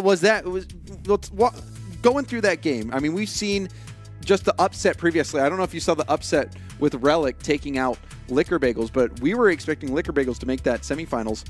Going into this one, we weren't exactly sure what was going to happen, especially with the LAN setups. You already mentioned that has been a factor. What was your experience like? Were you concerned that you might get upset? Was the setup a little bit funky? How did you overcome it? Yeah, well, I saw the Mizu game, and that was way closer than I would have expected, and that scared me. I was talking to Not Leather before, and I was like, none of these games have all been really, really close. And I was like, yeah, I hope this one might be a blowout. And he's like, yeah, I'm gonna take you out. Like, for sure. I was scared, man. And we talked about it too. Like, what if he goes up 1 goal and then gets me to Rule 1? I lose. Oh, right? Yeah. Like that was his Would strat you going honor into that? it. Yeah. Oh wow. Absolutely. Yeah, so I was a little worried about upsets, but now going into it, and I did a couple warm-up games, and that kind of got me the confidence, Well, in that game, for me, the moment was that flip reset. Like that was the moment of the game for me that's going to stick with me. What was the moment for you in that series where you really felt confident and you were really like, I've got this. This is mine to win. So I don't know if other players can relate to this, but I can kind of tell from the first shot that I take, and one of the first shots I took was like a low boost shot, I think after the kickoff, hit it with the corner of my car, went top ends. As soon as I know my shooting's on, I'm good, right? If my shooting's off, I'm playing unconfidently, and I'm not going to win a ones game, but as soon as I hit that first shot, I kind of had the confidence where I'm like, all right, let's do this thing, All right, well, it looked like you were confident out there. You hit the sickest shot that we've seen today, and you're moving on in the bracket as well. You've made it to the semifinals. Let's go ahead and take a look at that bracket. Mizu and Relic up there will be facing off in the first semi. Coconut, you will be playing against either Asfura or Snapalicious. What is your analysis on that matchup? I mean, I don't know what kind of current form Asfura's in. I think peak What was his Asfura- past form? Well, when he used to play like CRL and stuff like that with UCF, and I getting into the game, I kind of looked up to him. He was like this guy, funny guy on Twitter, and then he was also really good. So I think if he can pull out that old form that he used to have back when he was like a real grinder, I think he'll be doing really well in this 1v1. I don't know a lot about Snapalicious, but I'm sure that if it's anything like the other matches, it's going to be a close one, and there's a potential upset. Did you see the talent show? Were you watching all of them? Yeah. Did you see they both did soccer dribbling? Yeah.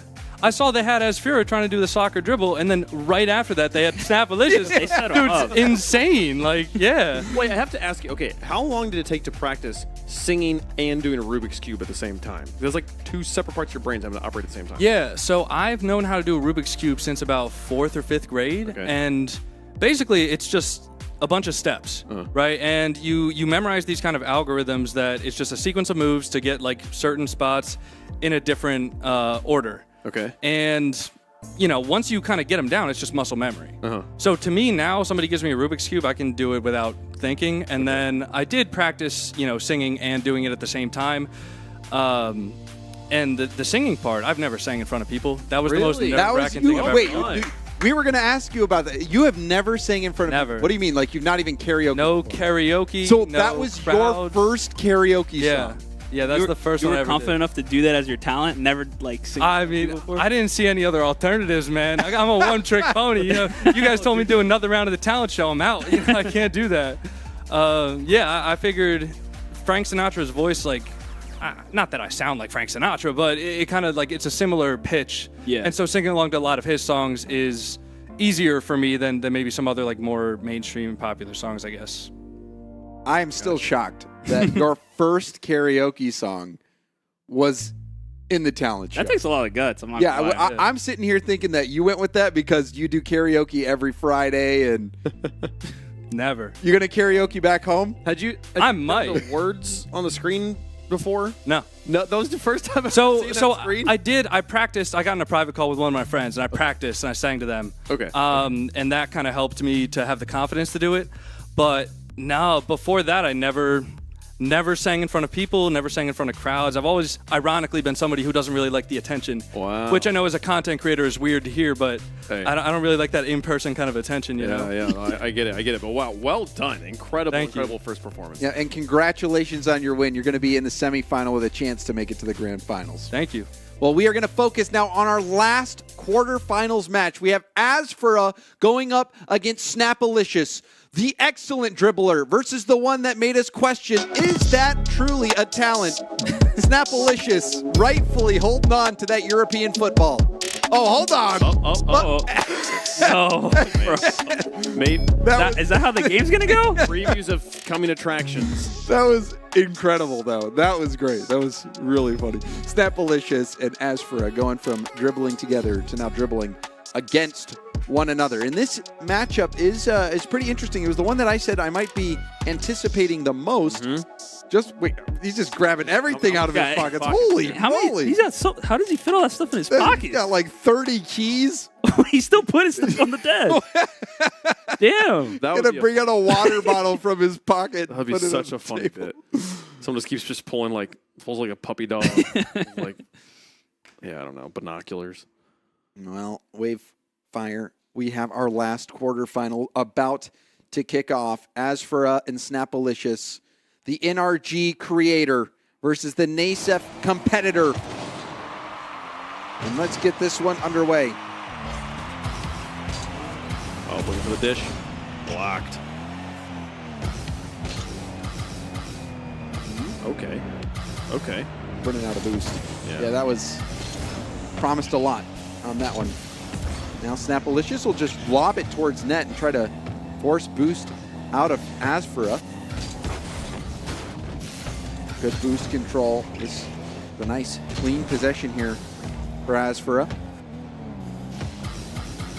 Into a dribble. And that was a good turn from Snap. I was going to say, Snap looked good there. He fake challenged into, once he noticed that Asfura lost the ball a little bit, then he instant challenged him. Attempt to the Cookster pinch, not going to quite work out. Now, struggling in front of the goal, nice stop. Asfura with space. And he grabs the ball. Oh, he did. I thought I was expecting him I don't to know why he went for the boost. dribble it in. He could have just gone straight for the net. And there was a heavy commit. Snap. That extra touch might save him. But It's going to be really difficult. There's a bump. Oh. Asphera. The tip, that one's just going to hit off the post. Oh. And that one's going to hit off the post. Okay, I was about to say. Taking the scenic route to that one. Yeah, I feel like Asphera could have scored like 4 times in this one possession. And there's some laughs coming out from the crowd. I don't know what. Someone's entertained. I think this is the latest first goal we've had. One scoring usually in the first 30 seconds or so.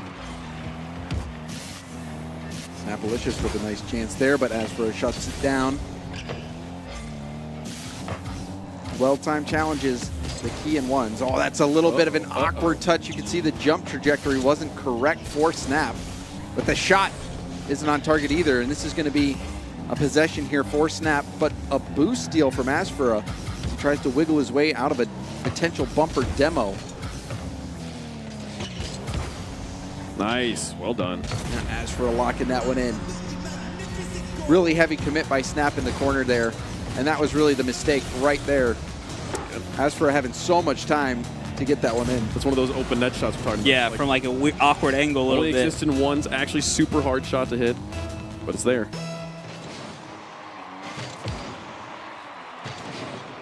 Now, what can Snap do? I mean, Snap hasn't necessarily looked bad at all to me. Yeah. He just hasn't necessarily like created any like significant chance. Oh, and that one posting in for Asphera. So Snap again getting lost in the corner. Goes in for a challenge, but Asphera is able to just launch it downfield and score. And I think the difference that we saw from, like Relic's game is Relic was taking the ball up the wall, taking the ball into the air, generating some threats, where we've seen mostly defense out of Snap. The defense hasn't been bad. It's been, good defense, but Snap is going to have to figure something out offensively. Yeah, I think also specifically whenever he is on offense and whenever he's in Asphera's corner, he kind of gets a little bit lost on what to do. And then he'll have like a heavy touch or a miss hit, and then Asphera just has a free counter. Yeah, and we've seen him a couple times just flick the ball away. Just flick the ball out of possession. Burra.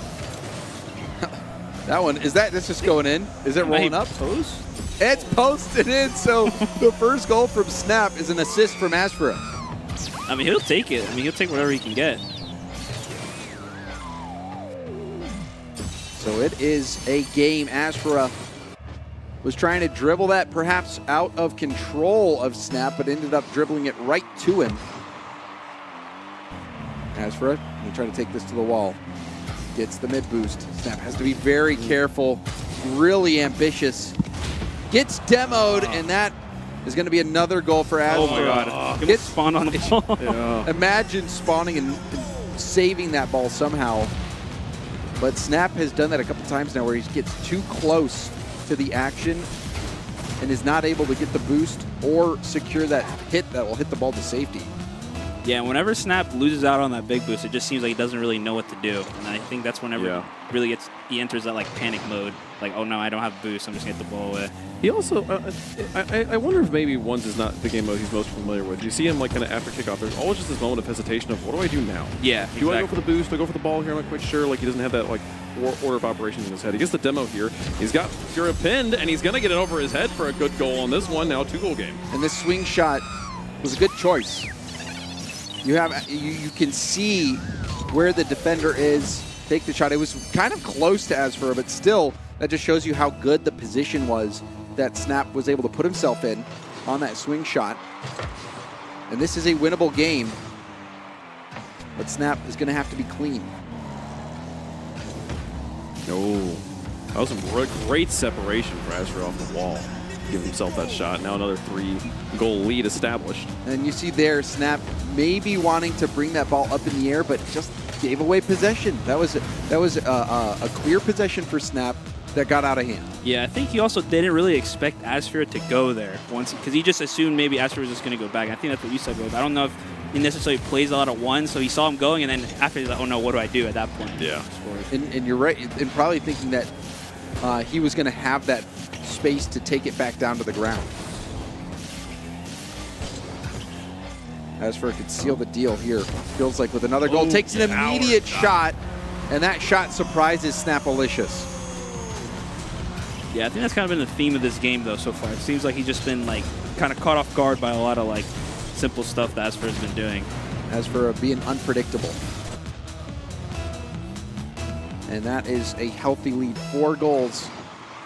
With just over a minute left in the game, Snap had the swing shot, also had the pinch goal with the help of Asfra.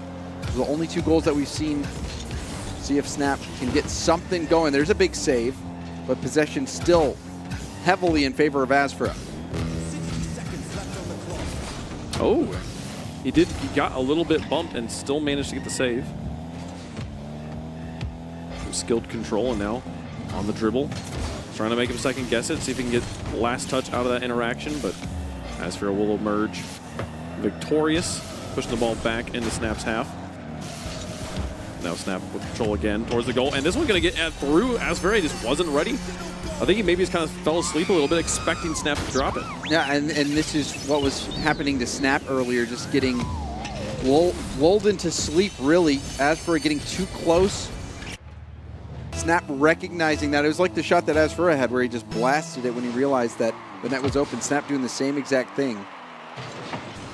Snap has to be careful here. Shot is going to be high. Rebound. Oh, he decides to go for the squishy save. Where'd he go? He went for the squishy save. The shot was. Time we've seen someone do. Yeah, just 0 for 2 so far.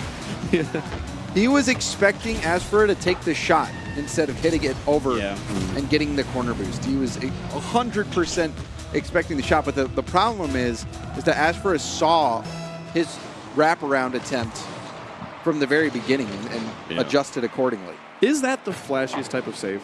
I think so. There's not a lot. Probably, yeah. There's not a lot of like innovation in the saving department, so I feel like that is definitely the most clippable type of save. Yeah. So there's someone like shooting at top corner or something like that. Yeah. Yeah. They're you just come, but like a named thing. Yeah, yeah. I've seen some like missed saves that were just bananas, like pinching it on your post or something like that to keep it from going in. But well done. Asfra will advance in the bracket in the semifinals to face off against Coconut. A valiant effort from Snap, but his tournament run ends here. And we find out who was the biggest baller. Even though Snap has the edge with a football, Asfra has the edge with a Rocket League ball. Asfra just needed some more boost. If you just gave him some boost, Boost IRL? Yeah. Well, he's got plenty of Rockstar. Yeah. Whole fridge of it. You can have it all, man.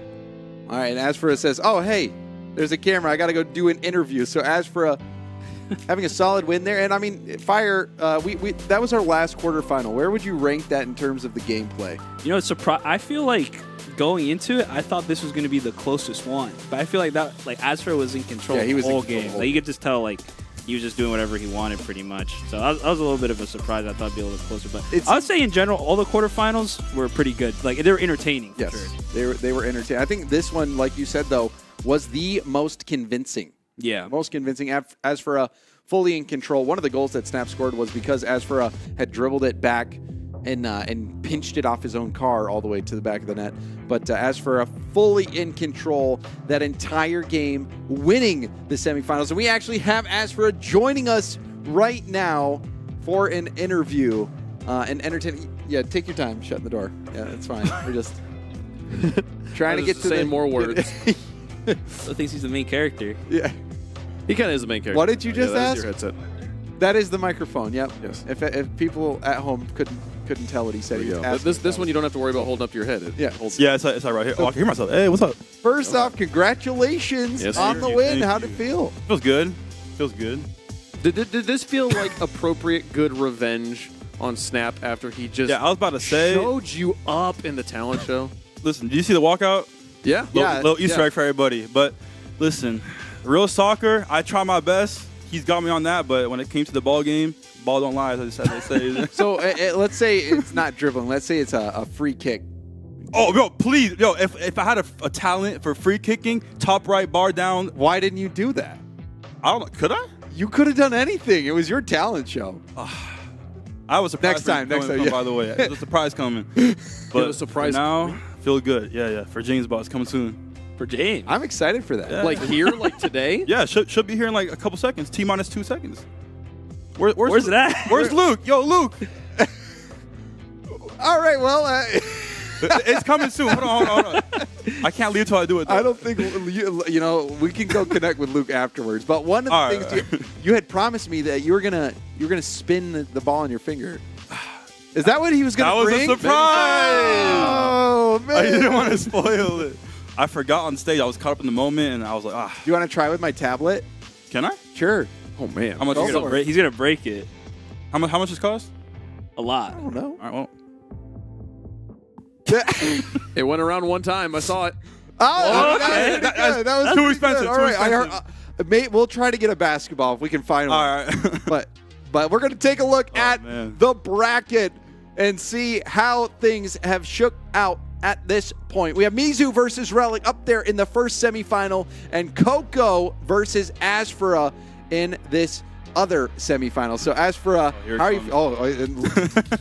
We did get a basketball, so here we go. Oh, look at that. All right, James. I made you a promise. All right, Spit out my finger. So here we go. Ready? Yep. I do it sitting down. Everyone pay close attention. Ready? Oh, wait. No. Warm up. Oh. Okay. All right. Hold on. All right. Whoa. Whoa. All right. Oh, there you go. What? Damn, James. Here you go. Just like the talent show, man. Just like the talent show, man. How the match go? Like the match? And yeah, like you got to go last. So you got to see the other three matches happen before you. You know the quality of the players going into these semifinals. How do you feel about Coconut?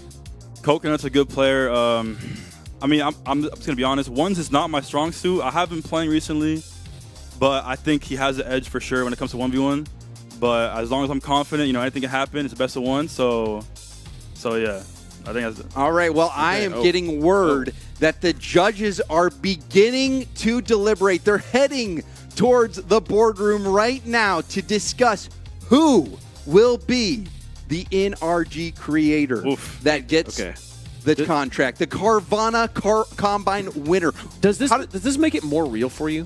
What? Like I don't know, just like obviously you've known there's a contract happening. This is like an episode of Shark Tank. Also, Jay's saying they're going to the boardroom. Like, that just sounds intimidating. Look at this. This is crazy. The decision's being made right now. The trial's not even over yet. Wow, that's crazy. How does that affect your mental? They got a long table and everything. They got the chair. Wow. They have pens and paper. I mean, look at Musty. He just uncapped the pen. Oh man, it's serious when there's a pen involved. Man. Okay, well, yeah, I mean, that contract is yet to be signed. They have yet to decide who's going to be getting that offer. Obviously, you're here because you want that contract. I mean, of course, 100%. The last thing you have to do, the last chance you have to prove yourself are this next semifinal and potentially the grand finals. Yep. I mean, where is your head at right now? Listen, my head is just go out there, do my thing. If I lose, it's okay. If I win, you just keep going. But at the end of the day, I control my own fate. So whatever happens, happens. Okay, that's where my head's at. Well, it was an entertaining series. We were actually thinking that one might be a little bit closer, just with how close all of these. James, you know what happened in the 2v2 game. James, I dropped 1,000 points. 1,025. I remember word for word. 1,025. I know you were balling out. I had 6 goals, 3 assists, 2 staves. How do you remember the stat line? Because I carried him. He has it memorized. Carried me. It was 6. Don't do my boy James like that. It was 6 goals. He was the enabler. I asked him. Who would you rather play with, Dazarin or me?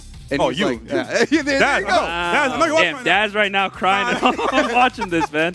Dad's in tears. I think that's a great spot to end it. So congratulations, Esper, on your win. Thank you. All right, we're going to turn our attention now to the first semifinal. We've got Relic taking on Mizu. Only one player can make it to the grand final, and we're going to find out who it is. This is trying to go into the control room. This is as for there's you've come through one door like 3 times. It's right there. There we go.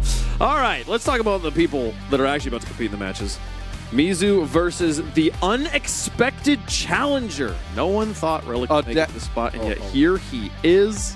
Strap it into the seat once again, but he's got to go up against the Goliath of the bracket. Can he do it again? Can he find the magic, the upset once more? And I think for Relic, this is all bonus. Yeah. This is all bonus. Like, you look at the difference between the quarterfinals that these players had. Relic was thinking he was going to get eliminated. I mean, he straight up said that. All us NASEF players, we were thinking we were going to get eliminated first round. Mizu was thinking he would have a matchup that he'd be in full control of, would be hitting clips, but it wasn't going his way. He blamed, a little bit of the setups, but, Mizu, even though he won, wasn't winning in the way he was hoping, whereas Relic got an upset. And now will find himself trailing early, though.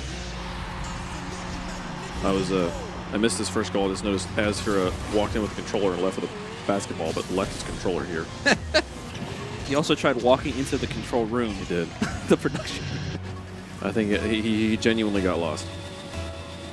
There's only 3 doors here. You gotta get lost in here, man. We've only gone through one, basically. He has so much stuff in his pockets, and you got to put that in. Probably should put a compass in there, too. All right. Malik with a good response there off the kickoff, but zoned out by Mizu. Oh, comes underneath. Look at the corner boost here. And gets tripped up on the wall. He's going to lose this drag race. And I think we will see a much different Mizu now. I do think it's possible that it was stuck at 60 or some setting wasn't finalized, as we already heard from Relic. And you can see Relic. Oh my gosh, he would have had that. He still has Will get the save, so the confidence from Relic is apparent. Well, I think it's like what you said too, James. It's like he already got his 1 win. Again, he's playing Mizu. No one's really probably expecting him to win, so he's just going to go out there and have fun. Oh, and Mizu, that was and normally you would expect Mizu to convert on that double tap, at least put a shot on target, so maybe the nerves are still playing a factor. But Mizu has the upper hand into a dribble now, taking it to the sky. Flip reset. Back Going to for the a ground pinch, blocked. but that was perfect patience from Relic. Look, I'm telling you, this is in the age-old tradition of esports casters everywhere. The star favorite player misses 1 shot. Is he washed? Is it over? Twist chat, wash. Yeah. Whoa! And that is a big flick. Yeah. And this is a smart play from Mizu. Mizu knows that if, and you could even see on the replay the camera, the angle on the camera, using his right stick to see when Relic was going to be challenging, and then just flicking it as high as possible.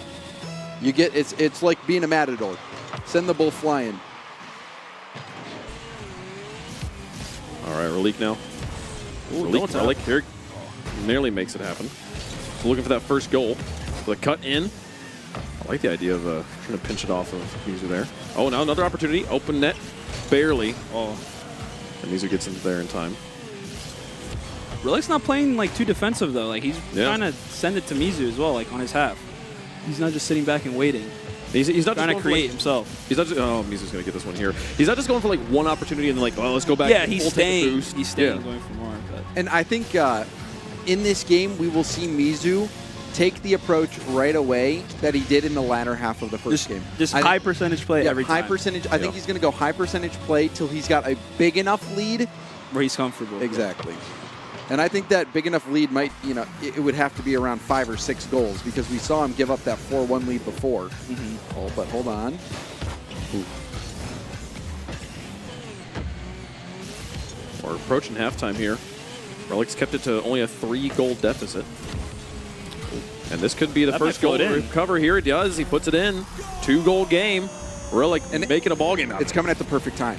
Yeah, and I was going to say, do you think what he was saying when we were interviewing here, he was saying like the computer just didn't feel good to him, so he just wasn't confident in his mechanics? Yes. He hasn't necessarily gone for anything yet this game. Do you think it's just him trying to play the high percentage, or is it he just doesn't feel good? Well, I mean, we did see him go for the double tap, which was a good double tap setup, and not convert. I mean, obviously we're expecting Mizu to maybe go for more flip reset or Musty-type plays, but I think that it might be a true placebo, or Mizu just is not as comfortable on these setups.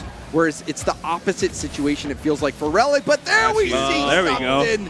That looked like first killer out there with the ground double tap. Mizu making his statement, shutting me up. No, that was great. Yeah, exactly. That's crazy. What a cool goal. Is that the coolest goal we've seen today?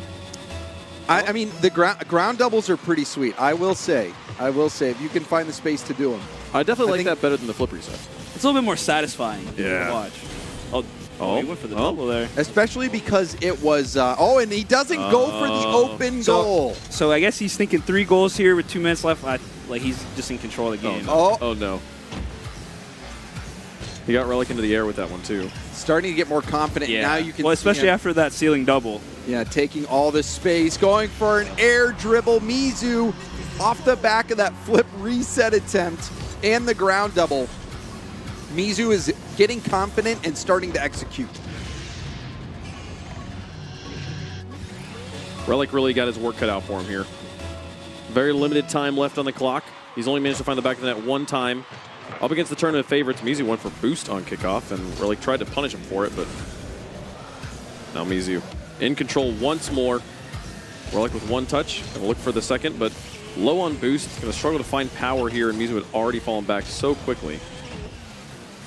And the time just beginning to expire. Every second that ticks down is just Mizu one moment closer to that grand finals. It looks like Mizu wanted to go for a ceiling pinch there. Opted to not even get the 100 boost, and that shot is going to be off target. And we've seen this multiple times now from Mizu. Instead of trying to rush the play, wants to take it up the walls and go for the clip. Really trying to hit that ceiling pinch. Yeah. I mean, he said that too, that he was trying to go for cool clips last game, but he just didn't feel right. His mechanic just fell a little bit off. But this game, it feels like he's way more comfortable in this game. Oh, yeah. Mizu could have had so many open net goals, but instead wants the clip. Has the flip.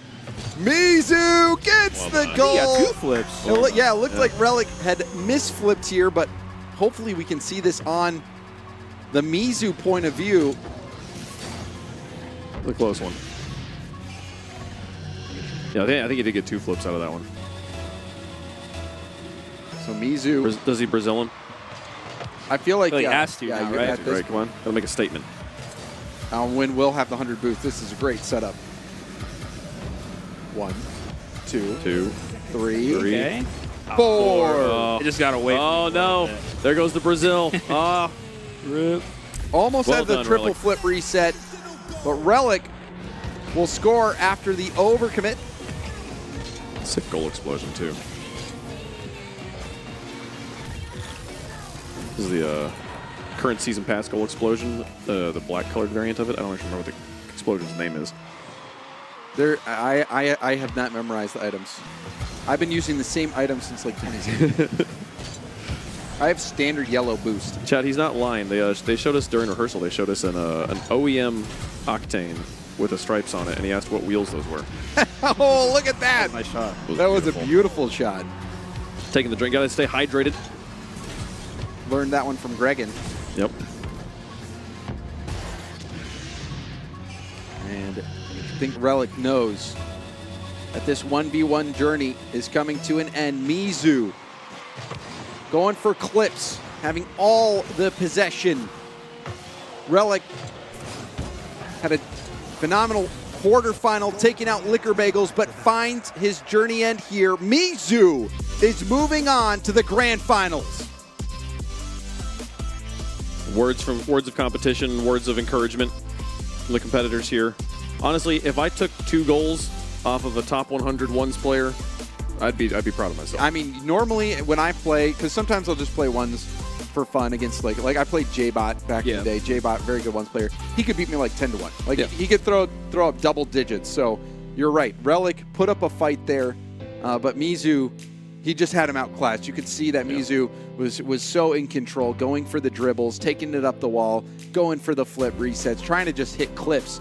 And that was more of the Mizu that we expected in the quarterfinal, but I think we saw it right there in the semis. That was incredible. You can just tell he's way more confident. Now going into the finals, too, where he's going to have to make sure his mechanics are super on point. Because realistically, he's going to have to play, what is it? As for Coco, Coconut? probably. Yeah, so I mean, that's going to be a really tough matchup either way. Yeah, we'll see if they can do it here. We're not going to actually hear from Mizu right now. We're going to let him just stay in the zone. Yes. in. So, okay. I mean, that's understandable. You're waiting for the grand finals. Mm-hmm. It is a best of one. Mm-hmm. Yeah. Okay. We can take a look at our bracket here as we're preparing again, just to recap what we went through there. Mizu now sits in the finals, waiting the results of Coconut versus Azfra. He'll be playing one of those competitors here. I mean, this spot though, Fire. I mean, I've never had the experience of winning a semifinal and then having to wait to play the most important matchup of the weekend, maybe the most important matchup of your career. Just the sitting and waiting must kill you. No, yeah, definitely. I mean, that's like point of conversation, even like in RLCS, right? Like saying you go directly into the grand final from upper bracket, whereas when you lose, you go to lower bracket, but then you win out, and then you're just carrying that momentum. It's like, okay, would you rather have that momentum going into the finals, or would you just rather have that little mental reset? Yeah. And then, go into it. But I don't know. Me personally, I've always thought that being able to carry that momentum is just so huge. Because then you're just like, you're so comfortable on your setup. Like, you don't have to wait. You just go, okay, no wait. You don't have a lot of time to think about the moment. You just like go straight into it. Yeah. So I've always preferred that over just waiting. Because when you're at that point, you have experience playing with the pressure of, we could get knocked out. Yeah, exactly. Like you've already been dealing with it. Yeah, you're just like, screw it. Like, whatever happens mentality. When is like more so when you're like going that winner's bracket the whole time, and it's like, okay, like this is the finals, blah blah. We've got the extra life sometimes if you're doing double bracket resets or whatever bracket resets.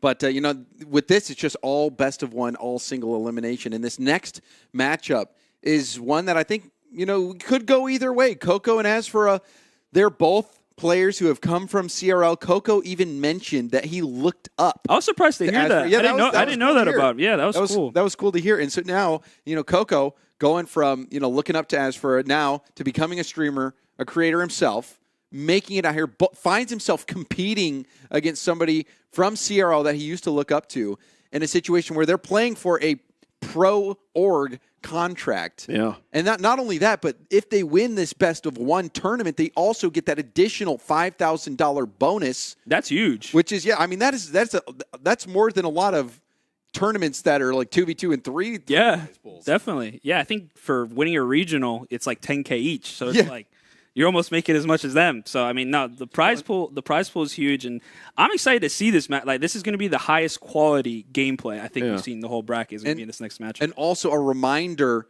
to the players and also the viewers at home that the judges are still deliberating. They're taking a look at all of these matches, how they unfold, weighing them against the talent show, weighing it against the skills competition, but also all of the other things that have been leading into this weekend with media, making TikToks, interacting just interpersonally, whether you're, getting a drink out there or a sandwich or whatever. There's everything that those players have been doing up to this point has been under scrutiny by the judges. And every judge we've talked to out here has said that their skill in Rocket League is maybe the least important thing to them in terms of like their decision, which player they think they should give that contract to. The one thing that I feel like maybe is left to be seen is how do you handle a winning moment in a tournament? How do you handle a winner's interview?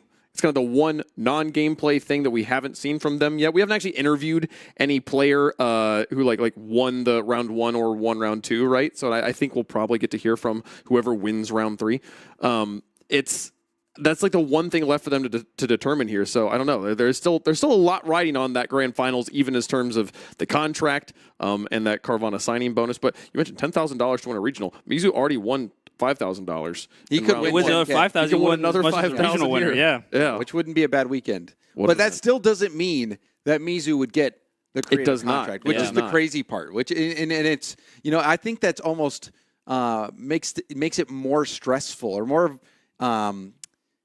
more stressful for the creators out here is because no matter how good you do in the event per se, everything you're doing is being put under a microscope. Yeah. And they're looking for the best fit. It's not just the best players. They're looking for the best fit. Exactly. And I think that's what you said, Wave. It's like, well, for me personally, right, when I watch a streamer, I don't, obviously they can be good, but I don't really care to see the best gameplay. You know what I mean? I want to see, someone that's going to be entertaining, have a nice personality. And I think that's what you're saying. The judges probably, obviously everyone here is good, but, it's more so about, the personality, the fit, how they fit with the org, the people, the staff, everybody this whole weekend. So it's going to be really interesting to see what the judges Let's talk about on. Just with this semifinal. We got Coco going up against Asfura. Wave, what are some of the things about either one of these creators that you've seen so far in today's Combine that has made an impact on you? I mean, there is a Coconut is clearly really putting a lot of effort into this performance, not just in terms of his gameplay, but in terms of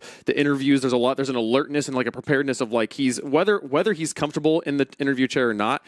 he's making trying. an effort He's to trying, really yeah. be there, right? I detect that he is comfortable there. He seems to really enjoy getting to have those conversations, despite what he says about not enjoying the spotlight, right?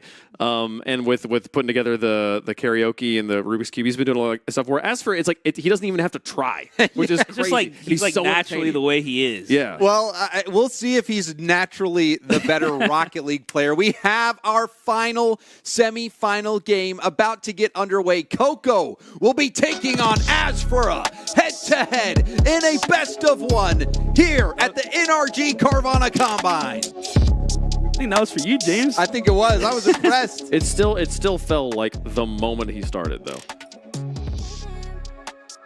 Someone. Dang, we got a chance in the crowd? I think it was for Coconut. I'm glad he got his controller back. Oh, it's time for the ceremonial. Empty out everything from his pockets. Emptying all of the 20 things pockets. that are in his pockets. It would have been so funny if somebody did bring like jacks or something, just. But here we go. We are about to get underway. Coco versus Asfura. I believe, just based on MMR, Coco would be the favorite. Yeah, I think so on paper. On paper. Yes. But we don't play Rocket League on paper, folks. Let's get into the match. The winner of this game. I love best of one. It's so intense. And Oh! reset already. That took Coconut. 8 seconds. Look at him go. Well, I think that's what remember what Coconut said in the interview. He said, "After my first shot, I know how I'm feeling for the rest of the game." Unfortunate. So that's a quite first shot. that's It's quite the over. first shot It's to hit. over. I guess now we just take predictions on how much Asfura loses by. My goodness. Poor Asfura. Incredible first shot. Flip reset Musty. Oh, the ground. That was pin. pretty good too. That was. It was good defense. But Coco, I mean, one of the things that we also asked Wade was, how much can 1v1s impact a judge's decision in the overall creator contract? And I think it still did have a weight. You take everything into consideration. But even wow, goodness, on point. because I mean, Coco, look, he won the talent show, and then if he also is putting up clips in the ones, I mean, that could be the decider. I just realized that if he wins this, it's the winner of round 1 versus the winner of round 2 to win round 3. That's crazy. Yeah. We might see that. We might. Asfura can play spoiler. Game still very much within reach. Only a 2-goal game. Still in the first minute. A challenge one here. Not going to pick up the boost. Going to go straight to the goal. Get one flick, but Coconut adjusts with the contact there. And now looks to take control of this one. Oh, just good straight scoop. into the Musty. And I like that because, you get the Musty, you force him back, make him use some boost. And also, if as for a side flips or something, it could be a really big hurt for him or just bruised ego type situation. But Asfura gets a stop at Coco. As we take another look at the replay, just loses control of the ball. That's an easy goal for Asfura. That was the first mistouch Coconut's had all game. It's coming minute 30 in, but that's just a 1-goal game now. I mean, is he washed? Is it? Wait for literally Twitch chat. He's the Twitch man. That's true. I've done. And there's the walk-in on the tying goal. So, I mean, you compare the quality of goals. I think Coco might have him beat, but it's not the quality of goals that matters. It's the quantity. Exactly, yeah. Like the quality of play overall, you'd have to say like Coconut's looked like the better player so far, but like Asfura just capitalized on 2 mistakes. It's tied up. the Marky Doo-Dah-Poo goals are worth exactly the same as the quadruple flip resets. Doesn't matter as long as that's a it goes kickoff post. goal. Oh, here's an opportunity. Don't That miss. is a kickoff There we goal. go. Just like that. Making a game out of it. Big swing. I think I heard one person clapping. Does Asfura have any fans? At least one. I mean, him There's and at least Luke one seem fan. to be getting along. But Asfura now has the lead. Coco, if you remember, started out the game with a flip reset Musty 8 seconds in. Oh, okay. Here we go. And we'll tie it up off the kickoff. So we have had back-to-back kickoff goals. This is shaping up to be a slugfest. Coconut is bantering with the crowd. I was wondering, is he talking to Asper or is he talking to the crowd? It looked like he looked at the crowd when he said something there.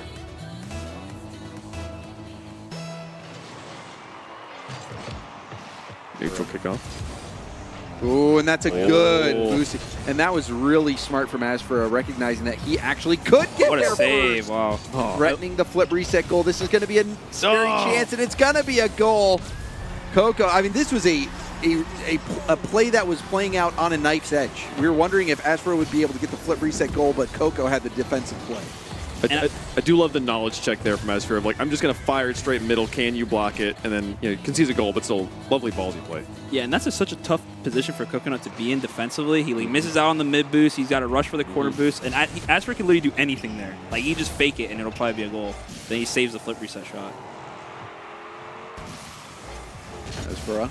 Oh, my God. No way. Oh, that's crazy. So tilted. You can see. He set him with a nice shot. Yeah, that's definitely annoying for him. Oh, my. So maybe Coco was thinking that Asper was going to go for the ball landing on his car and trying to make it go low underneath Coco. I'm not quite sure. Well, I think what happened was Coconut thought Asper had a flip reset, and then Asper just did it, and he just bounced in front of the ball. He expected too much of him. So tie game here as we approach halftime. Oh, and he drove around the boost. Pinch attempt not good. didn't really pan out, so Asper will recover to applause. Coco trying to get back in control of the ball. Well, it got away from him a little bit. Definitely didn't mean to do that. Oh. Got smooth.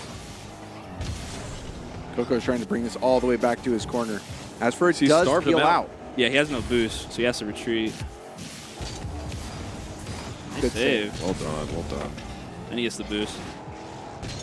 This is neck and neck time. Kind of staying there with 10 Forward. boosts. Yeah, he's out right now. High flick. We saw Mizu do that earlier, trying to bait out the challenge before resorting to that high back foot flick. Coco's on 0, but does pick up the corner. This could be a chance. First touch, looking pretty good. Flip reset. Goes for goal, and there's the clip. Coco is nuts. He's talking to someone. I think they're talking to each other a little bit. And I would be too. If I'm Coconut, man, that was the shot of the game so far. Another opportunity. Another big Musty.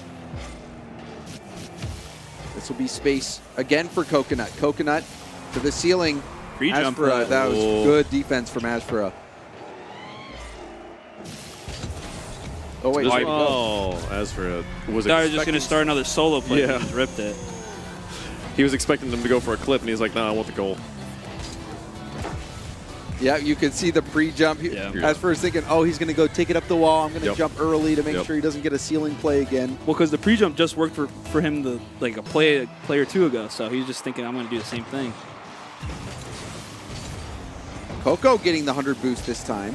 Oh, no, and getting Shoot set it right up away, here. but not with enough juice. Aspera is able to get back and save it as we approach the final minute. A good shutdown play from Aspera, and now it's a race. Oh my goodness, he nearly gets there. He gets. He got the post bounce up. Coconut off the post. Has control somehow. No boost now. Ooh, as for the turnaround. Oh my, he's just. Oh no. He's kind of lucky. He didn't get the boost either. Oh, and he's gone.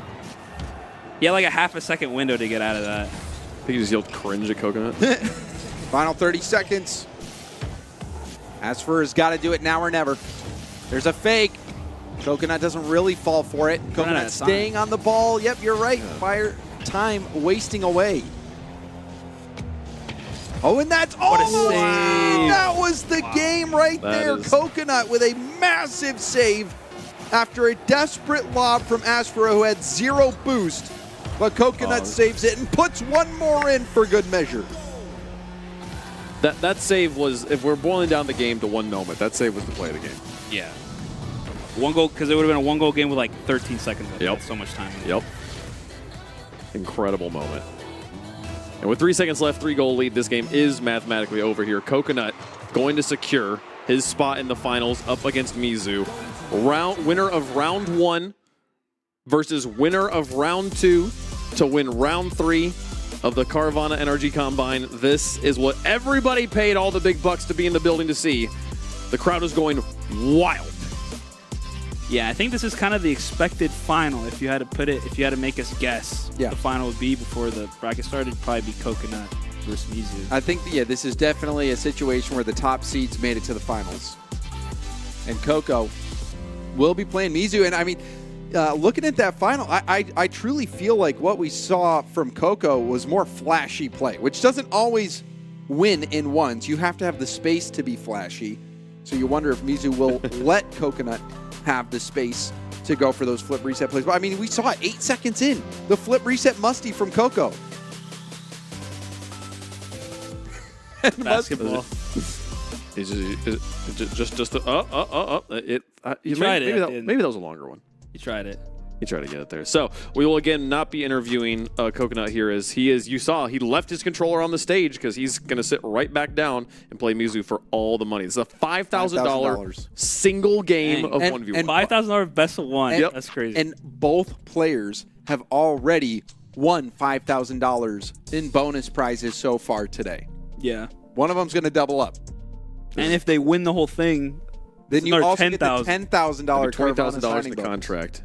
For if the person who wins the tournament is awarded the contract at the end here. So I mean I feel like they've made the best resumes they can today, and obviously whoever wins here, that'll be a wonderful extra little check mark that they can put on that piece of paper. But I feel like every player that has shown up and drilled in the races, that has put on their talent as best they can, that has played in the 1v1 tier, has left it all on the court trying to demonstrate why they deserve the contract. They truly have. And, Wave, let's just take a look back at the journey of these creators. Some of them ending sooner than they'd like. Others have made it all the way to the finals. We saw some cool upsets. Relic taking out Liquor Bagels. Mizu having a close call with Jar.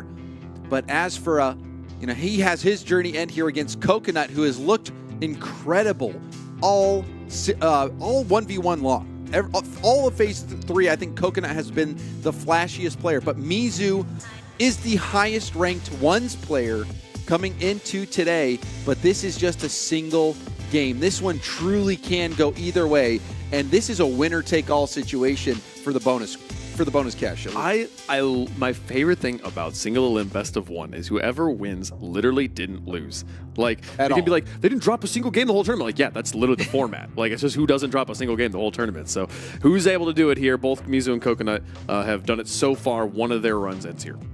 And we will find out very soon. And that will also conclude phase 3. And that means that the judges will have all of the information that they need to put pen to paper and choose who the next NRG creator will be. They are deliberating at this very moment. What do you think Corey's saying right now? He says, as for a... No, so we don't... no lip reading allowed. No lip reading around. They've been delivering for a while in there. They are. Thinking. I mean, it's a hard choice, right? It's like, well, it's we were talking about it, Fire, how you were like, I don't want to be a judge. No, this is a big decision. No, yeah, because I wasn't sure coming into the day if I was going to be like a judge or what about doing. But yeah, when they told me I wasn't, I was like a little bit relieved, because it's like, it's a big decision. It's going to change someone's like career in life, essentially. So I mean, it's a big deal. It is a massive deal, and not only for the creator, but also for the org as well. For NRG, this whole thing. Thanks to Carvana, is possible. They scouted out the top prospect out there who's unsigned at the moment, and they're going to be a part of NRG. It's not just like the creator gets something too. Yeah. They're part of the NRG family. They're going to be, in the videos with Sizz, with Garrett, with Chell, and now with you, Fire. Yeah.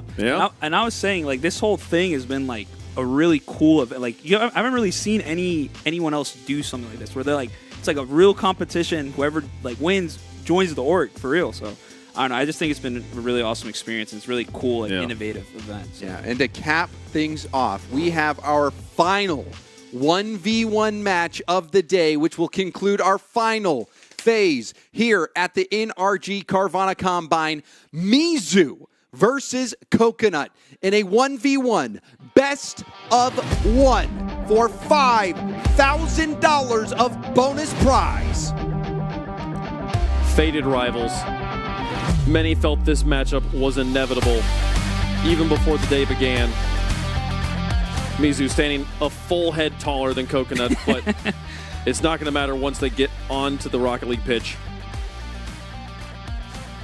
Who's able to take this one down? Anything can happen in best of one. And you know, both of these creators have been locked in. I mean, you can see Mizu feeling this moment. They have not had an opportunity to rest. This, right now, as we speak, they are being judged by all of the judges whether they are worthy to have the NRG contract. The other creators, their phases are done. They can at least rest and watch. Now, not only will they have the added pressure of being judged, but now they're playing for that $5,000 of bonus cash prizing to conclude their whole experience. You know that emotions are running high. This is the pinnacle of pressure that they will have felt this weekend. And trying to impress a panel of unique people that you are the person that would be best to work with you, a difficult thing to do.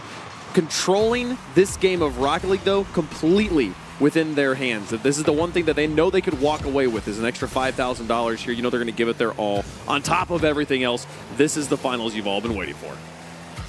Mizu has it bouncing. Mizu you saw him drive underneath Coconut. We haven't seen a lot of that today. That was a smart play from Mizu, and Coco is going to get beat here. Mizu boost starving early, getting a nice first touch and a clean goal.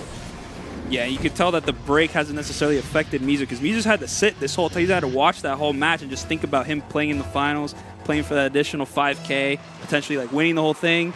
So, I mean, he's coming out with that first goal is huge for his confidence. And a flip reset 50 as well, dunking on the goal line. Very good play.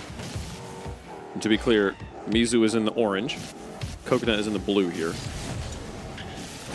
As they continue to battle. Deep in Mizu territory, Coconut staying aggressive, puts it across the box. Mizu nearly own goaling. Able to stay away from it. Mizu. See bailing out, getting the boost, leaving Coco with the possession of the ball, but Coco with a panicked hit will get rid of it. Trying to go for a demo. You can see him coming so close, but Mizu gets out of the way. Coconut with a big challenge. That should be a goal. And it is. A battle. It ain't going to be easy. We're not going to see one player blow out the other. Knock on wood. I hope I'm not cursing right now. I think so far we have seen Mizu be in control of this game. Coconut, though, with a stabilizing goal. But the slow kickoff attempt is going to blow up in Mizu's face. It's the worst when you think you've hit them with the big brain play, and they're like, oh, thank you, appreciate it. Use you as an extra surface to bounce this ball off of on my way into your net.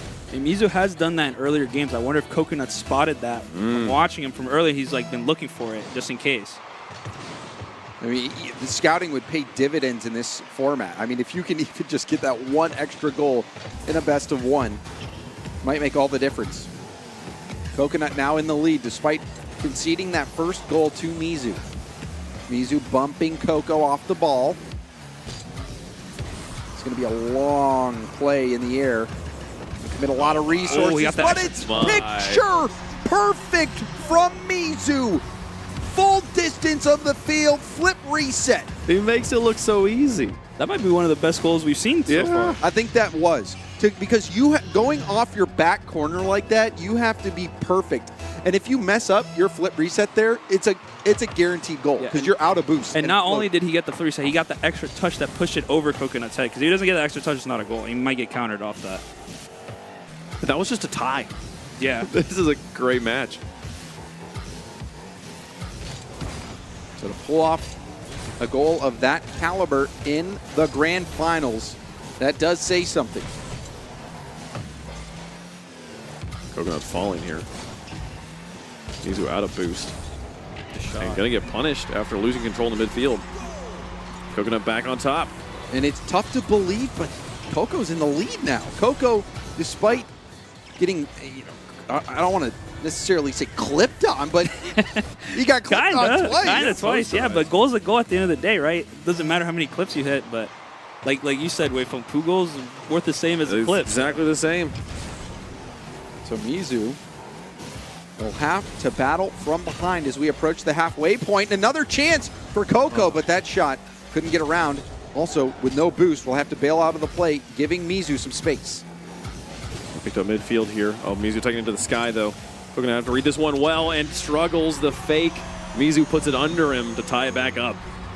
We're seeing a lot of different looks from Mizu. We've seen a flip reset into an air dribble dunk. Now we've seen the air dribble bump. We saw a flip reset. Lots of diverse, high-level plays from Mizu, but it's just a tie. Coco's been finding ways to keep getting the lead. We'll see if he can do it again here.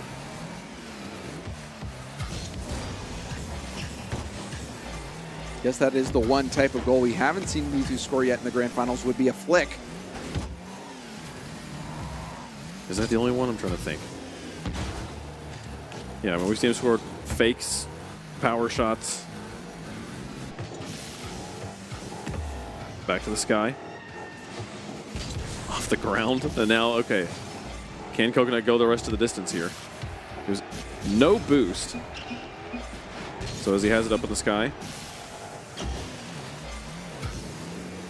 Now Mizu versus Coconut in the midfield. Coconut will put it to the outside off the challenge. Mizu picking up the boost, looking for another round here. Coconut gets it off of his hood. Back to the other end. It's going to be wide so far. And Mizu, an excellent, excellent recovery back to get in the way, and now looking for another opportunity on the other side.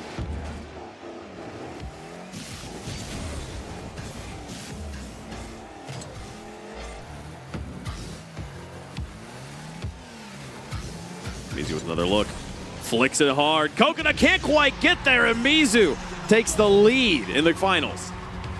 Yeah, and James was just talking about how that was like the one goal he hasn't been able to hit, and that was perfect flick. Bam. 45-degree flick. Coconut was pretty spaced out. Like, he gave him his room, but he still couldn't reach it just off the sheer amount of power off that flick. Yeah, the power is such a big deal there. If he hits it any softer, Coconut's going to be able to reach it. But now Coconut having to play from behind. What can he do in the final minute? $5,000 hanging on the line for this game. And the last chance to make an impression in game before the NRG panel. Mizu to the outside here. He's going to burn some time. On the ceiling. Flip reset in tow. Just fakes it out with style. A 2-goal lead. He's starting to run away with it. Wow, and that is a huge moment for Mizu, not only in this combine trying to get the contract, but just for this phase. $5,000 on the line in this game. Only 34 seconds between Mizu and doubling up what he's won already today. Can he hold on? Controlling the ball, takes it to the upper 90. Coconut with the block, now into his own corner. Trailing down here. Putting pressure on Mizu. Mizu with a full tank of boost, but having to operate over his shoulder. Gets the block, turns around on it, burns down the tank, and puts another shot on target. It's just off the post. He doesn't need any more goals, though. Coconut, 10 seconds left. He's got to score right now. The ball on his hood, goes for the flick, blocked. It's all she wrote, folks. Mizu going to take home the Carvana NRG 1v1 bracket. Another $5,000 in the tank. Well done to Mizu. And that was quite the game there. Coconut and Mizu starting out with some fireworks. We saw some clips from Mizu, but Coconut battled back to get the lead. But Mizu just showed so many different looks and showed the depth of the toolkit that he has in ones. And really, I think, in the highest pressure situation that we've seen today, at least in gameplay, Mizu delivered. I mean, can we talk about it again? He wasn't supposed to be here. He got given a last-second spot because another competitor couldn't be here, and look at what he did with that opportunity. Yeah, it was supposed to be another NASEF player as well. So Mizu subbing in, essentially, doing something that we are familiar with in Rocket League. Being a super sub, coming in here, getting wins. What is it with subs winning stuff, man? In Rocket League, at least. Yeah, come on, man. That's craziness. Well, let's welcome the man of the hour, Mizu. Congratulations on your victory. You win 2 of the 3 rounds of competition here today. And I believe you even came in second in the talent show. Let's just start with the fact that you at first weren't supposed to be here. No one expected, and then a last minute dropout, you get invited up, and then look where you're at now. What has that journey been like for you? Yeah, so I'm actually a massive analogy guy, and so like I can reference, like, if you guys have watched soccer, football, wherever you're from, Argentina, they won the World Cup and they were undefeated for so long. In the group stage, they lost to Saudi Arabia, and their backs were against the wall, and they ended up bringing it back. And for me, like, getting kicked out in the round of 4, that was kind of my Saudi Arabia. Like, it really, like, made me focus and appreciate the fact that I was still in and that I was still going to LA, and I took it super serious. Like, everyone got here at like 11:30. Like, I showed up at 10 a.m. I was here. I was practicing. Like, I took this super serious, and I knew Coconut was probably going to be the one I played in the final. And when he scored that 3rd goal from that tight angle, bro, I was like, he's playing well. This is such a good game. Like, I was getting nervous. I can't lie. I don't get nervous very easily, but I was getting very nervous, and beating him was a massive relief off my shoulder, dude. He's a fantastic player, fantastic content creator. I knew it would come down to us. Like, right before we went out, I said to him, I'm like, man, it had to have been this. Like, you knew it was going to come down to this. And he was like, yeah, it couldn't have been any other way. So massive shout out to my guy Coconut, man. Like, he's a fantastic player too.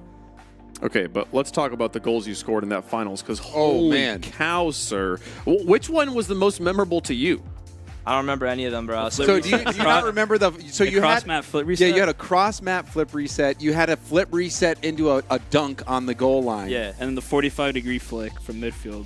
Yeah, so, like, I was playing very safe, and Coconut was playing, like, very mechanical in the semifinals, and I heard you guys talking about, like, I think you were the one that said that Coconut was playing a lot more flashy, or was that James Bot? I was saying up to this point, Coco was the one playing flashy. Yeah, and I knew he heard that, so I was like, I'm gonna outflash him. Like, I'm gonna be more flashy. I'm gonna come out the gates really mechanical and catch him off guard, because I knew that he was thinking I was gonna, like, spam air dribble bumps and stuff. Yeah. So I was like, I'm just gonna be mechanical because I have that. I just don't use it very often. So I was like, I'm gonna do that and show I'm not nervous and kind of try to get in his head. Well, we were also wondering if you were not going for some of those plays, because I know, because we had done an NRG video before where we had to do like a bunch of different challenges. Yeah. And you killed it at that video. I knew you had the mechanics, but you had said something earlier where we were thinking you might not be comfortable on the setups to be able to go for all those mechanics that we know you have. So, chat, it was not copium. G-Sync was on that monitor. And then, yes, I went into semifinals. I was like, okay, Fireburner said G-Sync. So I opened NVIDIA, and I was like, G-Sync's on. So I was like, I knew it. I can tell. Like, I can feel it. I have 12,000 hours of the game. I can feel it. Wow. And that made a difference. Yeah, 100%. 100%. Yeah, my boy. Yeah, all right. Let me take you out to dinner tonight, bro. I got you. That is hilarious. But, Mizu, we're going to take another look at the bracket and just recap your journey to this victory. Let's reflect a moment. That first round versus Jar, that was an exciting moment where he tied it up 4-4. And, you know, that very easily you could have let it go off the rails, but no, you buckled up and you got the whole job done. Yeah, going against Jar here, when I went 4-4 in the first round, man, like, I was really nervous. I can't lie. Like, I was like, dude, I might lose it all here. Like, my run might just be over. So I knew that I could make the finals and potentially win the whole thing. Like, I know Coconut's good, but going 4-4 against Jar, like, I was sweating. Like, I was really nervous. And when I was telling everyone, like, calm down, that was mainly for me. I was trying to tell myself, like, calm down, because, like, I was getting ahead of myself. So yeah, Jar's a great opponent, and I told the high school kid, I'm not sure how to exactly say his name. Relic. Yeah. Okay. I told him, I was like, massive respect to him, man. To step on the stage in front of thousands of people and play like a top 100 ones player. Like, he said he's like champ 3, so a lot of respect for him, and he's a great player as well. So, but I mean, it had to come down to me versus Coconut. I just knew it was going to happen. It was written in the stars. So, well, you did it. You scored an extra $5,000 in bonus prize, and also, you know, Fireburner was talking about it. That's you won already the skills challenge in phase 1. You've now won here. You have won $10,000 today. Yeah. You won yourself a regional. Yeah. What are you thinking about doing with that 10K? Yeah, I'm definitely like gonna go in the item shop and just like spend it all on credits and just like buy everything. Before. You get the Lightning McQueen bundle. Yeah. Like I could probably buy like 3 Lightning McQueen bundles with 10 grand. At least 3. Yeah, at least 3. So. Yeah. Like, you got 10 grand, but you also got a heck of an experience. Yes, that was so much fun. Looking at now this whole experience, because it's pretty much done. We're about to cap things off. What was your favorite part of this whole experience, and also maybe something that you didn't like so much? Honestly, absolutely everything about this has been amazing. Like, shout out the staff behind the scenes. Like, they were absolutely fantastic. They took care of us so well over the course of this weekend. Like, everything was so easy for me. I didn't even need to do much. And I guess, like, the bad thing was how much energy it took. But, I mean, I expected that. Like, it's not even a downside. Like, I expected to come here and try to put my best foot forward. So, but, I mean, being pooped at the end of the night, like, I slept so much last night, like 10, 11 hours. I was done. So, but, yeah, no, shout out the staff. They did an absolutely fantastic job. And massive shout out to Carvana as well for helping put this on. So. Yeah, it's been a wild ride. Like you were saying, Fireburner, we haven't really seen anything like this. No, yeah. I mean, I haven't seen anything like this. That's why I was talking to Corey, because he helped set this all up. I was telling him, like, this is really cool. Like, no one else is doing stuff like this, like, where the winner really joins NRG, and it's like a whole bunch of, it's not just Rocket League stuff, it's a whole other bunch of stuff being factored in. I don't know. I think it's been really unique and awesome experience, and hopefully the viewers have found it really entertaining too. So, as far as we know, they are still deliberating who is going to actually be given the NRG contract. Yes. Assuming they are still like paying attention to the stream. Yeah. Because they were watching the match. You have the floor. You won the tournament. Is there anything you would say to that panel? I don't even on the spot. I would say, like, they're smart people, man. Like, the people on the panel, they know what they're looking for. They're smart people. I like winning the tournament's not, I don't think, really going to change their opinion. So I really appreciate everything that they've done to put on this event. And I trust their decision making, essentially, is what I'm trying to say. So I appreciate them being here and supporting us through this. It was so much fun to play in. Whatever happens. I had a fantastic experience. I made some money from it. So obviously, I'd absolutely love to take join NRG, and I take it very serious. But I trust them to make the best decision for them possible. All right, well, Mizu, we know you're itching to get out there. Congratulations once more on winning the 1v1s, and we'll see you out there in just a moment. But now we are going to...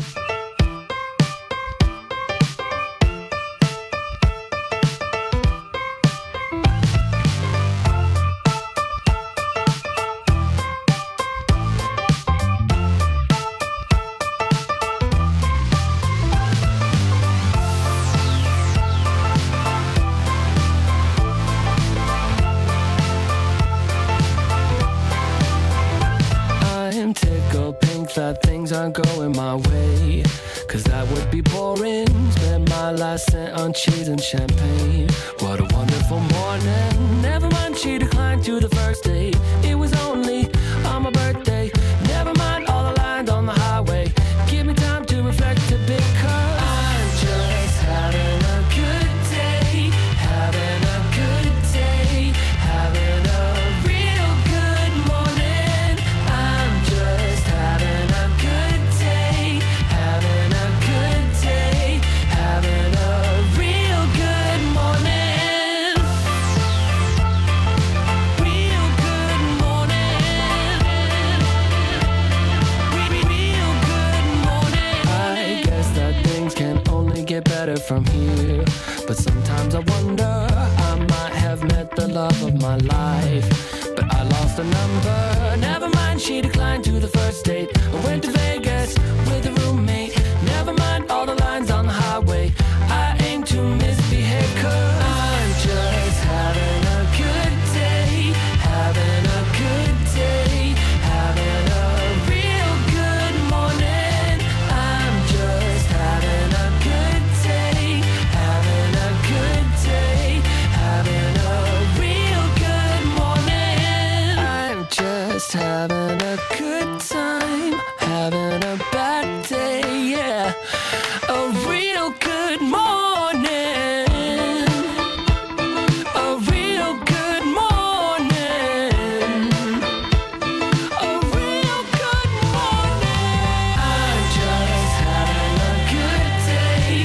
Having a good day. Having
We are back at the NRG Carvana Combine, and in this box, I have the votes from the judges that will determine who is going to be the next NRG creator.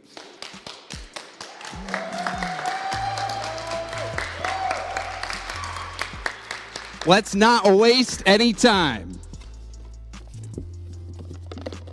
For vote number 1, we have Jar.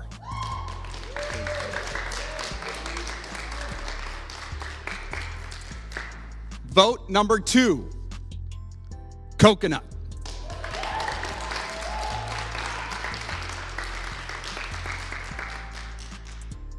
Vote number 3, Asfura.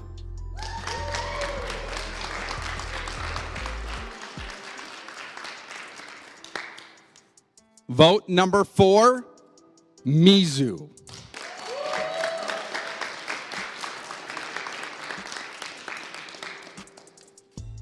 Vote number 5, Mizu.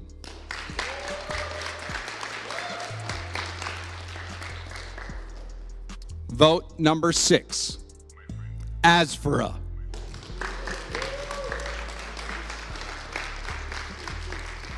This is the final vote that we have. And the NRG creator that will be signed today is Asfura.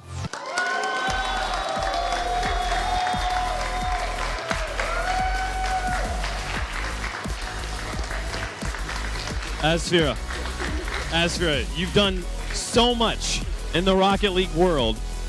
You did so much today, and now you are here awarded an NRG contract. What is going through your mind right now, man? I did not think it's possible. I'm so grateful. I mean, I can't even speak right now, but thank you guys so much. Yeah, that. Are there any people you want to call out right now? Any shout-outs you want to make? I do want to give a quick shout-out to Beast Mode and Bailey, because she encouraged me to enter this competition, and Beast Mode helped me with my mental to be confident throughout the whole thing. And of course, my family, they were supporting me the whole time. All my friends, NRG, everybody, thank you so much.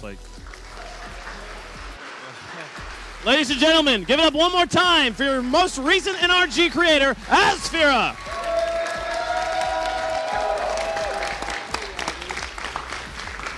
Wow, that was incredible. Asfura is going to be joining the NRG family. It was a wild weekend. Thank you to all the creators who came out and participated. This was an event to remember, but we've got to say goodbye. Asfura, thank you for everything you've done. Congratulations on the win. Thank you, everyone, for watching, and we hope to see you again.